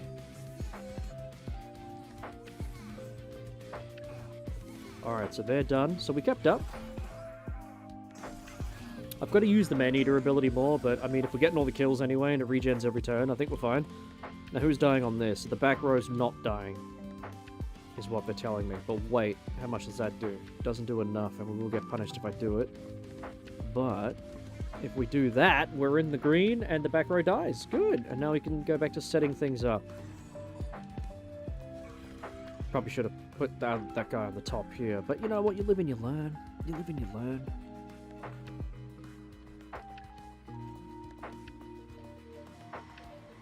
I'm only going to die anyway, and we're in the green. There's no sense in crippling ourselves. Yeah, this is a really nasty combo. I'm really digging this. We're going to power our stuff up. And then, yeah, we'll just keep working on this. Look at us go. Now, can we kill the boss when he comes in? I think we can. He's got a lot of regen. We do. And I'm going to take 30 damage in total, which is kind of wild how good that is. It's actually really good. And we got the Heaven's Fall, which is a good amount. So I'll do that, just to give us a little bit of a head start. Corrupt him out a little. And we'll Man-Eater just because... awesome. Job done.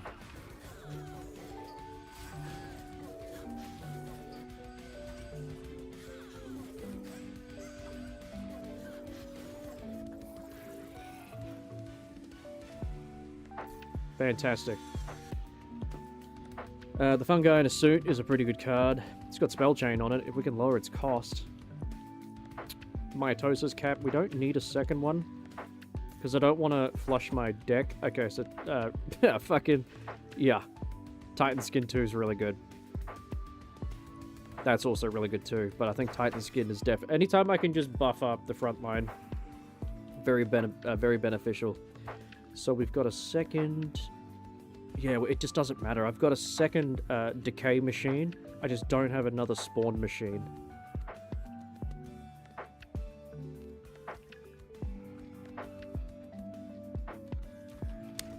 Yeah, I'm just going to go for the trinkets. Crown of Eternal is always pretty good, especially if you're playing a more beefy champion. But it will solve any back row. If we survive it, then we'll always have full health at the end of every turn. I probably should have bought the Merchant's Trinket before that, but listen, you know, it's fucking... Oh, we actually got the fountain. Okay, this is kind of nice. So, control's pretty good, because melee and spell weakness is a ludicrous amount of damage. But, plus 10 strike and apply corruption. Now, if I have a multi-strike... But I don't have a multi-strike. The corruption 20 is quite a lot, and that strike is important. That's much better with multi-strike. I think we take it anyway.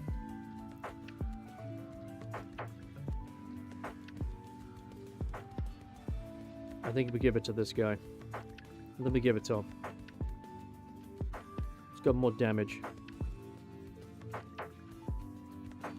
Yeah, he's got more damage. We'll give it to him. So now we're going to make sure that we get rid of that blight as we go.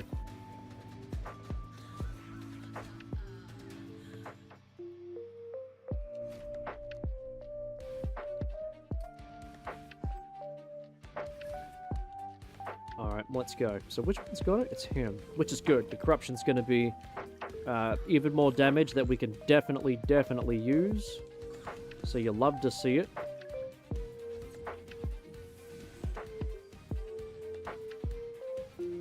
And I'll put that on him, why not?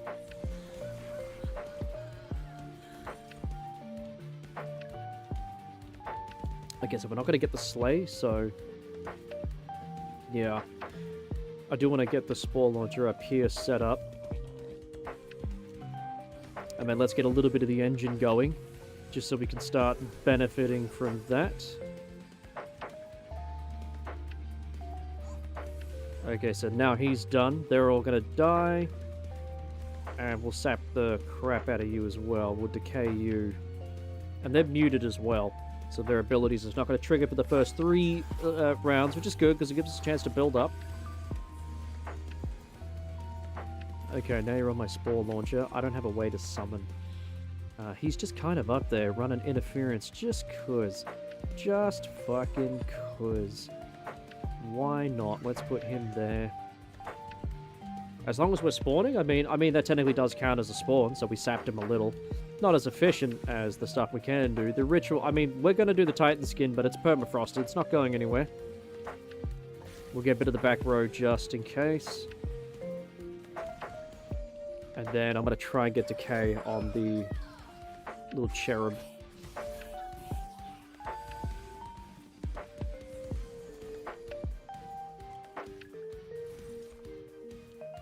Alright, so now we get rid of that. Yeah, this is going to be good. So if I put this on him, he still doesn't survive. He's got to be close. There it is. I was like, he had to be close. When we've got Titan skin on, it's pretty hard to get past something that has Titan skin on it. I decayed him, but he's not going to die somehow?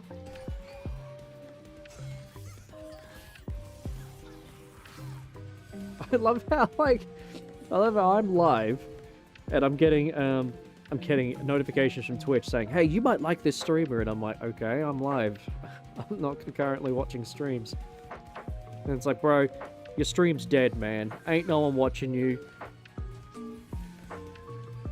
I'm like, okay, you didn't have to do me dirty, but yep, it's true.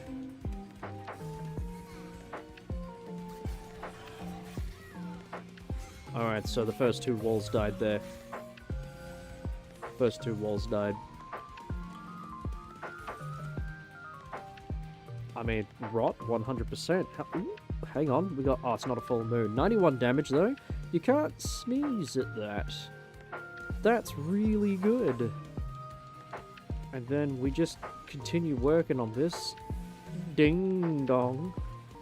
We're gonna put the spearman behind our guy now, which he rallied as well. Watching Sai. Ew, gross.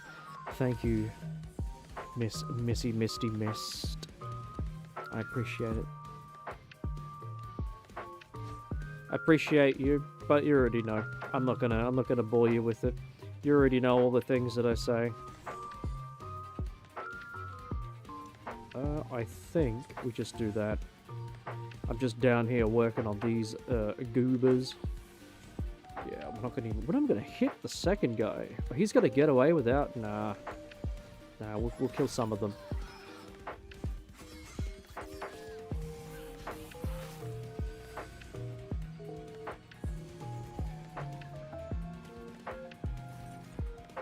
Yeah, I think the problem is the damage. Our damage just isn't great. We've got I think our damage is great against a boss because they have to destroy everything on the floor.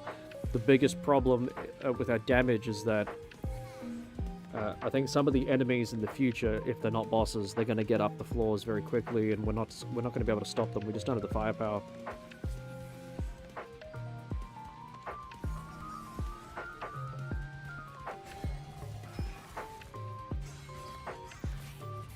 I've really only got a first floor.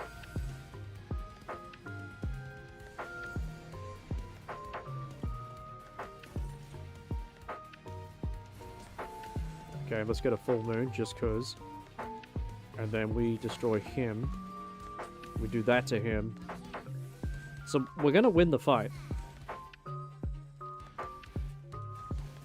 Yeah, we're gonna win the fight. And we're not gonna take much damage. So the idea is, I think we can handle a boss if we can get to the boss phase. But stopping the enemies on the floor before they get to the pyre is the problem. I don't think we've got the firepower for per turn. But we definitely have the longevity of our turn. So, the bosses, I think, were good.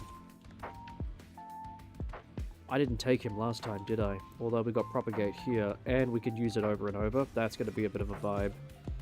And then we just need a little bit more, pyre.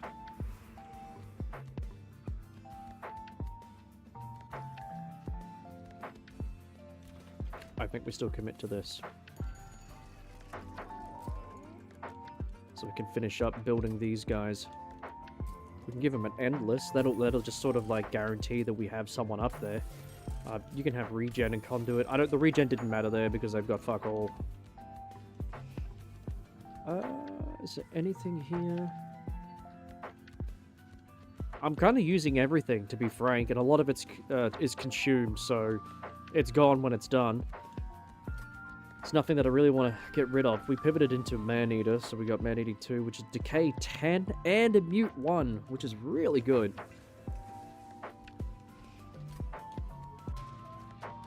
So this could be a vibe. This could be a thing. As I said, yeah, this chick's got, I think, back row attack, which is pretty... It's devastating. It's real strong. I don't think we're okay. I think we're in trouble. So what I'll do is I'll copy this guy, because we need to copy him. And then we can dump this guy up here. So if I had a cluster kernel, this would be very, very organized. We just don't have one.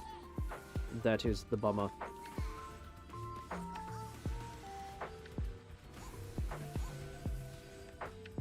Okay, so we got a spearman unit. We got 2 of them. They can go out there then. Draw +1 next turn for every 15 cards. Well, yeah, let's play it. Why not?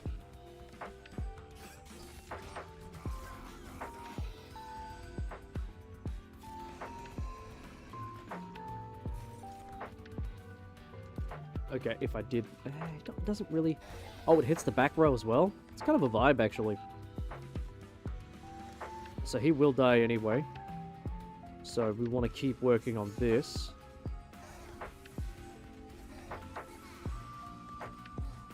And then, yeah, he's going to die. But we're good. We're okay.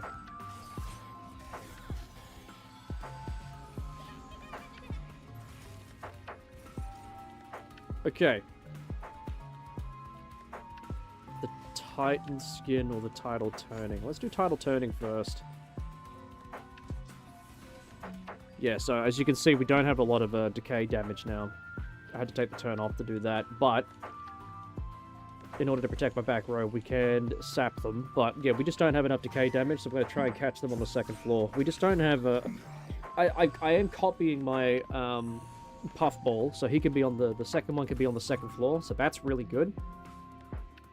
So I'm fine for that.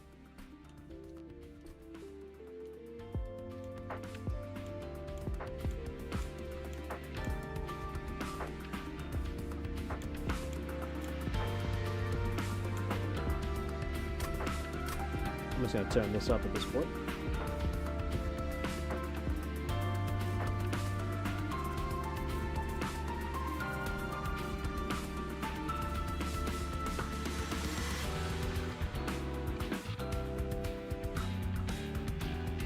Yeah, that should be fine.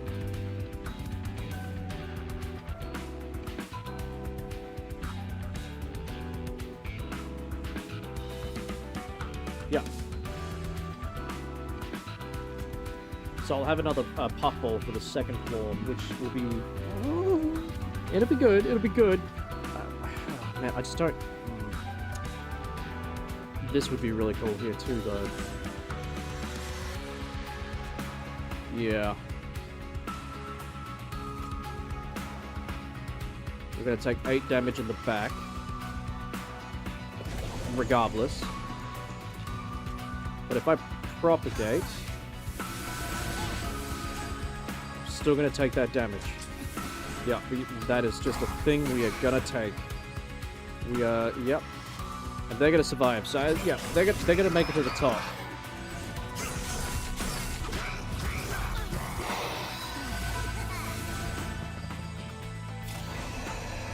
Now, I'm noticing the lack of power that I have. So, it is playing out how I said it was going to.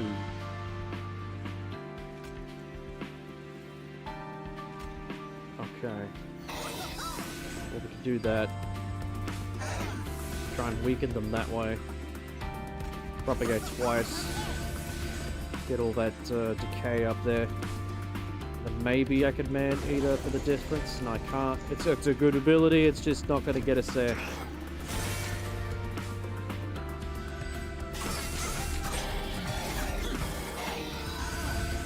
Alright. Still one-shot at them on the way out, though.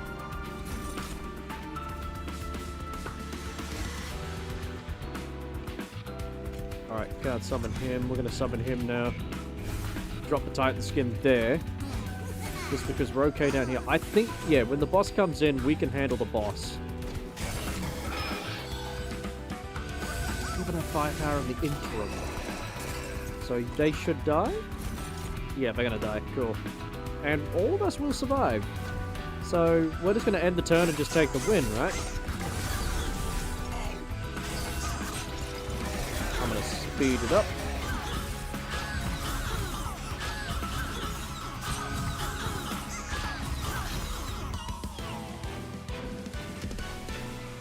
Oh, good, good, good. I still haven't grabbed one of these, have I? Got a spell chain, but I can't cast it twice. Not at that cost. We have to lower it.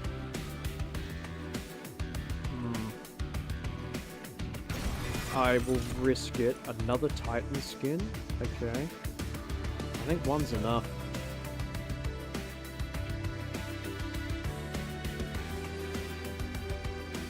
We'll take it. We'll take it. I think one's enough, but we'll take it.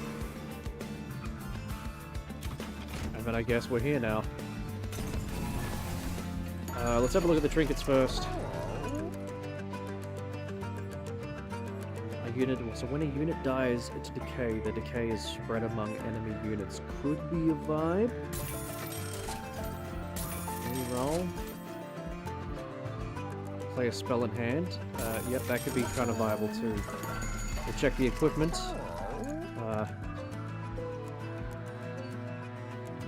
The health restore is kind of a vibe. It's not a bad idea.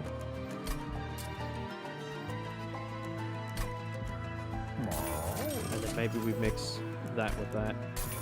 Yeah, that's probably the play. Now, what do I need an extra of? If I need an extra. Honestly, I've only got one engine. I have one engine, which is fucking depressing, frankly.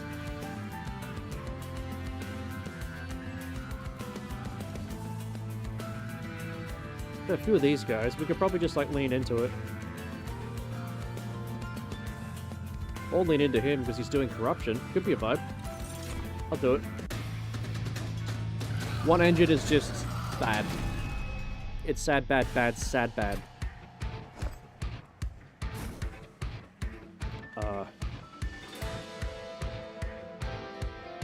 Do I want to double up though? Like, if we put 2 of them there...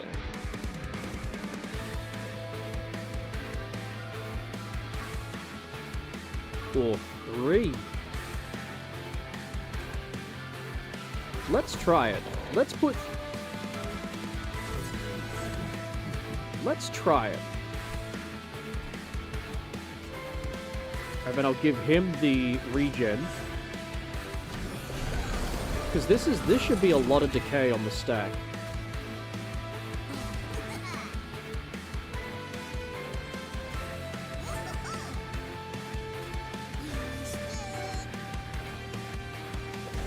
So I'm just gonna survive on the back, actually.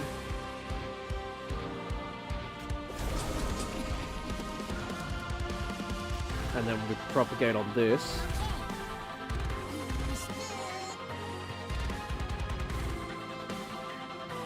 Okay, so from that first turn, we've already given the boss more than 1/3 of his health in decay alone. That's how much damage he's gonna take. That is a lot. But that is a stupid amount.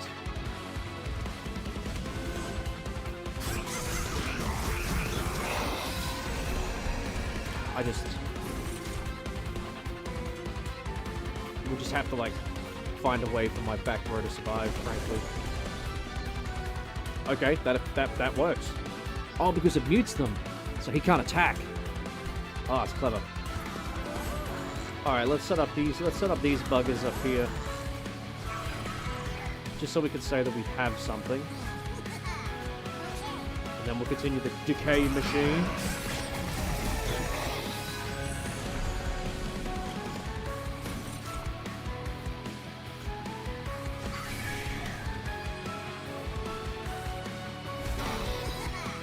That hit every... Oh, no, it didn't hit everyone. Oh, no, it did.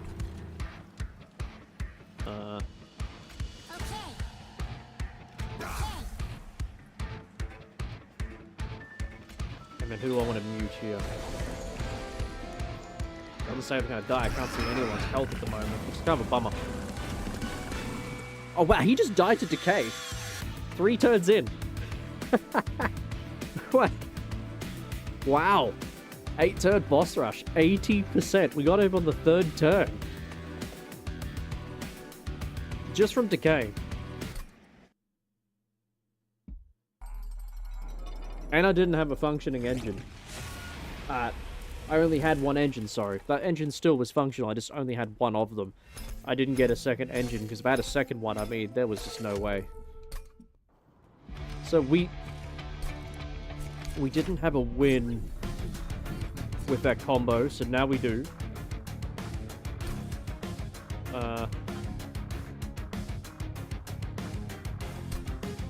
Got no wins with this one.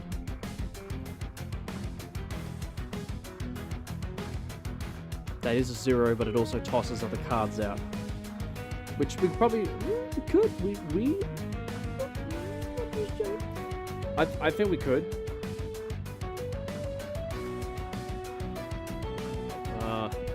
Yeah, I think we do it.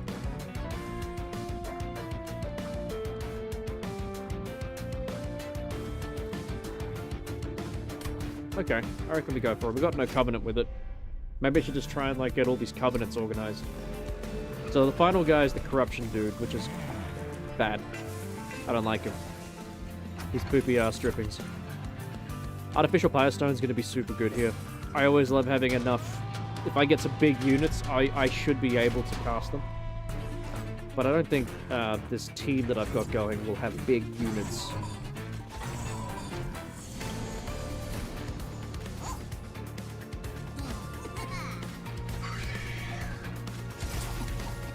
Okay, let's keep those troops going.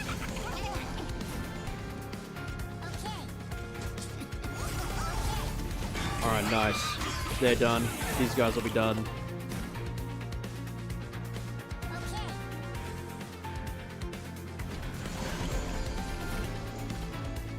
I think we just commit to wiping this guy out. Yeah, so we're fine.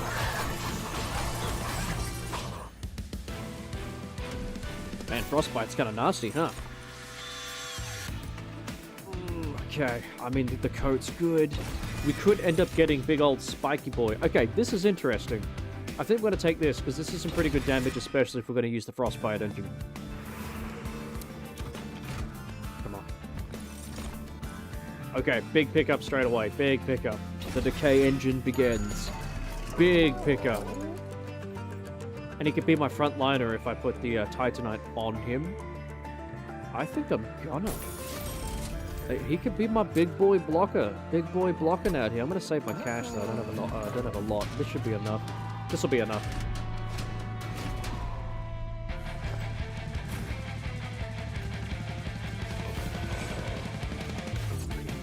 I can't believe he's got Titanite on him. That's crazy good. Alright, so we decay.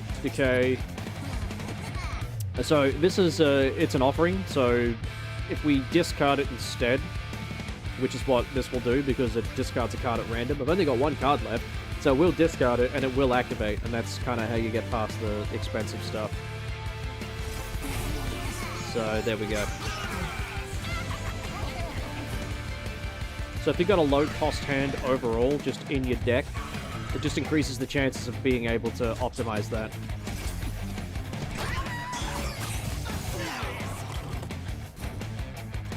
Okay, so he's going to propagate, which is what we want.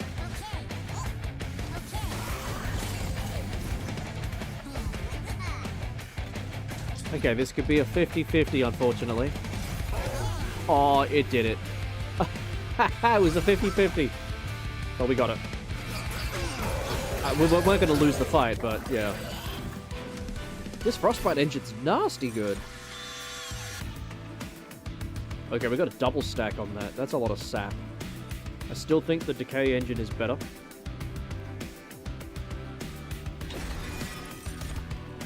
Conduit 10. And it's got a large gemstone on it. So that Conduit 10 is just going to be... Yeah, but we're not really using... well, I mean, it is a spellcaster if we lean more into spellcasting. I'm trying to lean into the Decay factor, so... I'm at odds with the pick.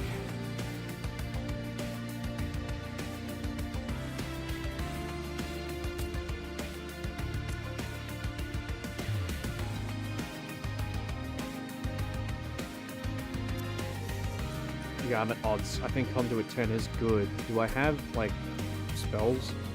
I don't really have any spells. I'm not, yeah, because I'm not leaning into them. I mean, that would definitely benefit from a Conduit 10, for sure, but that'd have to be on the same floor. I'll take it for my second floor.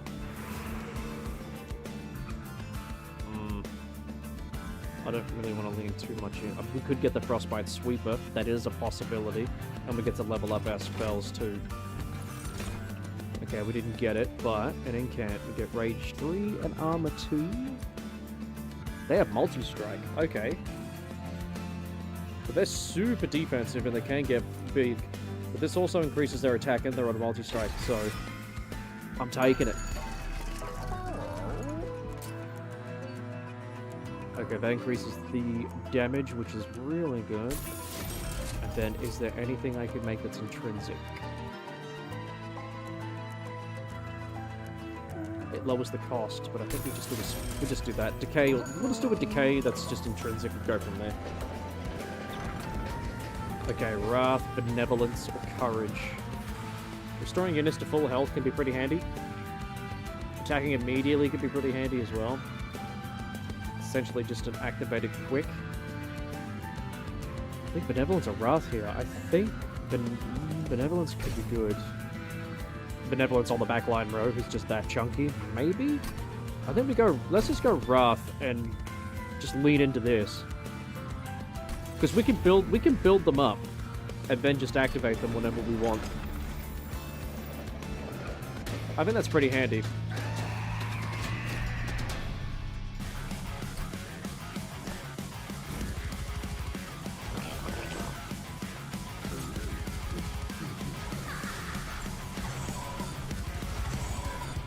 And I think we're pretty good. We just have to set up what we're doing.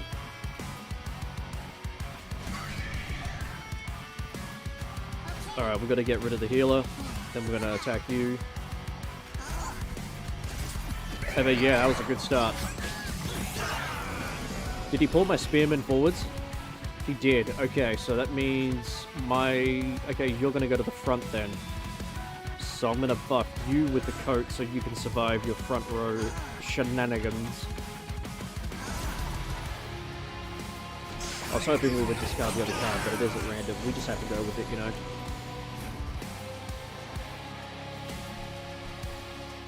I can't wait to get that extra. There's an incant right there. Wow, we rolled the... Okay, kinda good. So you'll attack first. And then you get to attack again. Very good. Nice.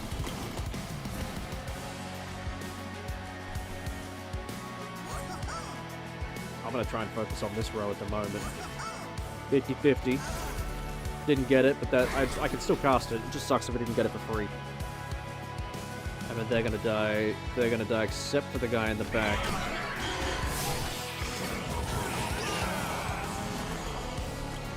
But I need to get my guy back to the front. I think he's gonna get pulled. Anyone die back here? Yes. So big old tentacle face can go first. There's a death there. So yeah, we're kind of just...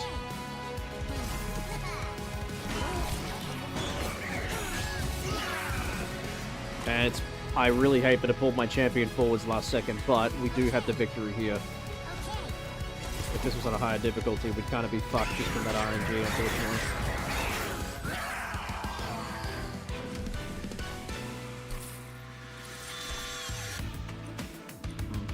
Okay.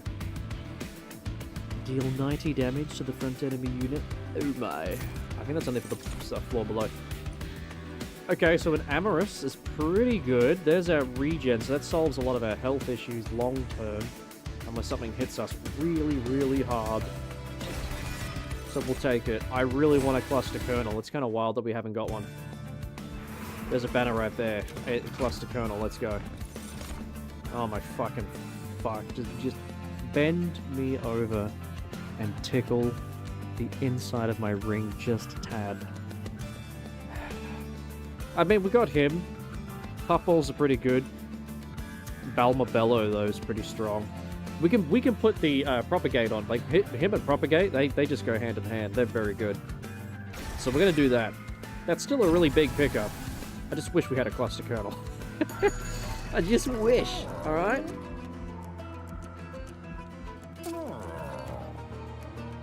We could build up his health, too. Or... Wait, we could large stone, and he would still be 1. That might be the play here. We'd have to roll for it, though.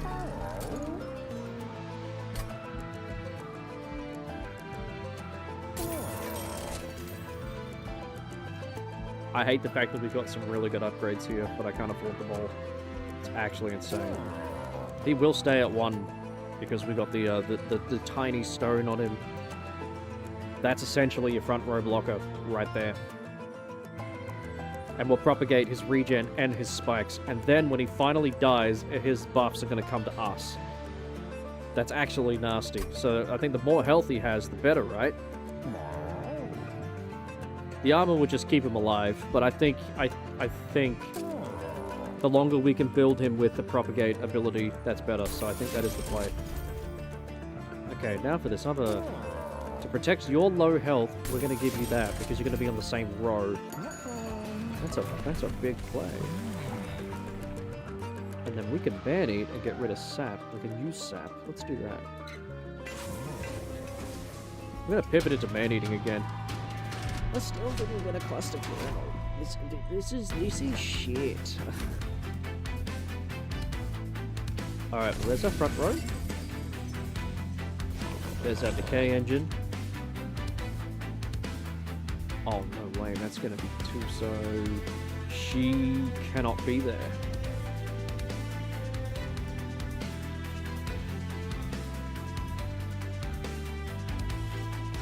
Well, that's a little scuffed. The whole point of her even existing is because of a rally ability. So that just doesn't matter. That's kind of wild. I can't fit them on the same row. I'm one short. Alright, well... They're just a bunch of butts. That's the end of that. Let's slowly build. I mean, we got the big lad with the spikes. I mean, yeah, as long as we build him, I mean, we're fine. That's about as good as it's gonna get, frankly. I've just gotta propagate the shit out of him. So if I get the loam coat, which is right there, I mean, that just goes hand in hand. He's gonna propagate twice. Very good. So eventually, when he dies, we're gonna get all the spikes and upgrades. That's good. We'll do that, and that, and I can put him behind you, which means we can activate this. That'll trigger the... Yep. Cool, cool, cool, cool. I can't believe we're one shy.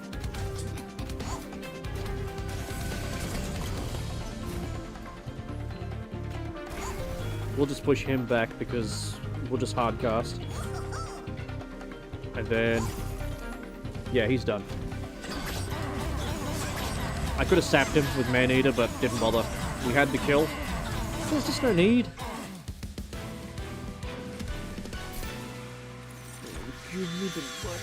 Okay, a mushy room. If they get past the first, sure.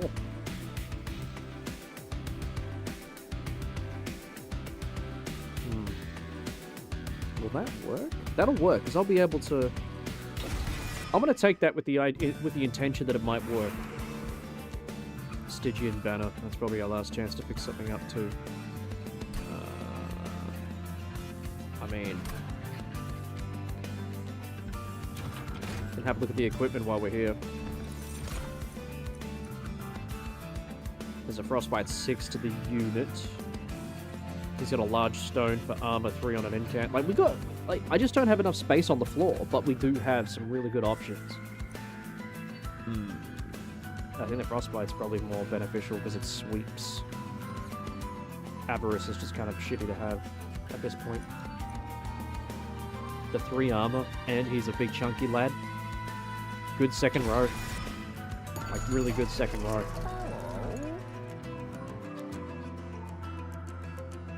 I'm gonna take that room. I'm gonna take it. I'm gonna put it on the top floor. I'm not gonna put anything on the top floor, I'm just gonna leave that there. That's my plan. I'm sticking to it. 5 club could be kind of cool, though. A fun guy gains a +2 per troop stack. Yeah, we'll take that. So our DPS increased just there, off that artifact alone, which is very good.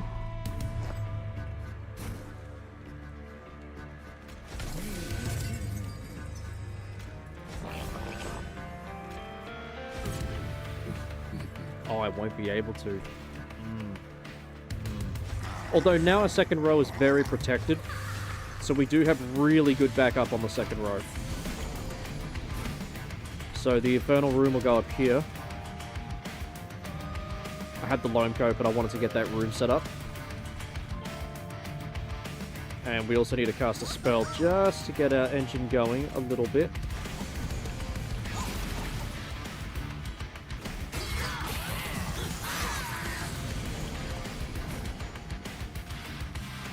We've got the sap room, very good. And I'm just not going to put anything in that room. I'm just not going to. Yeah.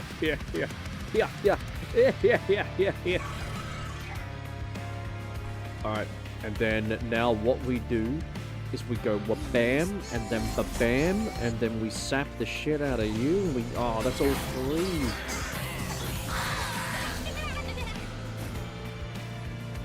Alright, this is what I wanted to do. I wanted to get the Guardian Stone down. I still can because the front row's gone. That's actually lucky. Wow. It couldn't have... Okay, it was a 50-50.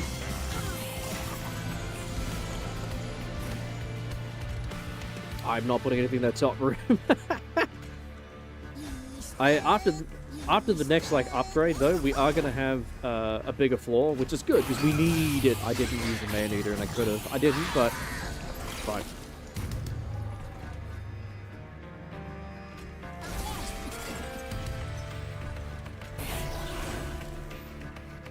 He's going to survive.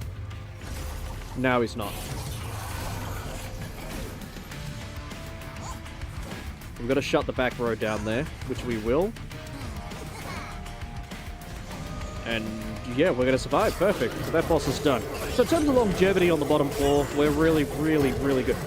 I mean, old mate that we keep propagating with spikes is just ridiculous. 30 attack and he has 100 health. And spikes. That's nuts. And they keep going up every time he propagates. That's... what? This is applied to K16 and SAP 4. That could be a nasty card. I'm gonna take it. I took the card. This one is free. So I took it.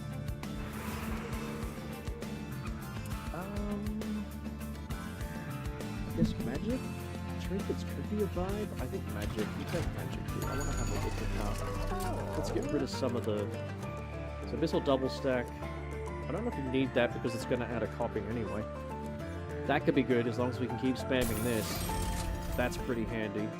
Double stack's normally really good. Let's get a 4 decay on that. And then yeah. I think our spells definitely went up. The random Hellhorn consumable. It's probably going to be armor or rage.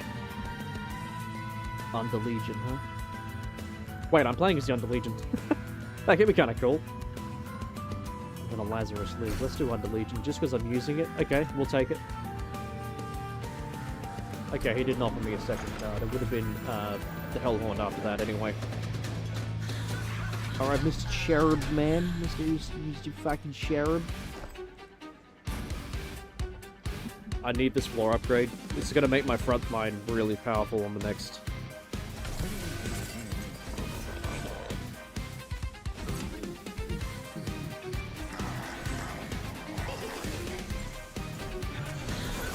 Oh, what a front line.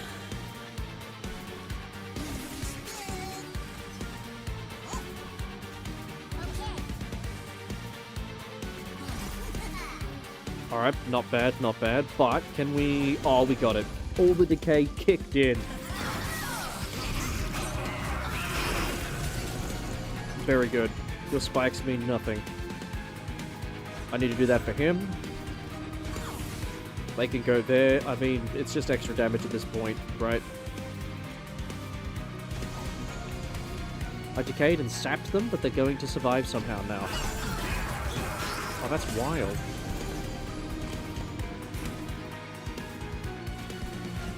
Alright, well I'm gonna set up the Inferno room then. Go fuck yourself.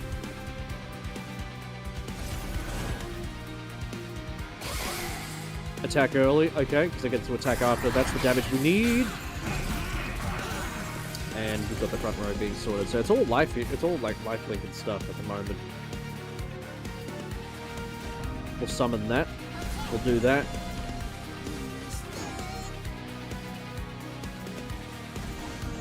Yeah, take that. Now you're... Yeah, it's over.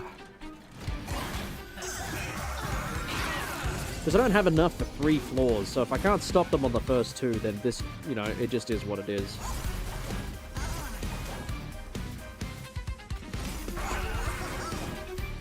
Nice, nice, nice.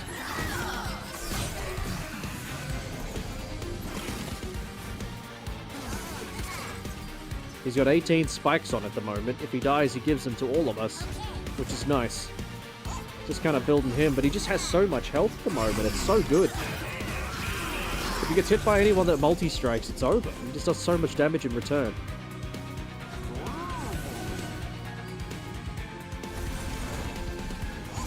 That was a big decay hit right there. That was a big pandemic.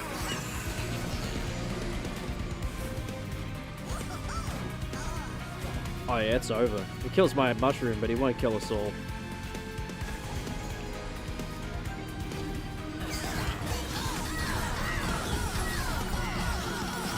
I think I can solve my DPS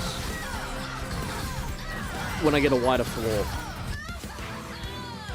Oh, yeah. Could take that too. We'll give him armor as well.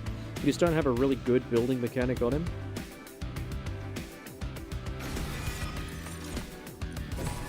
So that's going to make my first floor even better. We can copy a card. I think copying is going to be good here. See if we can upgrade. And if there's anything else we need to upgrade, that's a big upgrade for him, actually. Yeah, that's big. And then a conduit 20. That'll be 2 armor on the incantation. Okay, so I want another one of this guy, but I mean, yeah, I think we just try and stop on the first floor with a really good second floor. That's the backup. I think we get another one of these.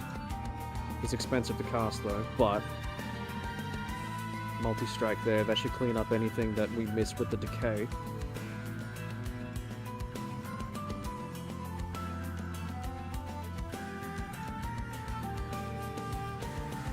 Wish we could get more decay, but he's just so big.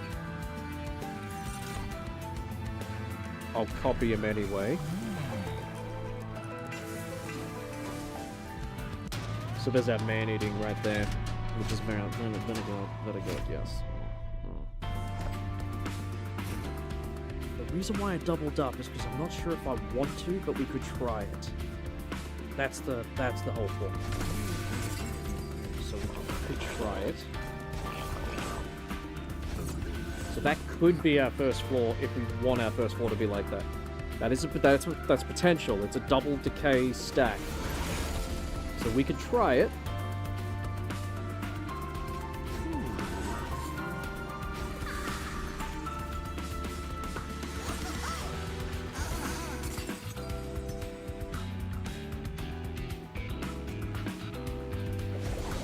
So we're going to kill the ones that matter because we don't have a second floor yet.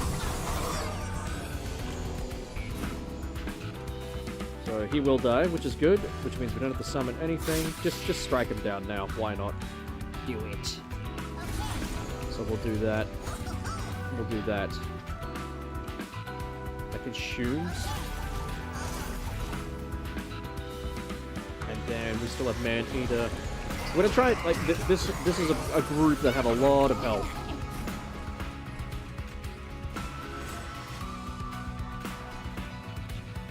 So if I put... that should be fine.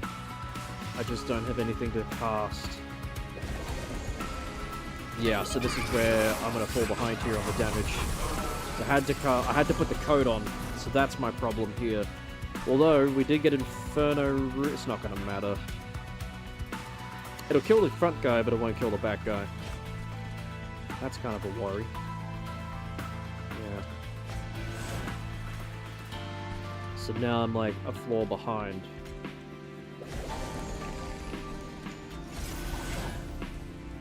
Yeah, that's bad. I don't know if double decay on the bottom floor is actually the way to go here. Okay, there's Big Lad to the front. We finally drew him, and he's the extra damage that I needed. So... they'll die. He's gonna take damage, but he won't get hammered. What am I doing in the first row here? Do I have a room set up? No. Now I do. I mean, we can take the hit. I don't think the double decay on the bottom floor is the way to go here. What are we doing up on this floor here? Can we... is there anything we can do? No. I think we have to restart. I just don't think that's the play. So I doubled it to try it. Not a fan. We're not going to do it. It's over. Let it go. How you doing, Kayla? Hopefully doing well. Shout out to the incredibly cheap water bill and the inspection coming up. It's not for a little bit, but, you know, it's there. But yeah, hopefully doing good. I think we do 1 decay. We'll stick to the original floor plan and just...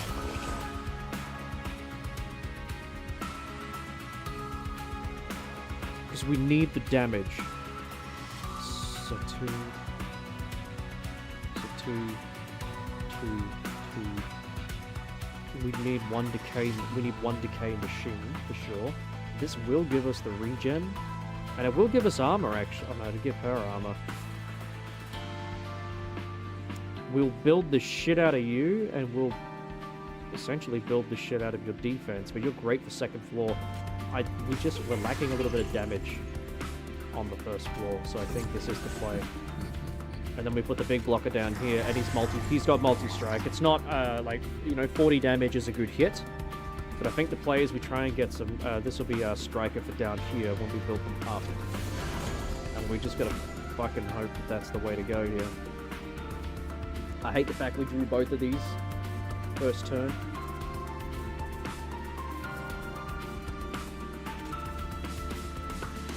We're gonna put it on him.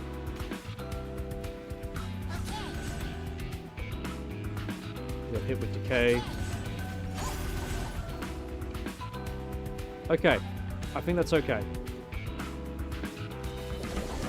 So we sap him. Yeah, okay, so the guy with resurrection, he's gonna come back, reanimate. You ever heard about either? Oh, I thought JD had posted that. I spoke to him about it the other day. He said, yeah, I just haven't posted it yet. I just assumed he had. But yeah, there is a water bill in, and it's really small, because once again, I'm the problem. It's my fault.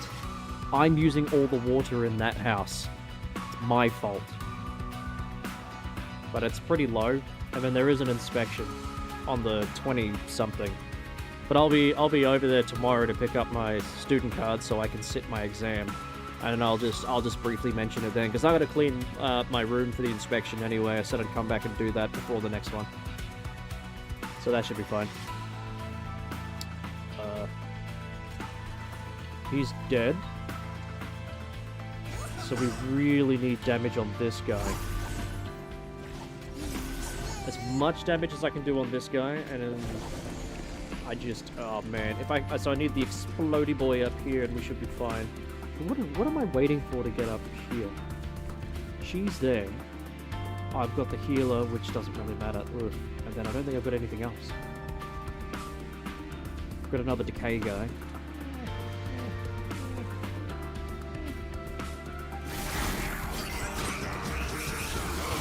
I think we just got better management so far.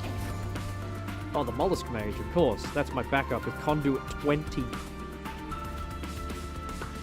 I think that'll cost all 3 though.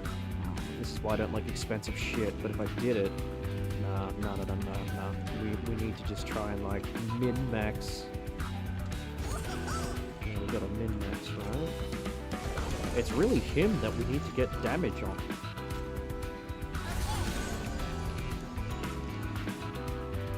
Because they're the big, chunky lads.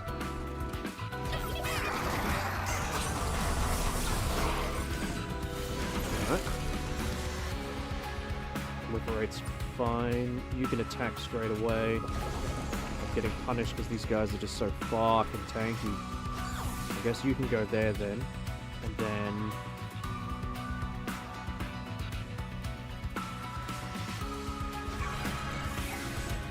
that.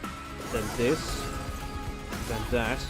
So we're going to kill everything but the main guy. The one in the middle, which has all the health. So we are falling behind on the damage.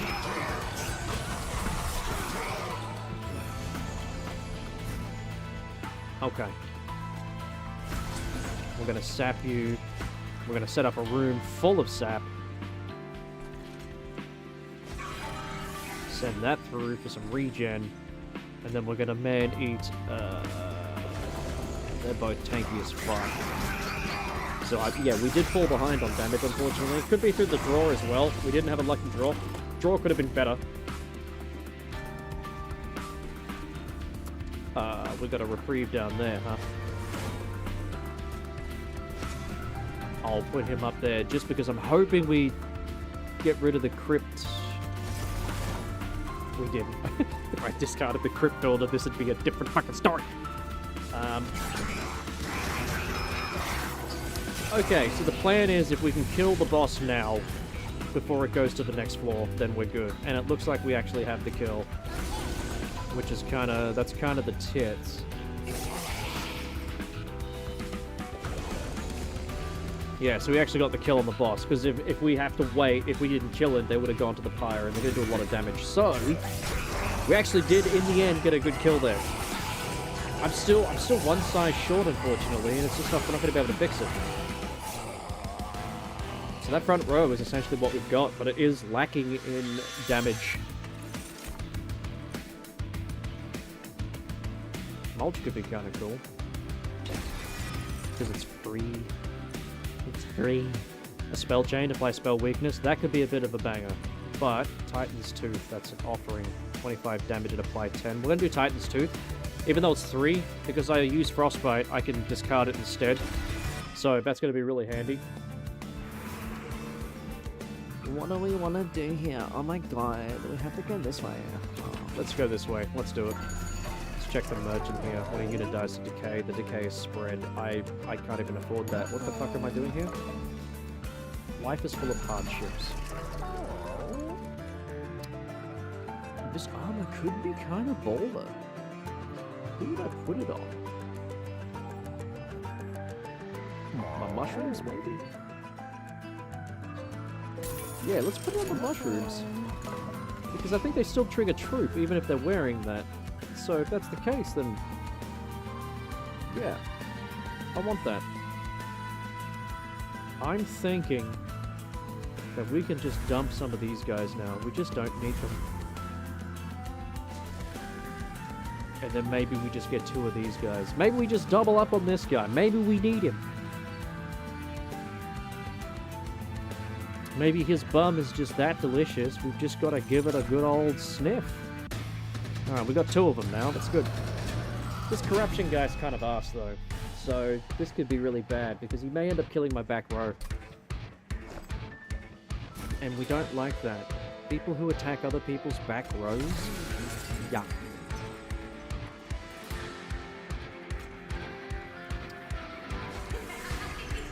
Alright, we need a...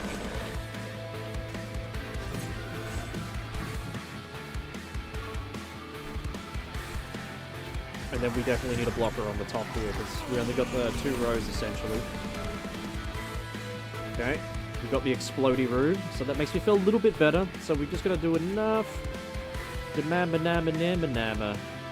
we're up there. Now if I do this, will this buff anybody? It will buff us. That's good. We like buffing us. Look at all the buff. Let's get rid of that corruption garbage. And then let's go bam. Hey, just seeing his green garbage is just horrible. I don't even like that. It's the opposite of enjoyable. We can Spore Touch, because everything should die. He is a guy of decay origin. And I've muted him? Okay, hang on, that might be a vibe. Yeah, he didn't do his full beam of bullshit. Because he was muted. Okay, here's what we do. Here's what we do. They're gonna be hit by... I'm gonna give him the shield. Yeah, fuck it. I did it. I did it. It's been done. Try and mute this person. If I can.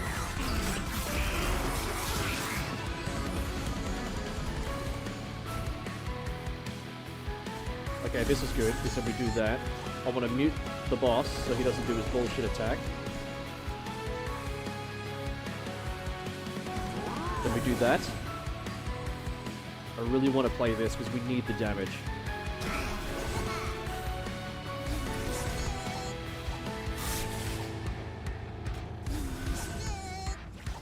Yeah, we just needed it. So we're gonna lose our mushrooms. That's okay. We can just make more. That's the benefit of mushrooms. Right? The benefit of the Underlegion is just make more fun guys. My hand is full. Okay, we got that. Now here's the interesting thing. What the fuck do I play? Oh, you know what? Let's get another one of these guys in. It's gonna be expensive, but I reckon if we double up on this guy, we're pretty much sorted if we can get to the boss. Of all the things to discard, I discarded the thing that does a thing. Okay, the top floor exploded, which is good. It's my last line of defense. Hang on. He's gonna die? Awesome. He's gonna die? Yeah, we're doing some good damage, actually. How are we keeping up on this? Okay, let's do that. Then let's... We need to get some decay in here. We just don't have enough decay. We need more. Oh, that's a good stack right there. Can we get the crit builder? We can. Good damage. That's the bulk of the damage. We're getting super lucky with our discards. I won't lie, our discards have been really good. Definitely not relying on them, but it's nice that they're working. Let's give old mate. So they can attack again. Very good. So they're up to 72 times 2. That's a great multi-strike for, like, no covenant. And then more. Just more decay. We need more decay. I can't believe we haven't got a cluster kernel. Cluster kernel, and you can just switch your brain off with this setup. Don't even have to think about it anymore. I'm gonna try and catch up on a bit of damage here. We've actually got the victory. This is the final boss. Yeah, we've won. Nice. I didn't have to catch up. I distributed the resources poorly. Like the last crusade, you have chosen poorly.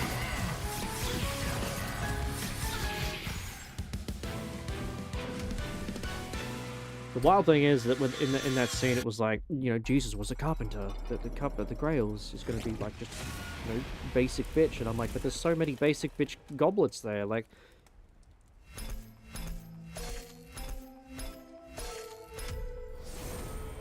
okay, we leveled up our Stygian.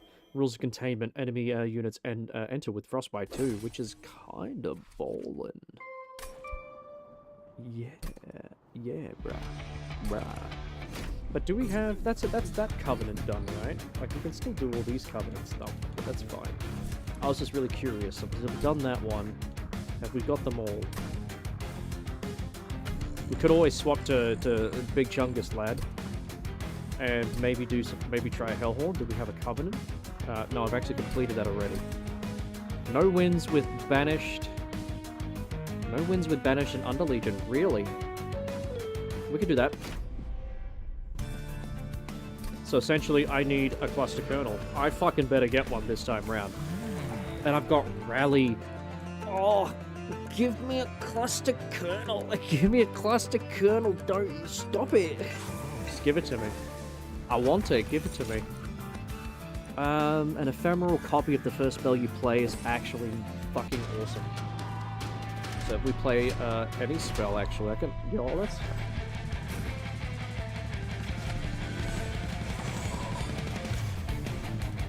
Okay. No, this is fine. So we could do a Just Cause, or we could do an Eager Conscript. I'm telling you now, buddy.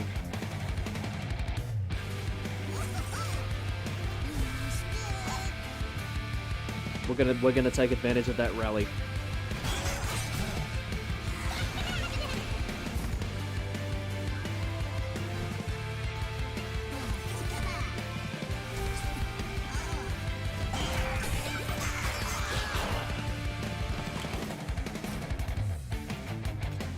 Alright, who's got what damage? And that gets that job done. So the zombie's gonna get through. You know, it happens.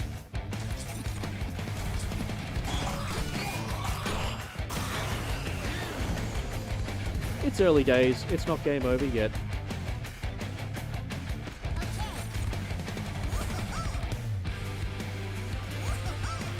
troop leveled up. I'm just going to take advantage of this rally ability. Anytime we spawn something, our big old Chungus lad is going to get a +1 in attack forever. That's good. We want to take advantage of that. Okay, so glow up is really good, because that's our way of shifting shit, which is good. Although the lone coat is always goated. Propagate too, just every turn. I don't have to rely on a spell. It'll just do it every turn. And you get regen. It's a good piece of equipment. I can't knock it. So we can get a Valor 10 on a Consume, that's fine.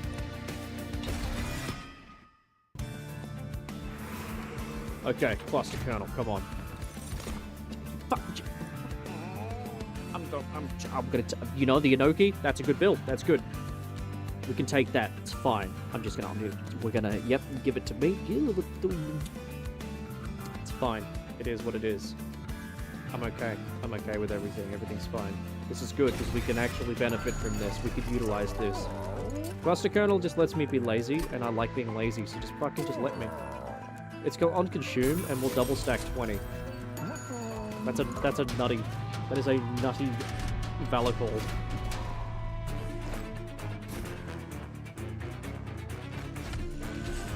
Okay, you go there, which means we triggered Rally. Now what we want to do is go spawn him, and then we're going to do that.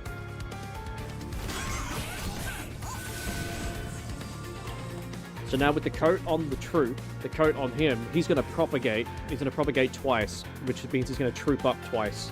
And that's going to rally our guy again and again and again every turn. Bow free. Bow free. So he's going to die. He's going to die. Yeah, it's fine.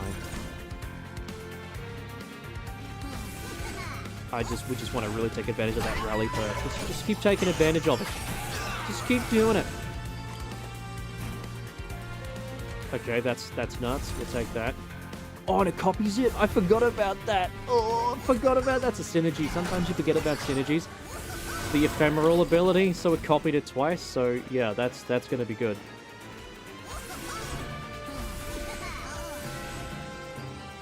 He's not even going to get up the first floor.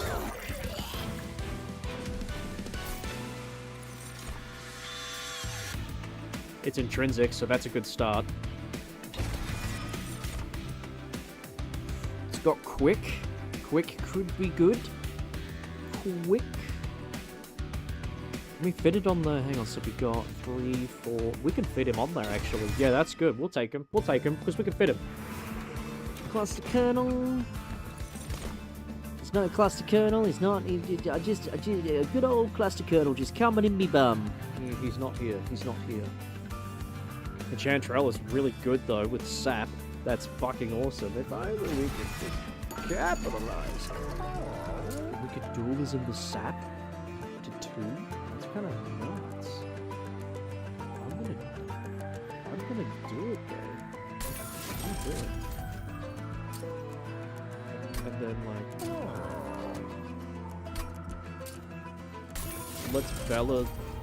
Let's Valor these guys. Let's do this. Can I have a corrupt fountain, please? I love the little mix-ins that they have. Inscription, very cool. The Stoat. I think the many lives is pretty handy here, right? Because our back row, we don't want it to really die. I think many lives on our Sap 2 is going to be very handy. And with Dualism, we're going to have 6 on Reanimate, which is pretty fucking good. That's very delicious. Very yummy. We have no units on the floor. He will deal damage to the pyre. That's fine. There's no Covenant level, man. What are you going to do? Nothing. Stop it. Oh, I can't fit them both on the same floor. Make a decision. It's gonna be a Chantrell, so... And then you can go up there. Why are you attacking her straight away for? That's fucking rude. You're rude. Alright, I'm just gonna focus down here because it spawns 4. That is so good. And it copies it. Oh. They're being sapped into... Do they have 18 sap? No way. 18 sap. He's got a minus 36 attack. He's not going to hit anybody for 4 weeks. So basically we just sap the shit out of him here and it's just over. I've got to take the time off to protect her though. So now we're going to ephemeral the copy here, which is... There were 40 Valor. So 40 Valor means next turn, at the end of the resolve, he's going to get 40 armor. Which they'll have to go through. I tell you, that artifact is so good. It copies the first spell. It's nuts. We could put that there.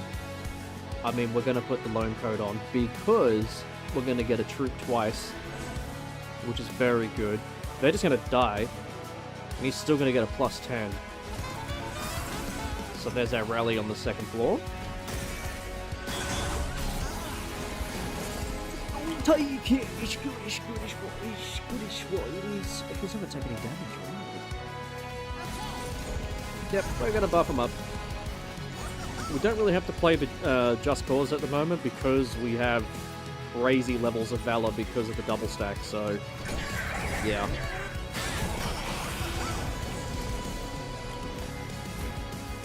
I'm just gonna keep sapping the shit out of them.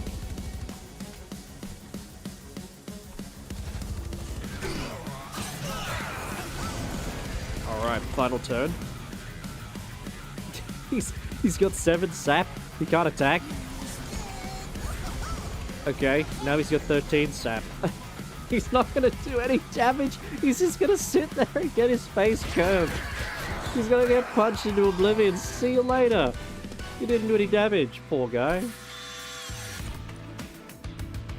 Sanctuary is pretty good. Damage shield 2 to all units on the floor. Consumes, but I mean, we could go all in on our... I don't want to go all in. I think the damage shield is just more versatile and it's already cheaper. We can just take that. Where? 394. Where is my... Could take him. He'll be good for second row. And then if I need him on the first floor, he's the big boy of the Banished. He's a big lad. Big old lad. I'm gonna go for that fountain. I'm gonna be honest with you. I think the fountain is just kind of calling to me. It's like, bro, at the start of the... Ooh, at start of turn, friendly units gain Valor 2. I mean... Can I get both of these? They stack! They stack! I got both of them and they stack! That's kind of nutty. What is this luck at the moment? It's kind of nice. So now we get a rally 1 and we get health. So now we're gonna get attack and health. That just goes, I mean, I get... It'll give him trample. I really want the health upgrade though. But fucking hell, the trample. Because I could go for here, get the health, but then there's no guarantee I'm gonna get headsman as an option. And I'm gonna have all this attack, but I'm not gonna have any trample. I'd have to just rely... I mean, the Banished have really... The Banished do have... I'm gonna gamble on it. I'm gonna gamble on it. I'm gonna get the trample now, and then we'll do the we'll get the plus health last. Remove the captain's halo. No. I don't want anything from you actually. I've got a really good synergy with my artifacts at the moment. It's kind of nice.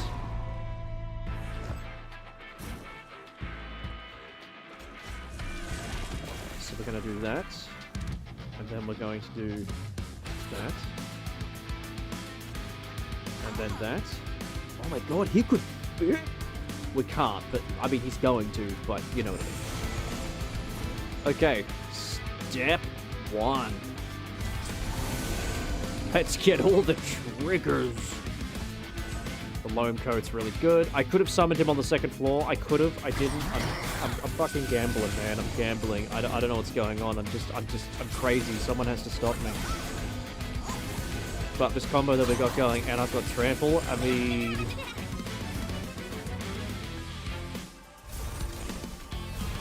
that is a crazy amount of armor that he's about to get to. Yeah. And we have so much regen, and we've got more regen. This is a very effective engine. The amount of sap that we have right now, it's yeah.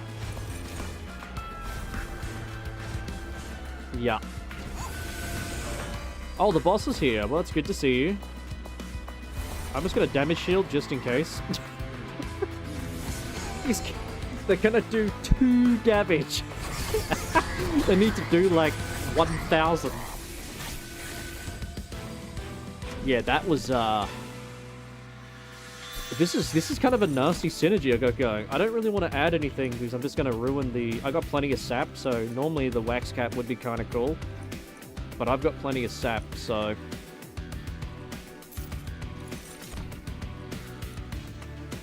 +1 Valor on the stack. I don't have an. He won't be. Oh, I'm sorry. He won't be in my hand at the start, which means I'll summon the rally in, and that's my only. So I'll have a full bottom row. Otherwise, that would be yeah.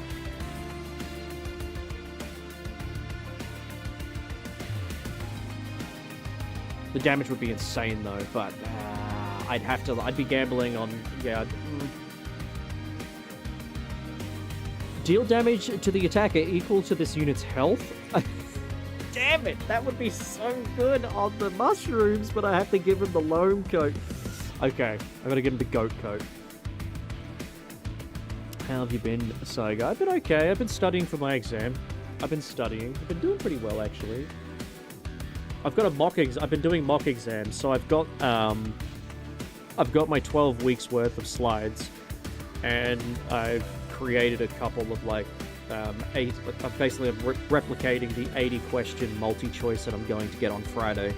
And so my idea is that I follow the criteria of what it's going to be like, and it's going to be a sort of even split between the 12 weeks. And I've done a couple of 80 question quiz thingos. I've done some mock ones. So I've been practicing. Every single one I have passed. That's true, I have. The problem is I think one of them I got a 56%, and I'm trying to get a 70%, because I think 70% would make me more comfortable. Because at the moment, I'm sitting on a credit. So I've passed all the assignments for it, but this is 40% of the grade, so I don't want to essentially completely flunk the exam, otherwise I won't pass. So the goal is obviously 50%. But I'm really aiming for 70 and up. 70% and up would at least make me go, look, if they're going to try and fail me, or if there's something that I've missed, I would just feel better knowing that I've got a better chance to just scoot into the end there. Yeah, I think I've got this. I'm pretty confident. All the mock tests that I've been doing with the information that I've been given, I've been doing really well, so I've passed it. I just want to get a better score. And so, yeah, tomorrow I'm going to wake up and do my last 80 questionnaire. Make sure that I've got it all, because I've seen these questions a lot now and I'm starting to see the patterns, and then hopefully I don't have brain fog when I get there. That's the only thing I'm concerned about, is I'll get there and then I don't know how the questions will be worded. I don't know, because I've got my tests that I'm running as challenging, so I'm making sure that the questions are quite difficult. And so I'm just kind of concerned that if I get there and then I just don't understand, or it asks something that I haven't covered, but I'm hoping that it'll be fine. So, yeah. The nerves is just because I don't know what the questions are on there. That's just the nerves. It's like I'm studying for everything, but it would be nice if I knew essentially what I needed to study, but that's part of the thing, right? Learn everything, and that's what they want you to do, is learn everything, because you don't know what we're going to test you on specifically. Because 12 weeks of content, that's a lot of content. and only 80 questions, multi-choice as well, multiple choice. I mean, there's not a lot, like there's so much content, but they're not covering, I don't even think half of it's being covered in the multi-choice questions, so you just don't know what you're going to get. Eat some fish for brain food? I actually do have fish. So, yeah, I reckon I'll smash some fish tomorrow. Probably not tomorrow, probably when I wake up. Ugh. This is a the amount of damage I did on that engine was nuts, so I'm gonna go and take a leak, and I'm gonna come back and continue that. How long am I streaming for is something I thought about. I actually don't know. It could be 3 in the morning, and I'll still be going. I don't know. But, yeah, I mean, as I said, I'm streaming on 3 different platforms, and I'm just hoping for the best. That's what I'm here to do. I might just start reacting to some horror videos at 2 in the morning. It's possible. Who the fuck knows? It's my stream, and I'm just doing different content, you know? Different content's kind of fun. Been enjoying it. But anyway.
Oh, good look.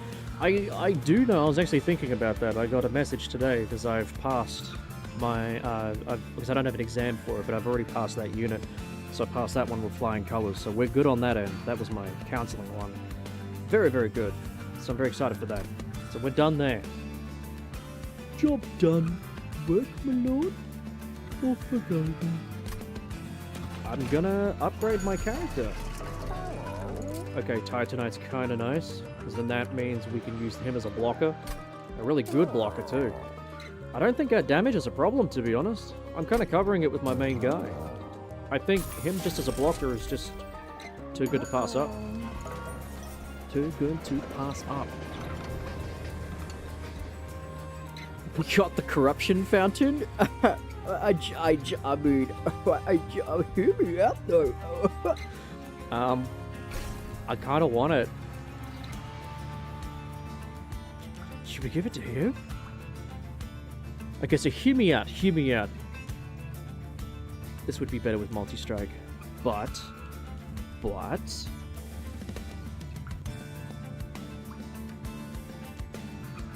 I have dualism on her, which means she's gonna hit for 40 corruption. And has reanimate, so she's not gonna die anytime soon. That is... I mean, if we ever can double up a card, I mean, I'm doubling her, because that's ridiculous.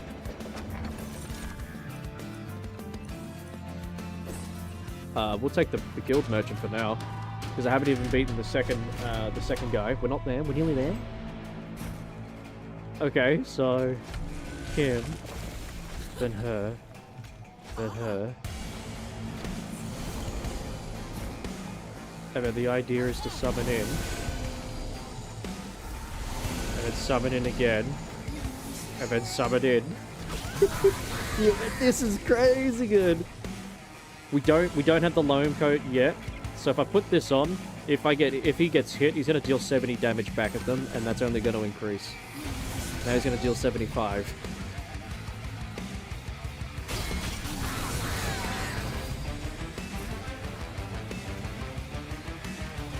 Oh my god. Now he's gonna gain. Now he's gonna gain. What was? Hang on, it's 40. Wait, is that 54? No. He's gonna get 54 plus 1 per. Oh, that's right, because I've got the artifacts. I have the 2 artifacts that stack. So Valor is no longer just 1; it's like 3 or 4 per Valor, even just for the. Okay, that's really. That's a vibe. It's a vibe.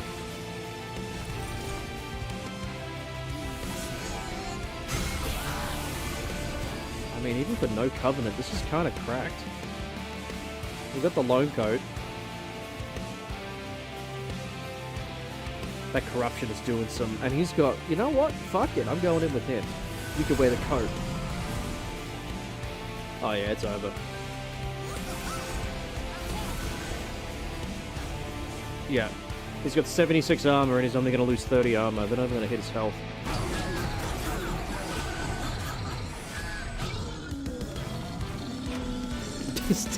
This damage is so stupid. You have returned. Oh. Pelican, come on now. Come on now. You're being silly, bro. You're being silly, huh?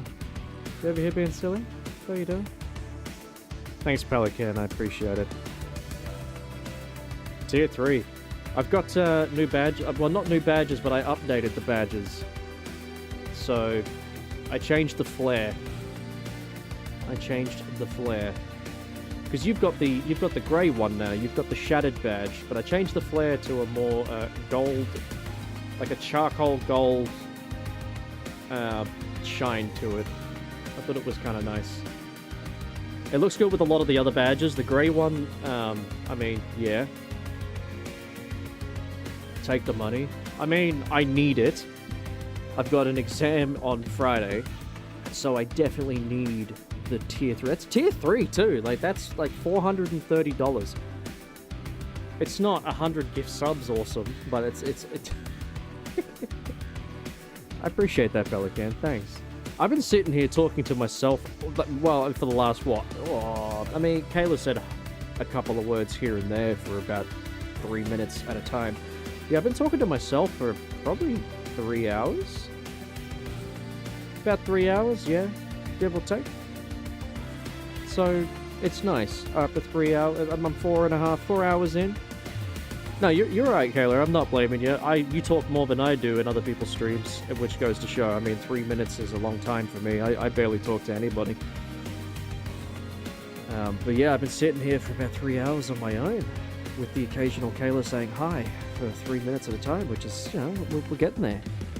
So it's good to see a tier 3 subscription. It makes me feel like I can just end the stream because it's successful. Imagine talking to yourself and then getting money. That's fucking wild, actually. It's actually wild. I appreciate that. Man. I tell you, there's no streamer out there that's like, man, when someone gives me money, I'm acting humble. I'm like, fuck no. I want that money. Thank you for giving me your money. It makes it feel like I was doing something, you know? Like it matters. My life matters because Pelican financially gifts me acceptance, belonging.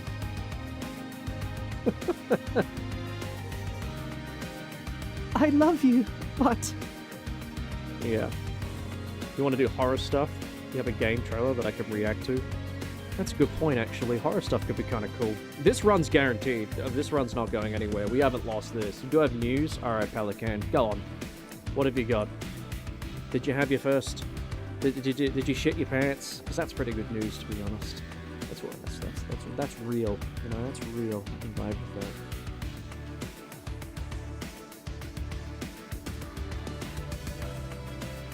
But yeah, what game is it? What game trailer is it? I'm curious. Like, I'm curious. Like, horror games could be kind of a vibe. Spawn 1. We can do that. Spawn one more for each card in the consume pile. I don't want it. I think we're good. Apply Valor to friendly units, and that's just on a strike. You have a riddle. I'm notorious for being really good at puzzles. I reckon I can solve it. We're gonna take that because that's just gonna be really good. Valor at the moment is just a ludicrous stack. Also, I said I could copy the Inferno room. I don't even use the top row, so that's just a good pickup. We'll just take it.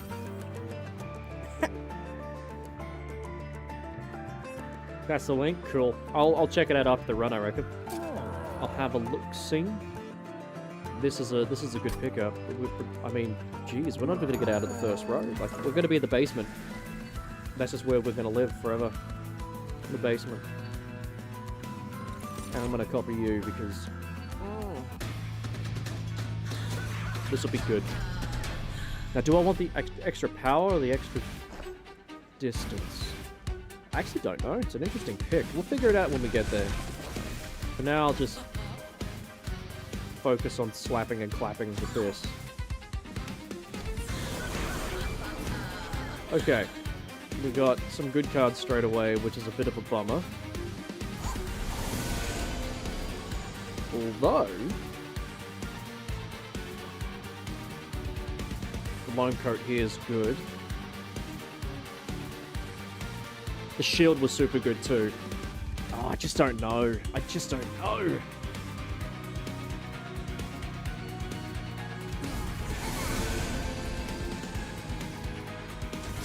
Let's just do that and just see what happens in the future, right?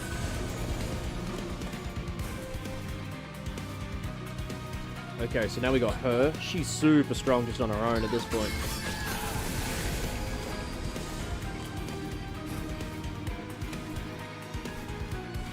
And then we want to put the shield on him because I think it's just really good. The shield on him is just so good. And then, okay, so this will be good. Apply Valor 3 to friendly units, which is awesome. He doesn't have to be at the front. So we can do that. And then we can just do Sanctuary, just cause.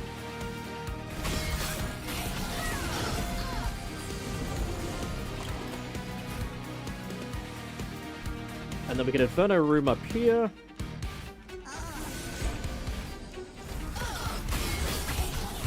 Okay, you posted the riddle. Cool. I reckon I'll finish this fight, and then it'll be yummy to have a look at.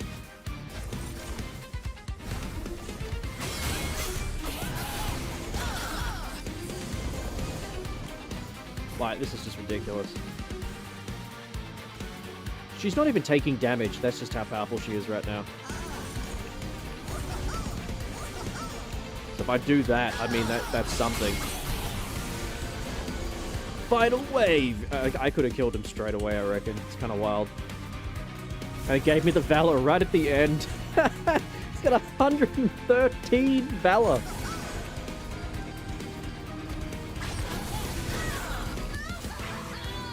I wasn't even close. Wasn't even close. Oh, there it is. There's the Cursed Twin Blade. Do we want more power or more width? I think in order for the damage, we're going to want width. Because that means I'm just committing to the first floor. I'm committing to the basement at this point. That's just the commitment. It's happening. Alright, so the riddle. Let's have a look. I'm looking. Exciting. I'm very good at riddles. Let me totally not get ChatGPT up in the background that you can't see to totally answer for me. I've not yet seen but sensed in change, a shift in sleep, in hunger strange, no passport, yet a trip is planned to welcome me with open hands. I weigh near nothing, yet you feel the weight of love, of time, of unknown fate. What the fuck am I? Alright, let me read it in my head and try and, like, zone in and just overthink and overcorrect.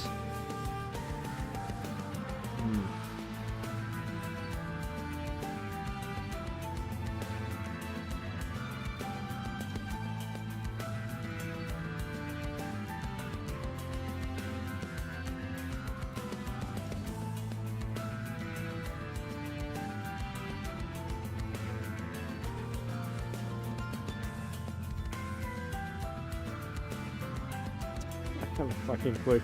I honestly don't know. I have no idea. In fact, I'll admit I have no idea, because I really thought I'm good at riddles and puzzles, but shock horror, I guess this one just bested me. I'm gonna put this into the AI and see if it actually tells me. So, got a riddle for you. I'm just curious to see. I'll admit on stream, I don't know what the fuck. So you got me. I have no idea.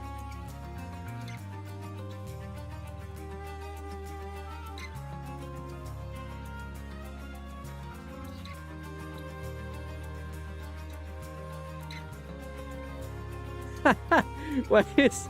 Really?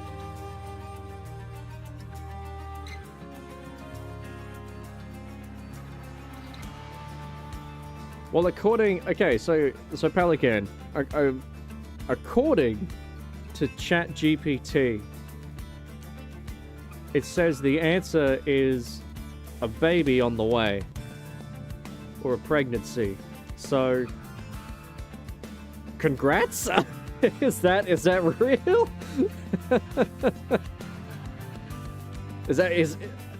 I mean, you could be like, no, the riddle was actually that you're gay as fuck. And I was like, oh, you got me.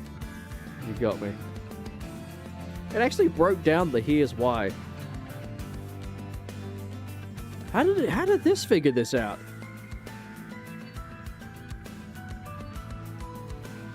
Huh. AI is wild. I was never gonna put that together at all. How do you feel about being called Unc? So, I mean, I'm at the fucking age, right? I'm at the age, and I don't have kids of my own, so yeah, it's over for me. The chance to procreate's over. It's done. I don't have a chance anymore. I'm just gonna go and become a counselor and wear unique clothes and go live in my own house and be all single with my dog. I mean, it's ChatGPT. I'm sure it could figure out anything. It broke it down and was like, I'm not yet seen, but sensed a change, a shifted sleep in hunger strange, and it was like, this refers to the early signs of pregnancy before a baby is visible. How? It's a riddle. Fucking wild. Congratulations, though. That's cool. That's cool as fuck. Congratulations. It's great. So when are you due? 9 months? That's awesome. That's good. I mean, you could be the cool Unc scientist saying. I mean, I wonder if I'll still be streaming by the time that, like, in 10 years, will I be streaming? I don't know. I've said I wanted to stream for 10 years and then call it, but I mean, if I get into counseling and stuff like that, I mean, that's my side job, or that's my main job, and then I could just keep streaming on the side. I'll just pivot my content, you know? Content can be whatever I want it to be, so that's it, yeah. Could be a vibe. No, that's awesome, Pelican. The only downside now is that you're gonna spend all your money on your child, and you're not gonna gift me 100 gift subs. So honestly, it's just hearing about this is both amazing, but also just what a setback, you know, what a setback to the Saigai 100 gift sub fund. So you having a child has affected me financially, which is just wild. I don't know how to deal with this, honestly. So it's a sad day, but also a happy one. It's like smile crying, but you feel sad on the inside, but you're happy at the same time. It's a weird feeling. Don't know how, yeah. But I mean, congrats to you, of course, and your partner. But man, this news weighs heavy on me and my future bank account. Humble streamer makes it all about him. That's crazy. I'm gonna be on live stream fails. A long time loyal viewer announces a pregnancy, and streamer who's super humble makes it all about him. Live stream fails. Just crazy. Even if you don't stream, I can just shout you with Discord. That's true. I'll still have Discord. I'll still be in contact with people. My plan is to keep streaming just until I just can't viably do it. The goal was 10 years to see where I'm at. After 10 years, life can do anything in 10 years. I'm about to hit 5, so halfway. So after 5 years, I'm hoping the next 5 years is kind of like all downhill, you know? Like, I'm hoping that shit gets easier and I start pivoting correctly and I start to really figure out what I want to do with this. But also, in the next 5 years, I'm hoping to be a counselor, so... You don't want to be like this. This is disgusting. This is awful in every way. But yeah, that's awesome, Pelican. And trust me, it doesn't change the fact. My goal is still there. That's good. How long has it been? 4 years? 3 years? It's been a while. It's a long goal, but you know what? They didn't build Rome in a day. I can vibe with that. That's awesome news. Like, all jokes aside, obviously, jokes aside, that's cool. Telling me in a fucking riddle. Who are you? How dare. I think... What do we want to do here? I think we're fine. There's nothing I need, honestly. This is kind of a gimme.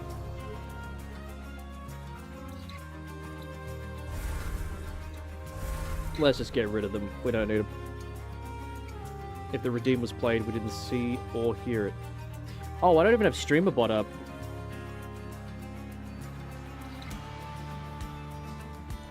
I've been streaming. See, that just goes to show I've been streaming for 4.5 hours. Didn't even open StreamerBot.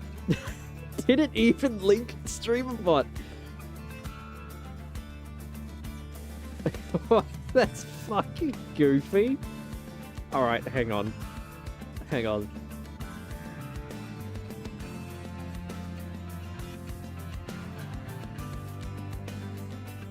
It's not linked. It's not linked because I started streaming before I even. Oh, that's fucked. Yeah, it's bad. That's the opposite of good. I'm gonna be honest with you.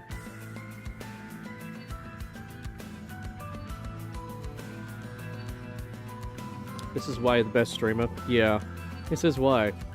I'm always organized. This is why. That's why. I'm always organized. That's a fact. Yeah. Alright, I mean, but wait, what about... This needs to stop! Now! Okay, well, hang on, that one works. Wait, so what... You don't want to be like this. This is disgusting. This is awful in every way. So, I'm sure you heard that. A very humble streamer. Absolutely, I'm always humble. My stream deck's not even synced. Just horrible. What am I doing? I'm supposed to be like setting things up and making everything look all like, woo, fun and great. I've been covering my Pyre's health this whole time, but no one's You burned my dead. house to the ground! My family's dead! What do I do? He's holding a baby too. He's like, my family's dead! What do I do? That's wild. I'm gonna move my webcam because I'm a streamer apparently. Trust me, I'm a streamer. Like, look, there's information that's viable right there. But then I now have to move. I've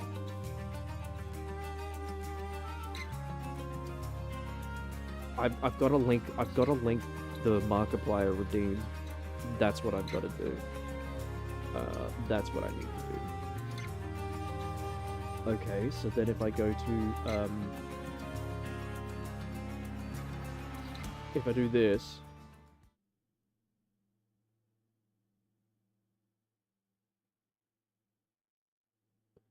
What the fuck is this one?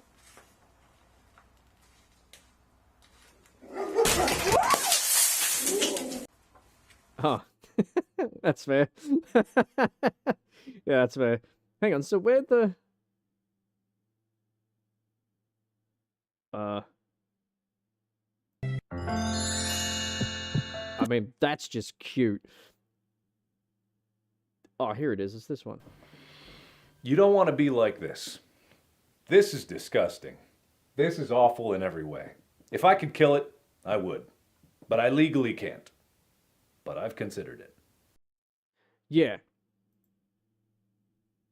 That's the full version. You don't want to by be the way. like this. This is disgusting. This is awful in every way. If I could kill it, I would.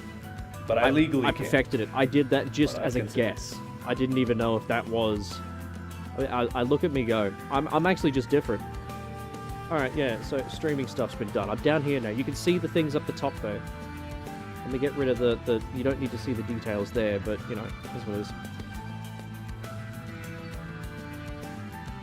Either my controller turned off or the batteries died. I think the batteries died. Okay, it's all happening. Batteries are dying. My webcam wasn't in a good place. 4.5 hours in, I didn't even have StreamerBot open. What the? This is gonna be like the fucking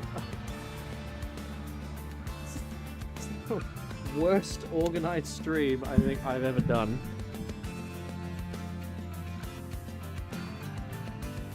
And now I just can't even use control. I'm fucking... Anyway, look, I'll just do the rest of this.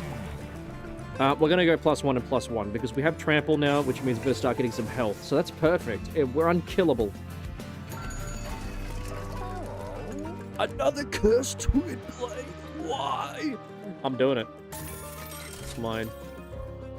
I mean, it's just fucking over at this point, right? If we do this, and then we do this, because this will be perfect for the mushrooms at the start. That's perfect for them. It's 4? Oh, I don't have 4. Nah, we can't. All right, well, you know, we don't even need it. We don't even. It's not even needed. That would be a busted piece of equipment, though, for what we have, but we're already busted, so it's fine. Oh, right. Controller was just... It's not happening.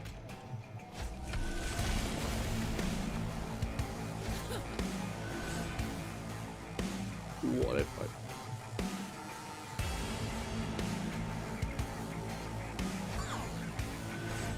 I'm going to be able to put them on there, too.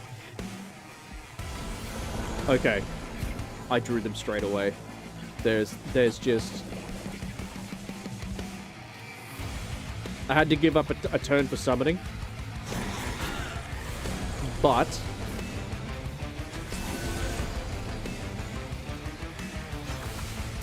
193 times 2?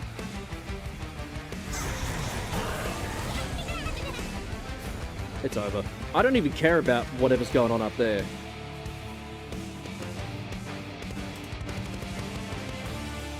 I could get them quick. Wait.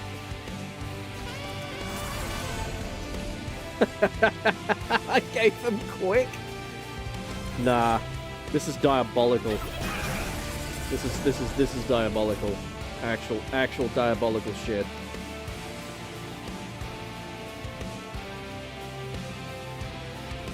Oh, I forgot to hide that scene too.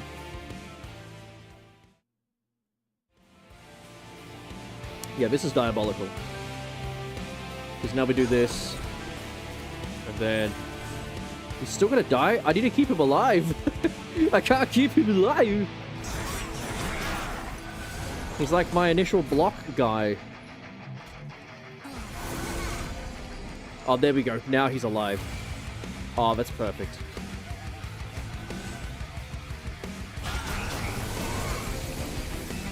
He went straight to 50? Oh, and I've got this now too. Bruh. The game's playing itself. The game's playing itself. Let me just go up here real quick. Let me just set this room on fire. Just, you never know, they might make it up there. It's possible. That's when you know this is so bullshit, is that I'm still going to be in the green even after the boss fight. The boss fight is going to continuously attack me. I'm still going to be in the green.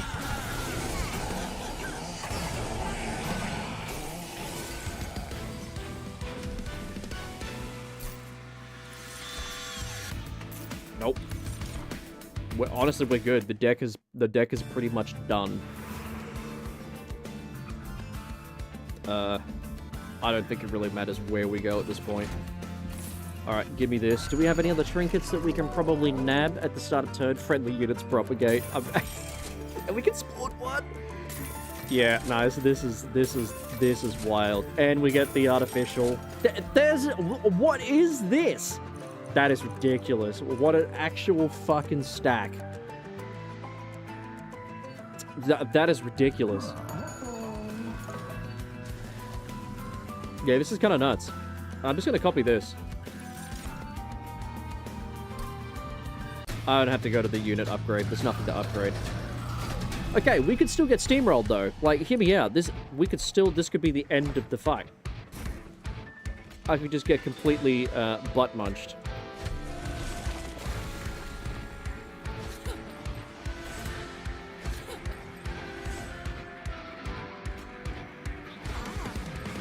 I was able to cast all of them.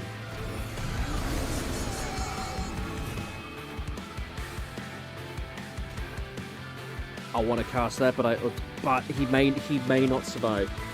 He may not survive.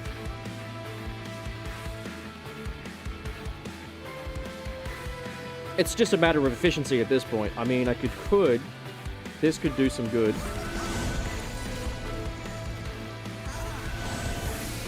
I think that was just the right play. And we may as well save the divinity for every time we see it. We may as well save it. We'll save the divinity. Yeah, there's no point. We'll save it. We'll save it.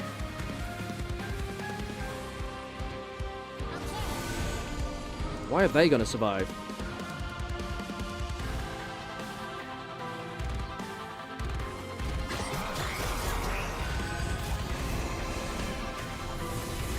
Okay, we had a crazy amount of damage, but it just wasn't enough. That's fine. The problem is these guys. He's gonna die. He won't. And we're spawning stuff anyway. Like, anything that makes it past the first floor is just gonna be cleanup. I'm amazed anything even made it there, to be honest. So let's have a look here. So he's gonna die. He's done.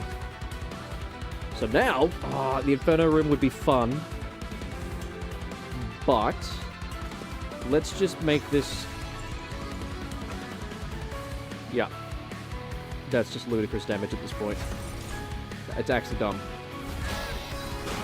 That Cursed Dual Blade is pretty much it. That's the win. And I've got Trample on him, and I'm glad I pivoted into Trample.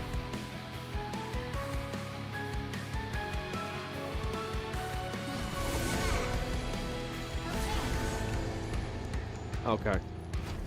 The boss isn't even doing any damage. That is how much he's been sacked.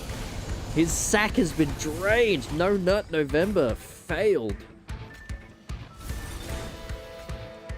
Okay, so the amount of armor that he's got is fucking ludicrous. You can have that. You are going to die? Yeah, of course. Of course.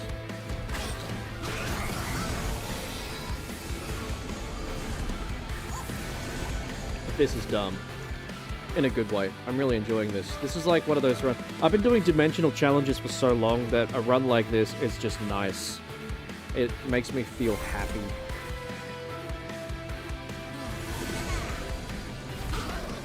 Yeah. Almost as good as the Decay one was pretty good because we killed the boss on like turn 3 started and he died. Because Decay is just that fucking powerful, but... his head's touching the ceiling!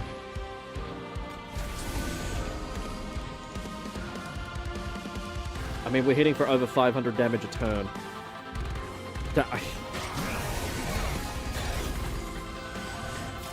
Alright, final wave. It exploded. He's got 100 and... He's got minus 202 attack. I mean, he's never gonna get a turn. He's never gonna get a turn. It actually is stupid.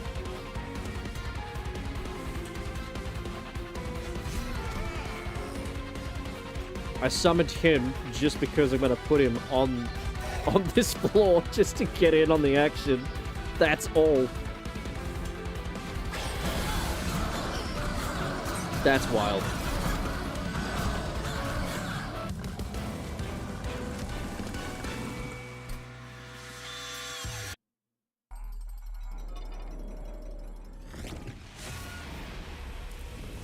I'm down for that.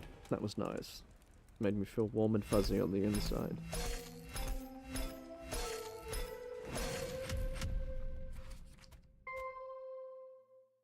That probably would have been a really solid, like, even for, like, I don't know, Covenant 5, that probably would have been really fucking solid. That was ludicrous. Actually ludicrous. Because I've been doing Dimensional Portal runs, and some of these are just fucking horrible. I still can't do this one. I'm struggling to find a good build for that. I don't know enough about those clans. Not so much this clan, it's not too bad, but I don't know enough about the Lazarus League to sort of lean into it. And here, I like the Pyreborn and the Stygian Guard. The challenge is interesting, because the Collectors get really strong, and I'm just lacking a lot of DPS, so I've got to find a way to... Here's not bad, just depends on the challenger we get, but Covenant 5 is pretty strong. That's pretty high rank.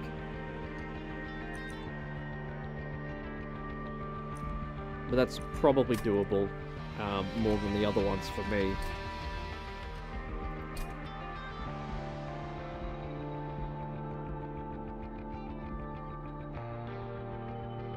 So I'm going to defeat the Titans for that one. Unlock Covenant rank 5, which is kind of wild because I did a Covenant 5 on Dimensional Portal. I did it on Dimension. But, anyway. Now that Pelican has stopped by and given me a tier 3 subscription, I think we're good. I kind of do like the badge from here though, Pelican. I'm looking at the chat and I kind of do like how the badge looks even when it's small. It's definitely unique.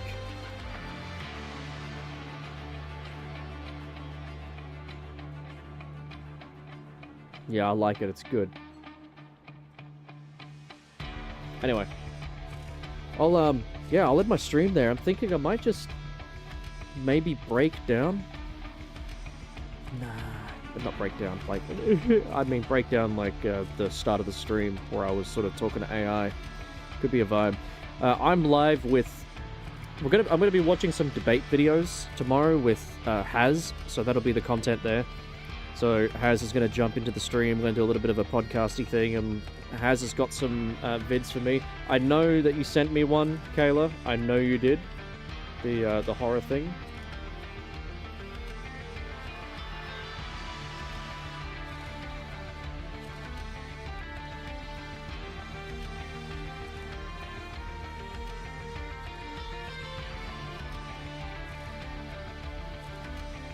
I don't like clicking on IGN. But I mean... I think I'll watch it. I'm gonna watch it before I go. I'm gonna commit. You know why? Because I can. I'm gonna close this window, just cause. And then I'm gonna capture this. Third capture. What are you capturing? Monster Train? No, we're gonna change that, bro. Change it to this screen. And then give me 1 hot minute because...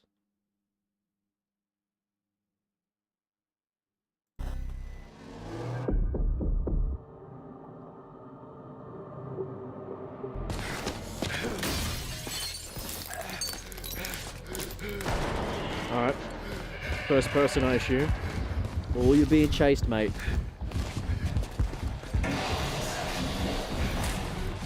Is he a naked man? Oh, that thing's filth.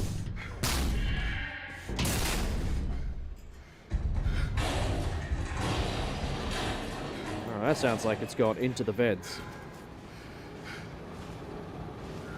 Didn't even check the whole room, man. Look for things, man. You're in a room. Good God, this fucking guy. Survival instincts.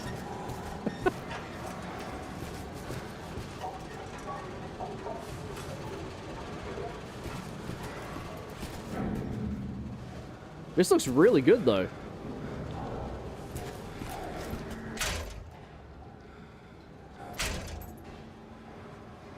Yeah, it's locked.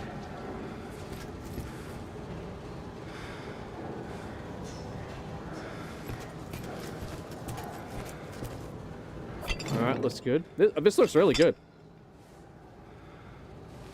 door bursts open when he's trying to break this lock.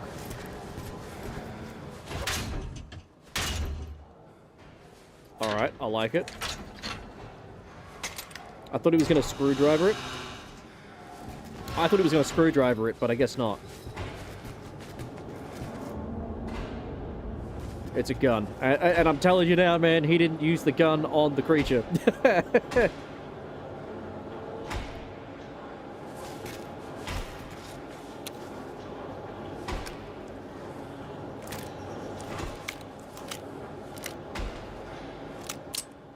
Alright, couple bullets.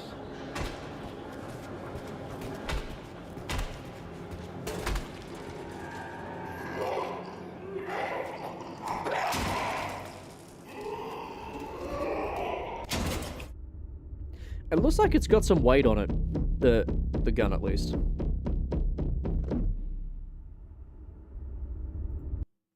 It is coming to Steam. It is coming to Steam. Have to wish list it. I reckon this might pop off on a stream. I think it might pop off. It looks really good. I think we need a really good horror game. I think the only other did it show it you kicking the zombie baby? No, this was just the link that you sent me. So it didn't show anything like that. I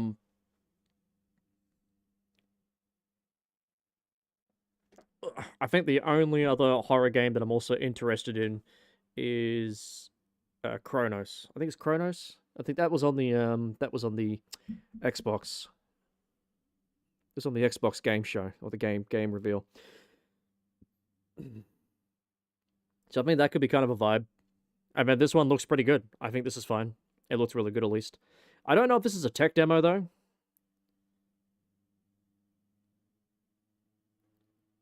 I don't know if it said it was. Unless, if this is actual gameplay, it looks pretty good. But the way that it was handling and looking at things and trying to, I don't know, it could have been a tech demo. It looks very controlled. But that's also fine. It's Newt's favorite part, where he kicks the zombie baby. Yeah. I mean, yeah, if you've got the vid, I'll watch it. But it's only if you've got it. If you don't have it,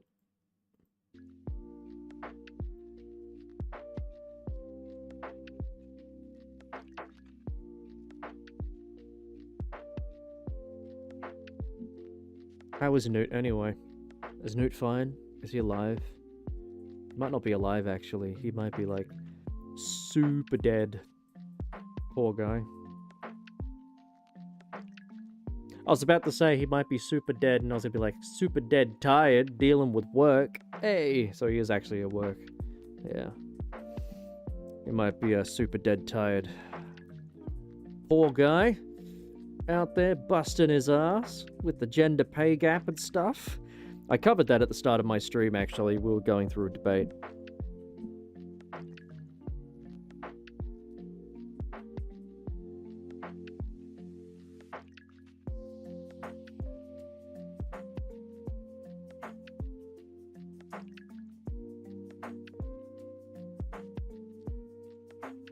Let's have a look then. We've got Ill.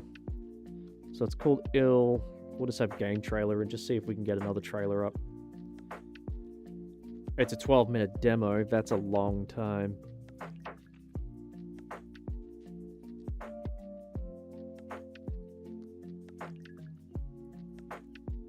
Wonder what this one is.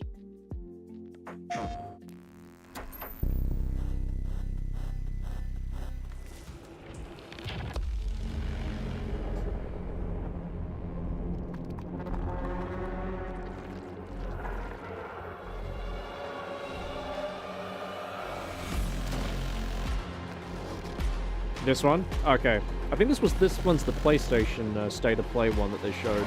I might not even be that, because I didn't see this in the State of Play.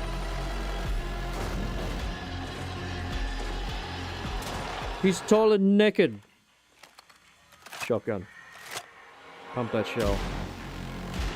Everything looks like it's got a lot of impact. Like the guns look like they have impact.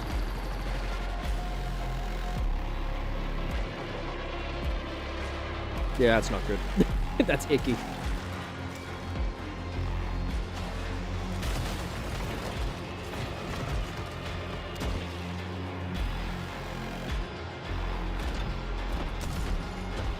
Why is that guy so big?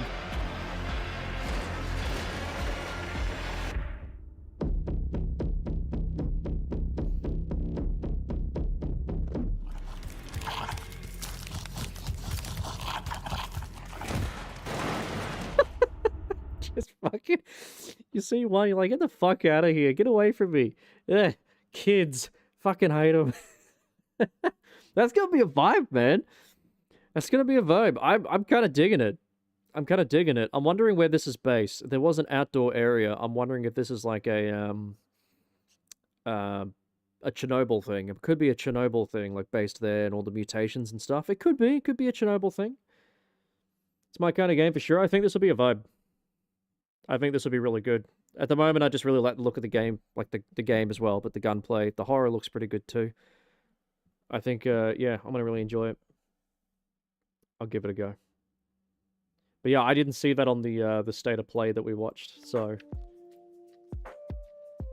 definitely something different. I like it. All right, now I'm definitely gonna get the fuck out of here. I get out of here, and I don't even know what I do. Because the problem is, it's like I'm still going. As I'm like, if I end stream, I'm just gonna be bored again. Because there's not really a game that I'm playing. There's not really any videos I'm watching.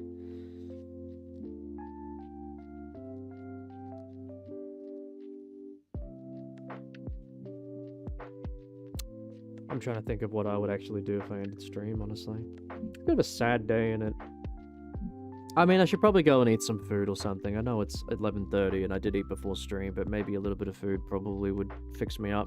Maybe that's all I need, is just a little bit of food. And, yeah. Wake up, do the another mock exam just to make sure that I'm good, and, yeah. There's a few horror games coming out. I think so. I did see a couple. So we got this one, obviously. So let's whip out Steam. Let's get some Steam going. I'll capture the steam, actually. Capture the steam. It's like trying to catch smoke with your bare hands. So Ali wants me to get this. So we'll put this on the wish list.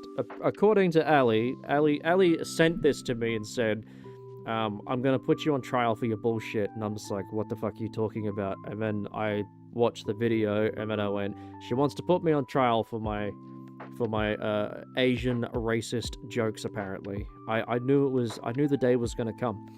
I just knew it. I knew that Ali was gonna go full CCP and just... Unbelievable.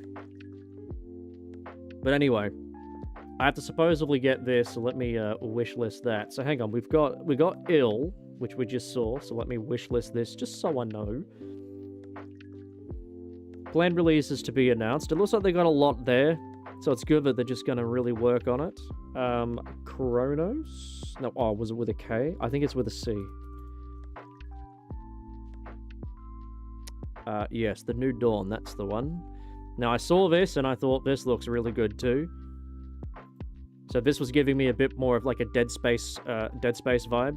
That's why I'm really down for this. Yeah, you don't have to load it, it's fine. But go to my wish list. Planned release date is 2025, which is very cool. I'm pretty excited for this one. It is Bloober Team, and I was kind of... I don't want it to be a walking sim, but it does look really, really good.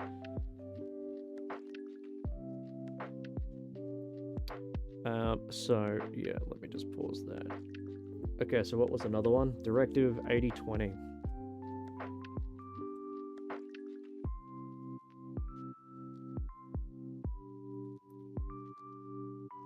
Okay, so it does come up. I just have to type more. It's a super massive game. They're known to be pretty good. Alright, so before I watch that then, and before I add it to the thing, I'm just going to type it in. We'll watch it here.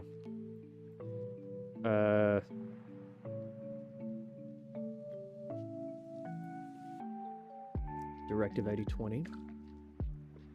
Another PlayStation 1. I swear I didn't see any of this shit on the fucking State of Play. Unless they admitted it from the version I was watching.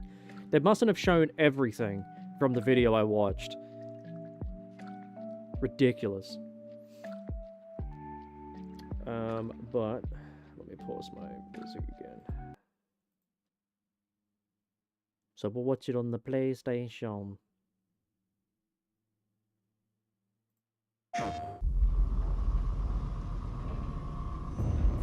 We are going to do this. Just Supermassives Load the work gun. on a few things, so Not that's kind of until you interesting. move from the scanner. Those things can change shape.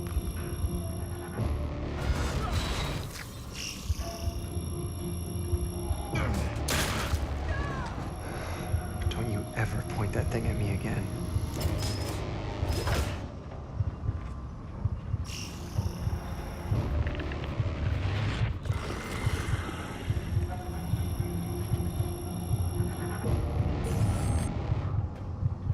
Scan complete.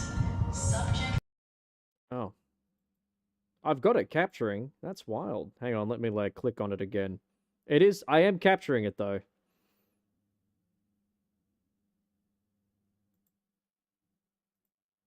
I clicked off and then clicked back on. Those things can change shape. Can you see it? On my end it was there, so I've just clicked off and clicked back on and selected it again. So okay. Yeah, I don't know why. I don't know why that was a thing, but there we go.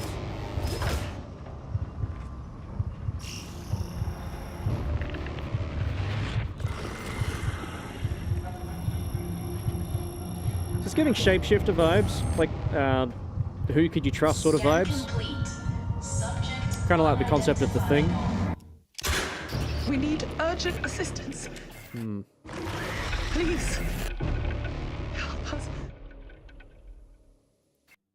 Oh wait, it's a Dark Pictures game from the anthology.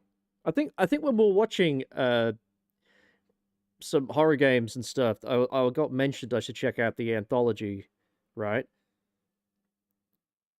So someone was like, "Yeah, I wish they'd make another one because it's been a while." So But what if that went differently? Hey, I'm Will Doyle, creative director on Directive 8020, and I'm here to share. yeah, I don't really care. I'm gonna be honest with you. I'm gonna give you my money, and then our partnership that's where it ends. I'll give you my money for access to the game, and then that's where we part ways, my guy. I don't care what your favorite food is in the morning at breakfast. Dark Fracture. Okay. Well, let me go to, yeah, so Dark Fracture. Let me just add this on my Steam wish list. So this is a dark anthology sort of thing. So, but I don't know. I know it's going to be more story-based, if anything. It's not really my style. I won't lie. I don't care much for games that are all just story-driven in terms of, like, cinematic style. I'm just eh. And I know that the Dark Picture, like the anthology or the Dark Pictures, all that stuff, that sort of concept is that it's very story-driven, and then there's not really much in terms of gameplay. It's just more about the decisions you make, and then you have to live with the consequences, sort of thing. Like, what if you make this decision or this decision? So, like, The Walking Dead was okay, and then it bored me. I didn't play it past the first section or something like the first. No, I played the second, actually. I played the second game that came out on that to continue the story, and it just wasn't really pulling me in. But hey, it might be really good, you know? I don't know. It's not really my... hopefully the story's really good. That's all I can say. But, yep, it's added to the wish list. Wherein could be a vibe. Dark Fracture. Okay.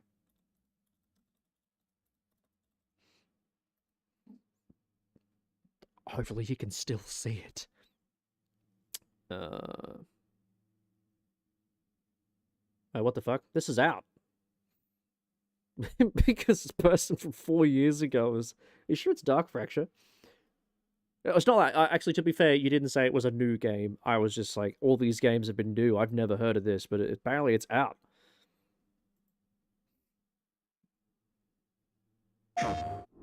PlayStation. Darkness. Corridors stink. I can't get the smell out of my nose. The whispers won't shut up. Every shadow seems to haunt me. Just keep them away from me. I just want to know the truth.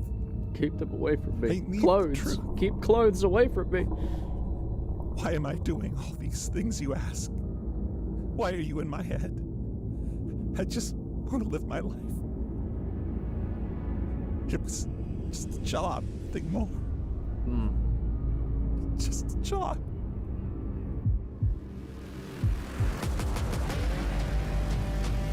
That thing looks icky.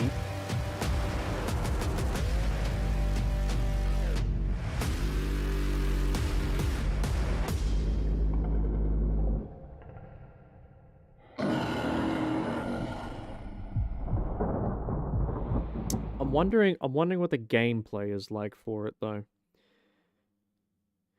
Footage captured on PC, not all images appear in game, of course.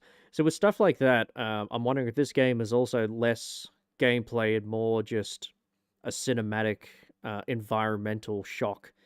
Like they show you things around you that are just super fucked up, and it's gone for more of that sort of horror cinematography versus actual gameplay. Or it could just actually have really involved gameplay. I don't fucking know. But yeah. Ritual Tides. Is that the game I'm thinking? It better not be the game I'm thinking of, otherwise I'm going to be like, no. This one's out, by the way. This was a year ago. I think this is out. Not as I said, not that you said all these games will be new. It's just, I was kind of interested. It's kind of fascinating. Ritual Tides. Was this the one that I was... No, I don't think this is the one. I don't think so.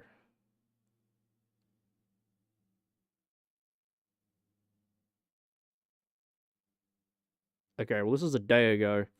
Summer Showcase tease. I'm gonna watch this over IGN, because IGN I just don't fucking care about. But then again, I mean, I'm a nobody, so they don't care about me. So it works. It's a win-win. Welcome, sisters, daughters of Hortus, to these blessed halls of Porthbarrow.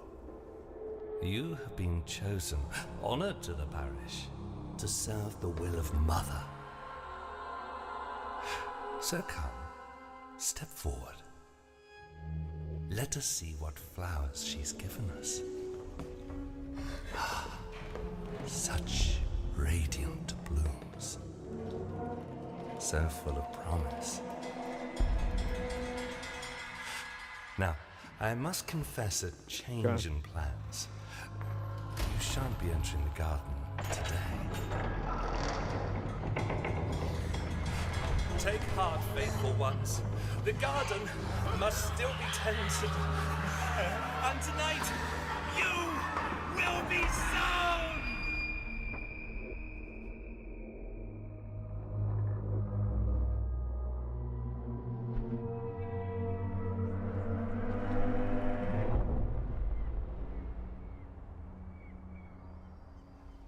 No, hold on. I've got something to show you. Oh yeah, go on.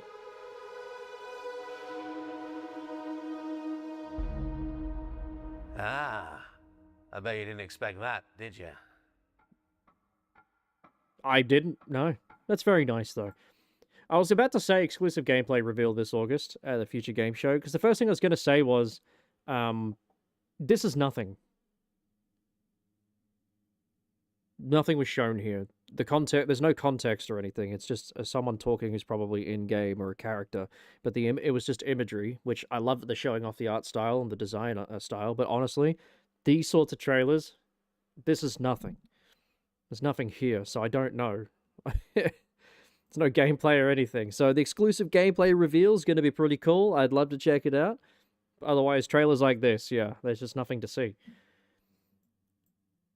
So...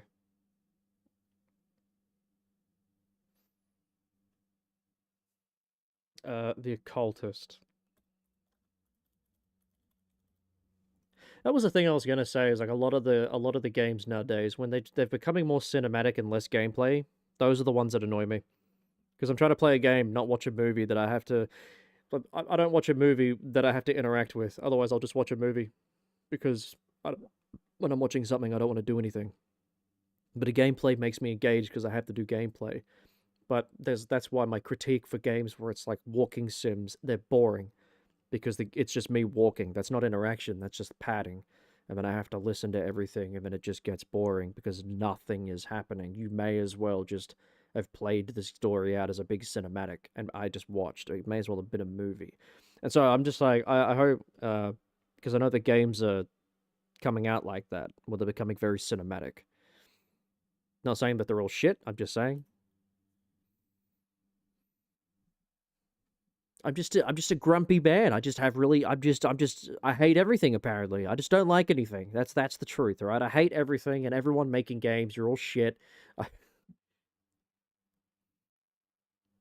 They made Until Dawn a movie or a series. I heard it was arse. It wasn't very good. The Until Dawn movie, or whatever it was. I heard it wasn't very good. Because normally the people who lap up that sort of shit, I thought they'd be raving about it because the trailers made it look relatively okay, and then people went there and they were like, "No, it was ass." We can give it to PlayStation.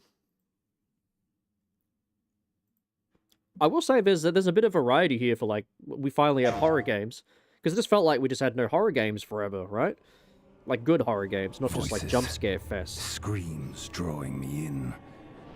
Better use the pendulum.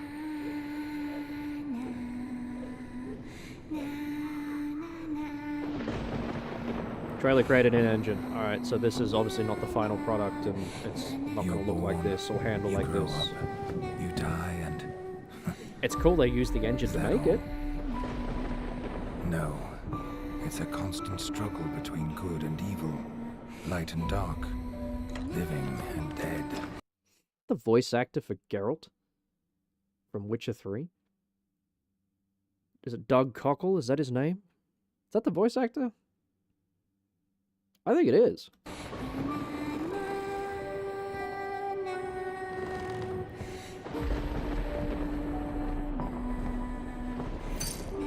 What is real and what's not?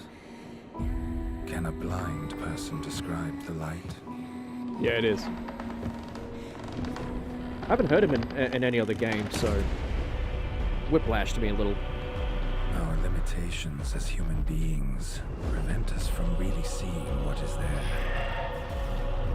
But when suggestive becomes evident, then we see what is really there.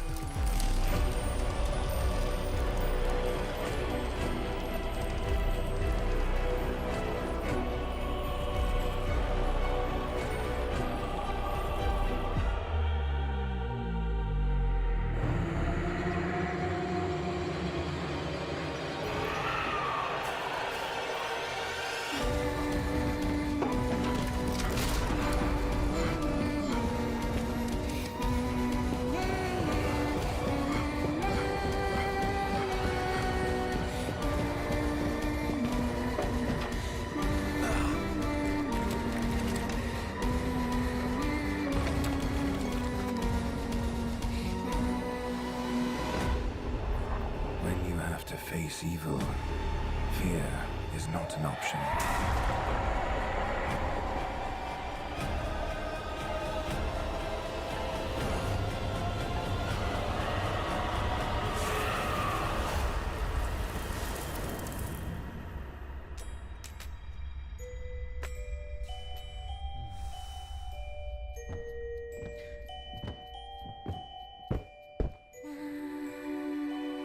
Engraved in my mind are images that would make any man tremble. But I am not just any man. You're a Witcher. The occultist. You could have just said you're a Witcher. We would have all just gone, yeah, fair enough. Yeah, footage, not actual gameplay. I don't think the gameplay is going to look very good. I don't know why. I think this art style or design style, even the trailer made it look like it was, I don't know. I don't like the art style. It's hard to explain. I could see like a Fortnite trailer looking like that with that same art style. I don't know about it. It's meant to be blended with stealth and psychic manipulation. Yeah, I don't think that's really my style of a game, I guess. Horror games with stealth can work. Sure, I can see it. I don't know about it. I don't know. I'd have to see gameplay. That was 10 months ago, so I'm sure there's probably gameplay on it. I'll just be curious to see the gameplay, if anything. Official gameplay reveal trailer. Fucking IGN. Go fuck yourself, IGN, but I am going to watch your dumbass video. Voices. Peggy Screams 18. drawing me in. Better use the pendulum. Winds howling.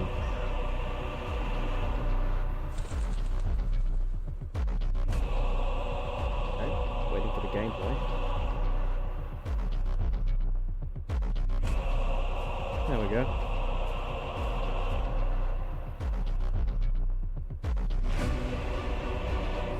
See, this already looks better than the trailer. That's why I don't judge things off a trailer specifically. If I'm unsure, I like to see gameplay first. Because this is what happened with Dragon Age Veilguard. Or actually, Veilguard, it was fucking ass in general. But the idea was that I saw the trailer and went, the game can't be that bad, right? Because that trailer is just not doing it justice. Turns out it was actually just fucking ass. But, yeah, the trailer versus this looks better. So...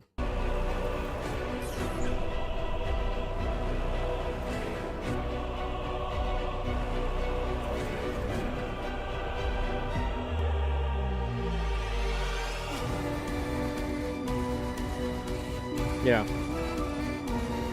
It might just be me, but I think the gameplay looks better than that first trailer we watched. So, I mean, trailers are important, but that's why I look up gameplay if I'm not sure.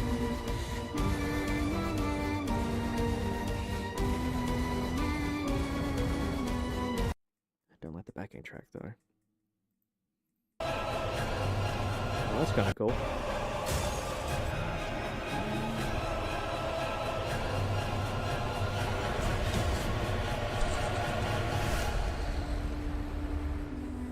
Yeah, I could see it.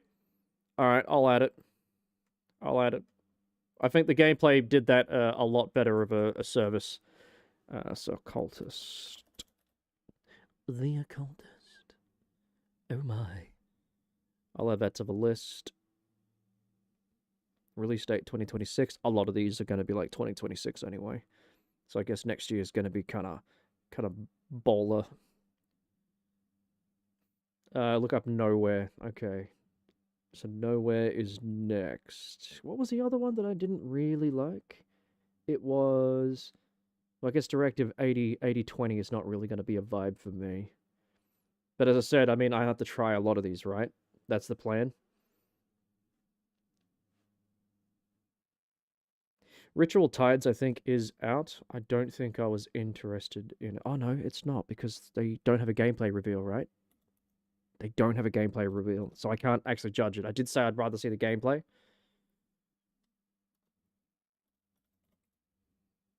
And I don't think it's on Steam, because it's not coming up. So it's not coming up just yet. Okay.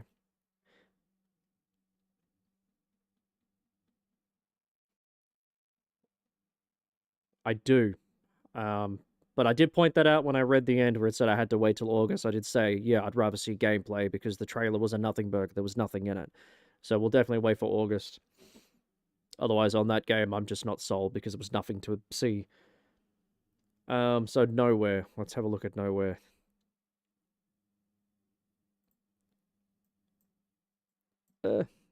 Nowhere.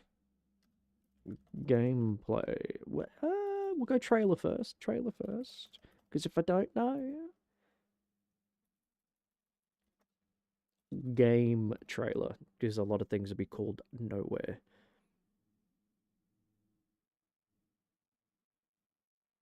I'm obviously sure it's not this one. From 8 years ago. So it'd be this one. Who have we got? Midnight Forge. I'm assuming they made it. So we will watch theirs.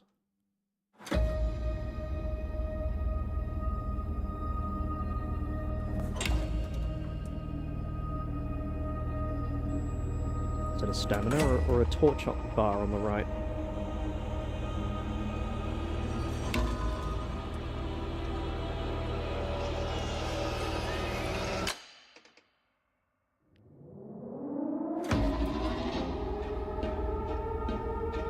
I did see that thing in the forest there.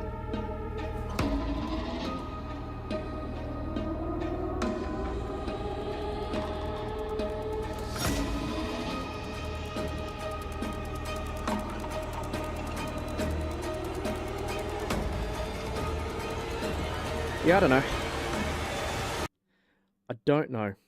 It's definitely more on the indie side. It's definitely more on the indie side. There's nothing wrong with that. What the fuck is that? I need to find me a woman who looks at me like her. You know, that's when you know they really love you. She looks I don't see a single red flag. Anyway. Okay. That's 1 year. Yeah, I don't know. That also just like it was in game. It definitely had more of a heavily sort of styled indie feel, which is fine. I'm just wondering if it is just a walking sim, but we'll see. I'm not definitely sold on that one, but maybe we'll look at it when we just have nothing else to look at. Maybe that's what we do there. It's probably like a back burner game for sure. But I'll put it on the wish list. I'll put all of these on if I can, because, yeah. The gameplay on Occultist definitely looked a lot better than the fucking trailer, that's for sure. Sold me a little bit better. Paranormal Tales. Alright, let's have a look. See, this is why we have... See, this is what I think TikTok is good for. To give you all the clips and all these vids to do this. And then I don't have to sift through all the TikTok to get through all the crap to find this stuff. Instead, you get to suffer and do it. So this is great. This is what TikTok's real power is, you know? Paranormal Tales. Paranormal... Is that how it's spelled paranormal? I think it is. Paranormal Tales. Let's have a look at the trailer first, and then if I'm sold on it or not sold, we'll check out the gameplay. So, wait, 2 years ago. Wait, so this is out. Oh, it's a body cam horror game. See, I heard a lot of body cam horror games were coming out. So this clearly is one of them. Teddy! Teddy! Come here, boy! Oh, what has gotten into him? Teddy! Jesus, Teddy, my come eyes. on now! Teddy, for fuck's sake!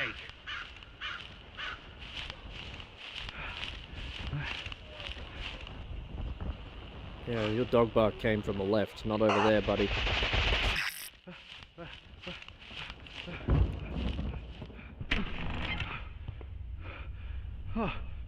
Yeah, I remember there was a span of like body cam horror games that were going around for a little bit.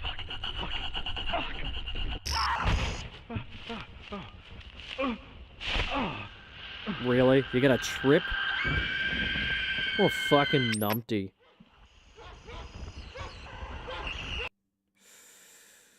Okay, definitely heavily indie vibes. 2 years old though. I mean, could be worth checking out. New Silent Hill as well. Yeah. Yes. Also new Resident Evil. Very excited.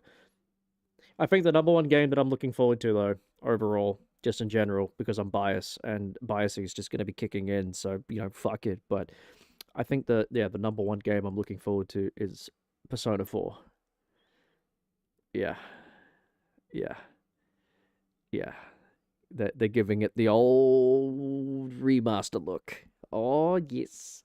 I'm going to play that on stream, too. I'm going to play it on stream, you know, because it can't be spoiled for me.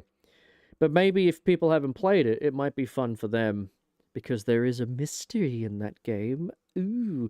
I figured it out, but I didn't get the true ending. And then I went back and got the true ending. But I did get a good ending. And I did figure it out, but maybe some people didn't.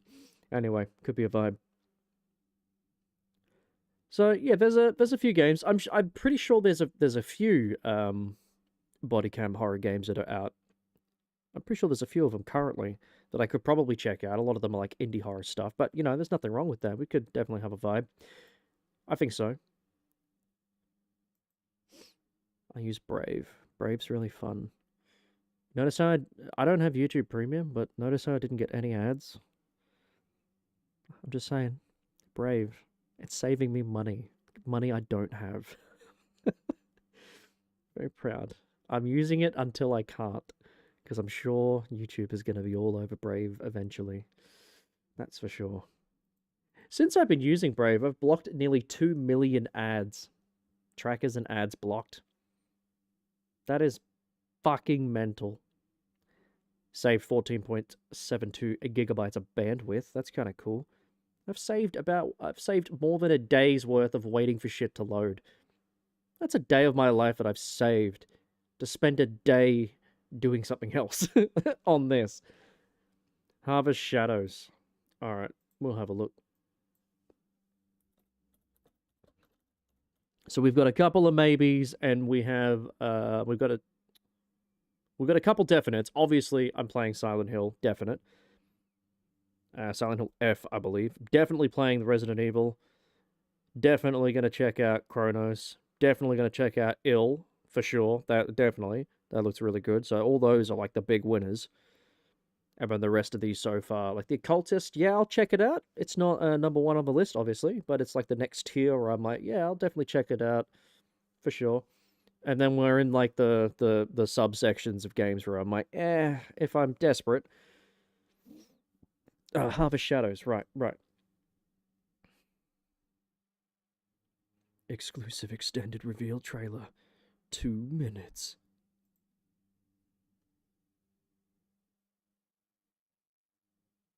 We Harvest Shadows. Wait, is it called We Harvest Shadows? Is that correct?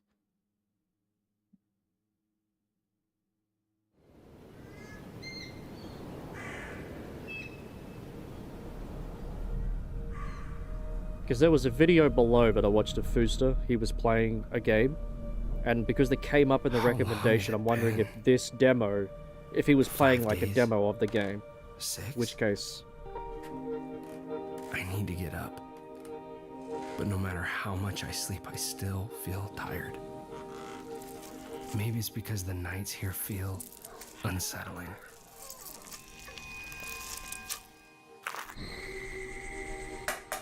I'm just so tired of feeling tired. The only thing that brings me a bit of comfort is that I'll never talk to another human being ever again. Yeah, so this was the gameplay that I saw. Farm will be the place where I die. But that day's a way off.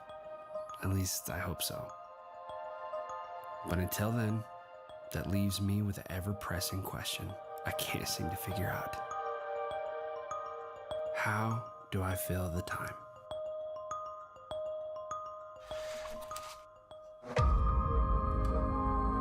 Yeah, so I've seen the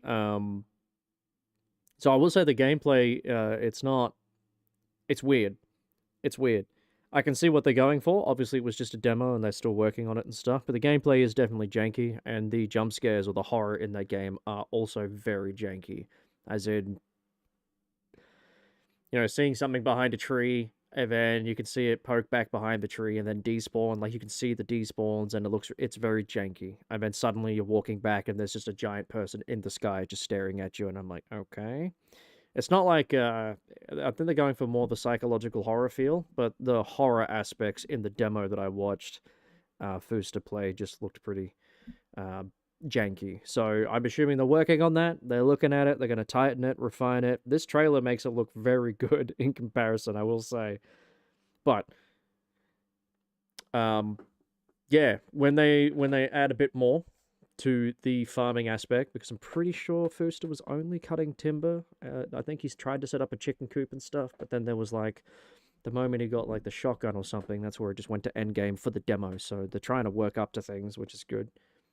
So I guess if they keep working on that, it could be kind of a vibe, like a survival, like a base building horror game. Have we had a base building horror game before? I mean, I know that we've had XCOM, but that's more of... And like Phoenix Point and stuff. I mean, this looks more like a first-person base building horror game. I'm trying to think of any game that's done that. None's coming to mind straight away, so it might be an untapped source of interest.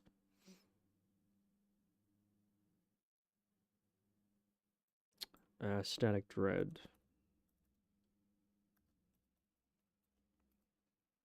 I like Static Dread. Static Dread. The Forest. The Forest. I think that's more survival horror with base building mechanics. I think it's more survival horror, if anything. Resource management, all that stuff. Whereas base building is like, you're building a specific base, and that's where you are. You're just based on, like, that's the encampment. You're not trying to roam off and continue and go into a story and all that stuff. You're specifically just at the base, and that's what you're building, and there's just horror mechanics involved in it. If that makes sense. If that makes sense. Yeah, Static Dread. ING. No. Yuck. What are you? You look like it. Interesting. I like the thumbnail.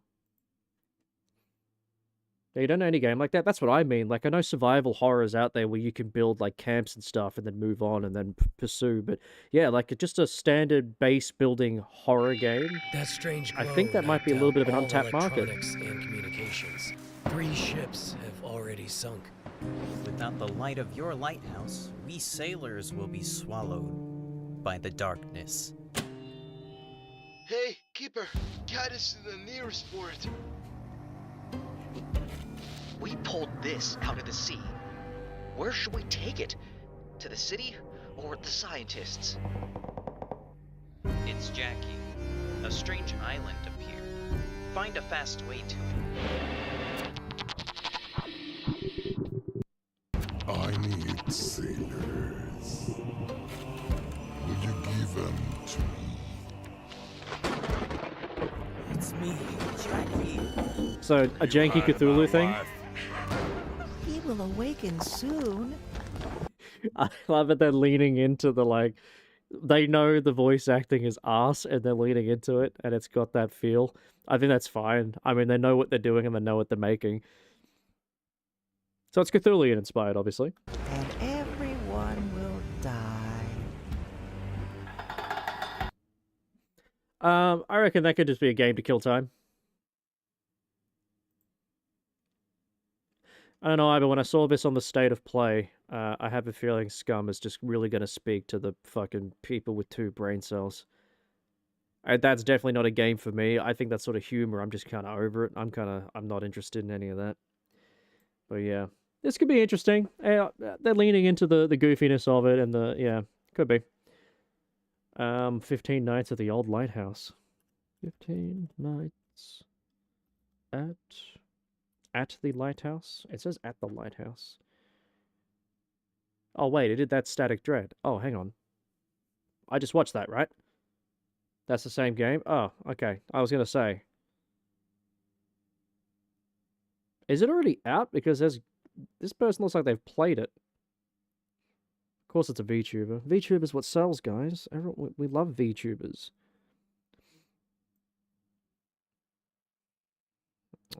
Luto. Okay, so this was State of Play stuff as well. Okay.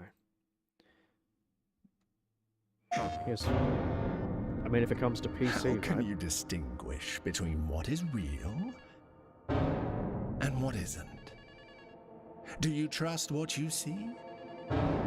What you hear? What happens when everything starts to feel wrong? To seem fake? It's a good point. Like a trick.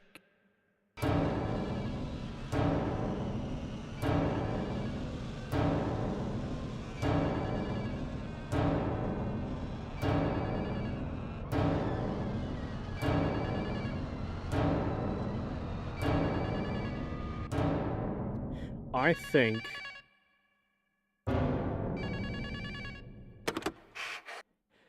I think this is just going to be another walking sim. I think it's going to be a walking sim with just some horror moments sprinkled in. And that's pretty much the gameplay, is just walking and uncovering the next thing that needs to happen, and then having a narrator or a story person talk to you. That's what I think this is going to be, and if that's the case, I'm not touching it. How much longer are you going to pretend to ignore it? Don't do it. Don't let him get you again.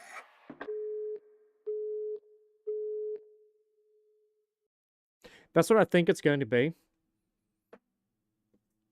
That's what I think. So, that one, definitely bottom of the list for me, for sure. Broken Law, don't watch. As in, like, that's what it's completely called, or you're telling me not to watch it? Hang on, Broken Law. Broken Law, don't watch. Okay, it's called that, because if I click on it and it's fucking hentai, then... that would be this, right? I have already seen some of it. Now, I fall asleep with YouTube on, by the way. I fall asleep with YouTube on, so... I don't... There are some videos that'll come up that I haven't watched because I've been sleeping through them, but I clearly got through some of it here. I think I might have woken up and pressed pause. But yeah. Could be something.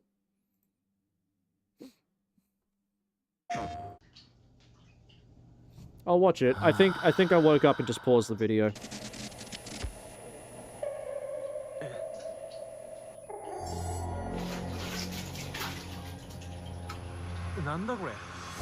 Nah. See that eye? It was like watching a video. The thing that I didn't do. Totally. Not the knife. Well, that's rude.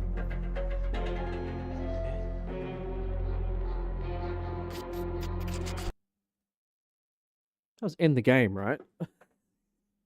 It was in the game, right? The doorbell ring? Yeah, it was. What the fuck? That spun me out. That was pretty good. That's good sound design.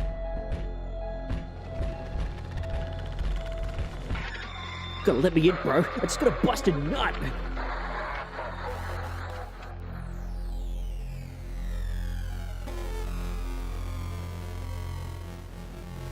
Yeah, I don't remember any of this. Yeah, I don't remember any of this, so yeah. Definitely one of the videos I slept through. I don't know.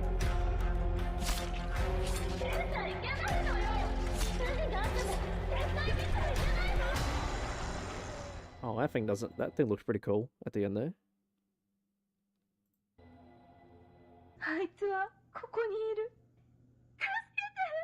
She looks cute.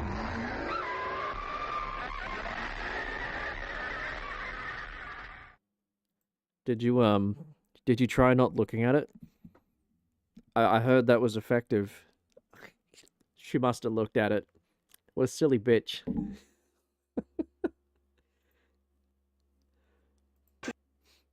Okay.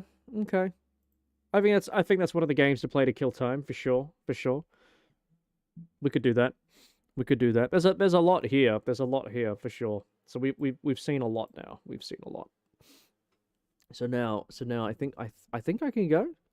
I'll probably just end the stream here, I think. I think we're okay. There's a lot of options there. It looks like all the good ones aren't coming out until later, which is fine because obviously we've had the announcements, the state of plays, the game stuff. So a Jimu.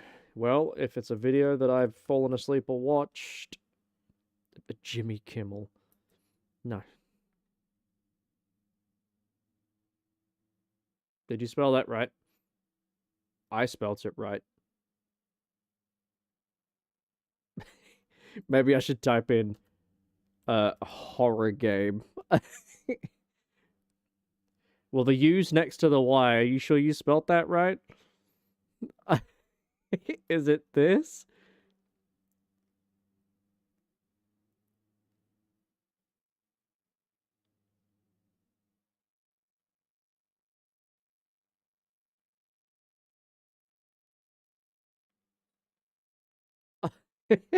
I'm just concerned. I'm gonna type this in. It's Jimmu for real? What? Jimmu. Jimmu.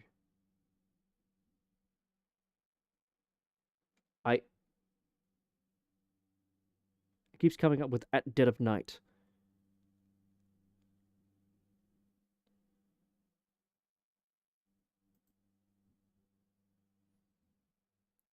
Oh, Chiller's Art. Oh, it's a Chiller's Art game. I might have seen it.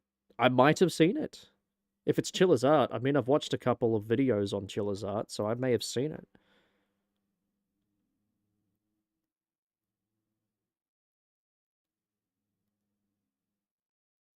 That's what it is on Steam?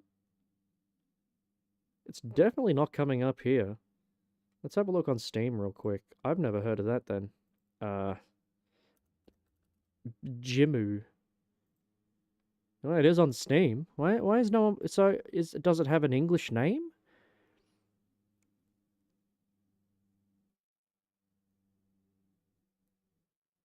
It's coming soon. I don't know. I don't know. I'll keep an eye on it. I'll keep an eye on it. Because Chiller's Arts games are very basic and jank. But it could be fun. It could be fun. It could be a little bit fun for a little bit. Could be. I'll add it to the wish list. It could be one of those like one and done and we're out, you know? Good for one stream and then we can move on. I could see it.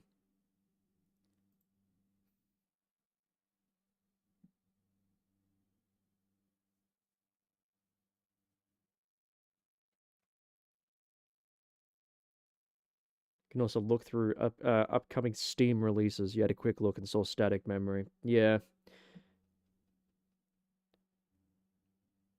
Oh, I've got to add. I don't know. I don't think it's coming out soon. But Blood of the Dawnwalker is on Steam. I'm adding that to the list. It just says coming soon. I know they've got to work on it. They've got to get some time on it. Blood of the Dawnwalker was one that I absolutely was talking about before Expedition 33, which is a fucking awesome game, mate. So Blood of the Dawnwalker is it's going to be pretty fun. Here's hoping, you know. I'm pretty excited for it. I just hope, you know, just let it cook, let them do their thing, and take your time. I want to make sure the game's actually really good before it comes out. I'm very excited for that one. So that one's definitely on my list.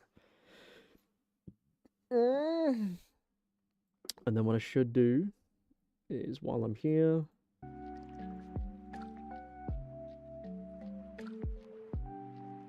is add a couple of other ones to my list.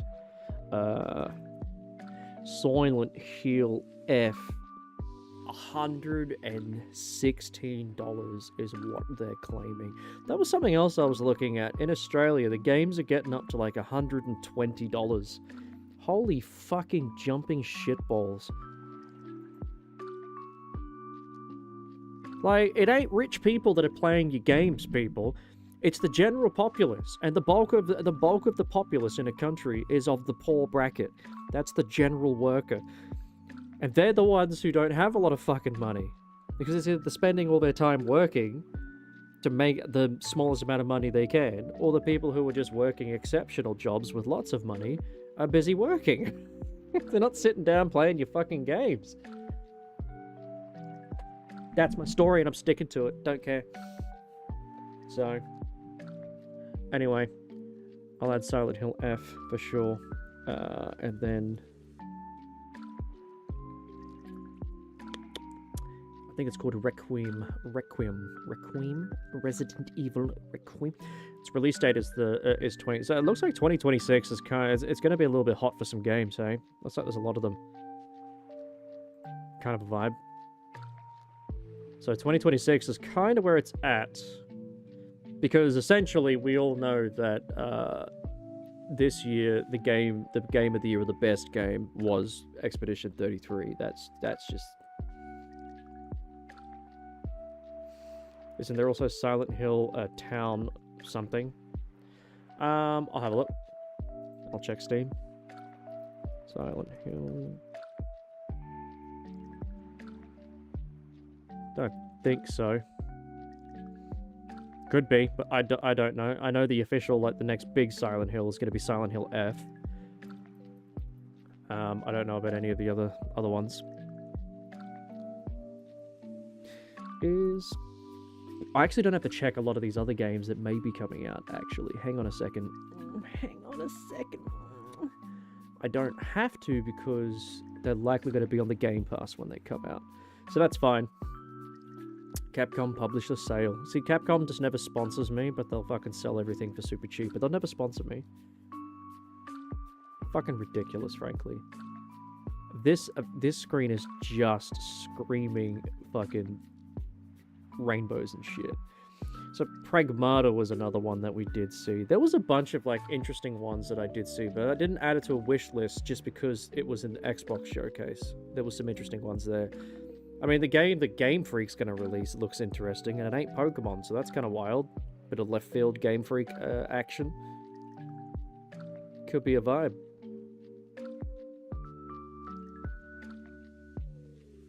But there's a lot of games I need to check out as of 2026. There's a bunch. Good lord, there's a lot.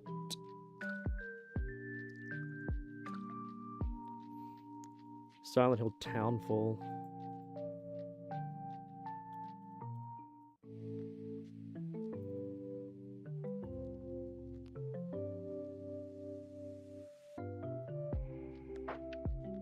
Well, it's not on Steam. It'll have to be a Google, yeah, because it ain't on Steam.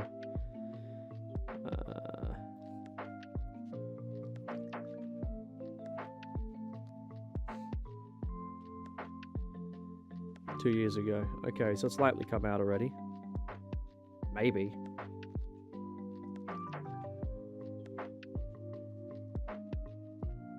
A Silent Hill game that was never released? I don't think that'd be Townfall, right?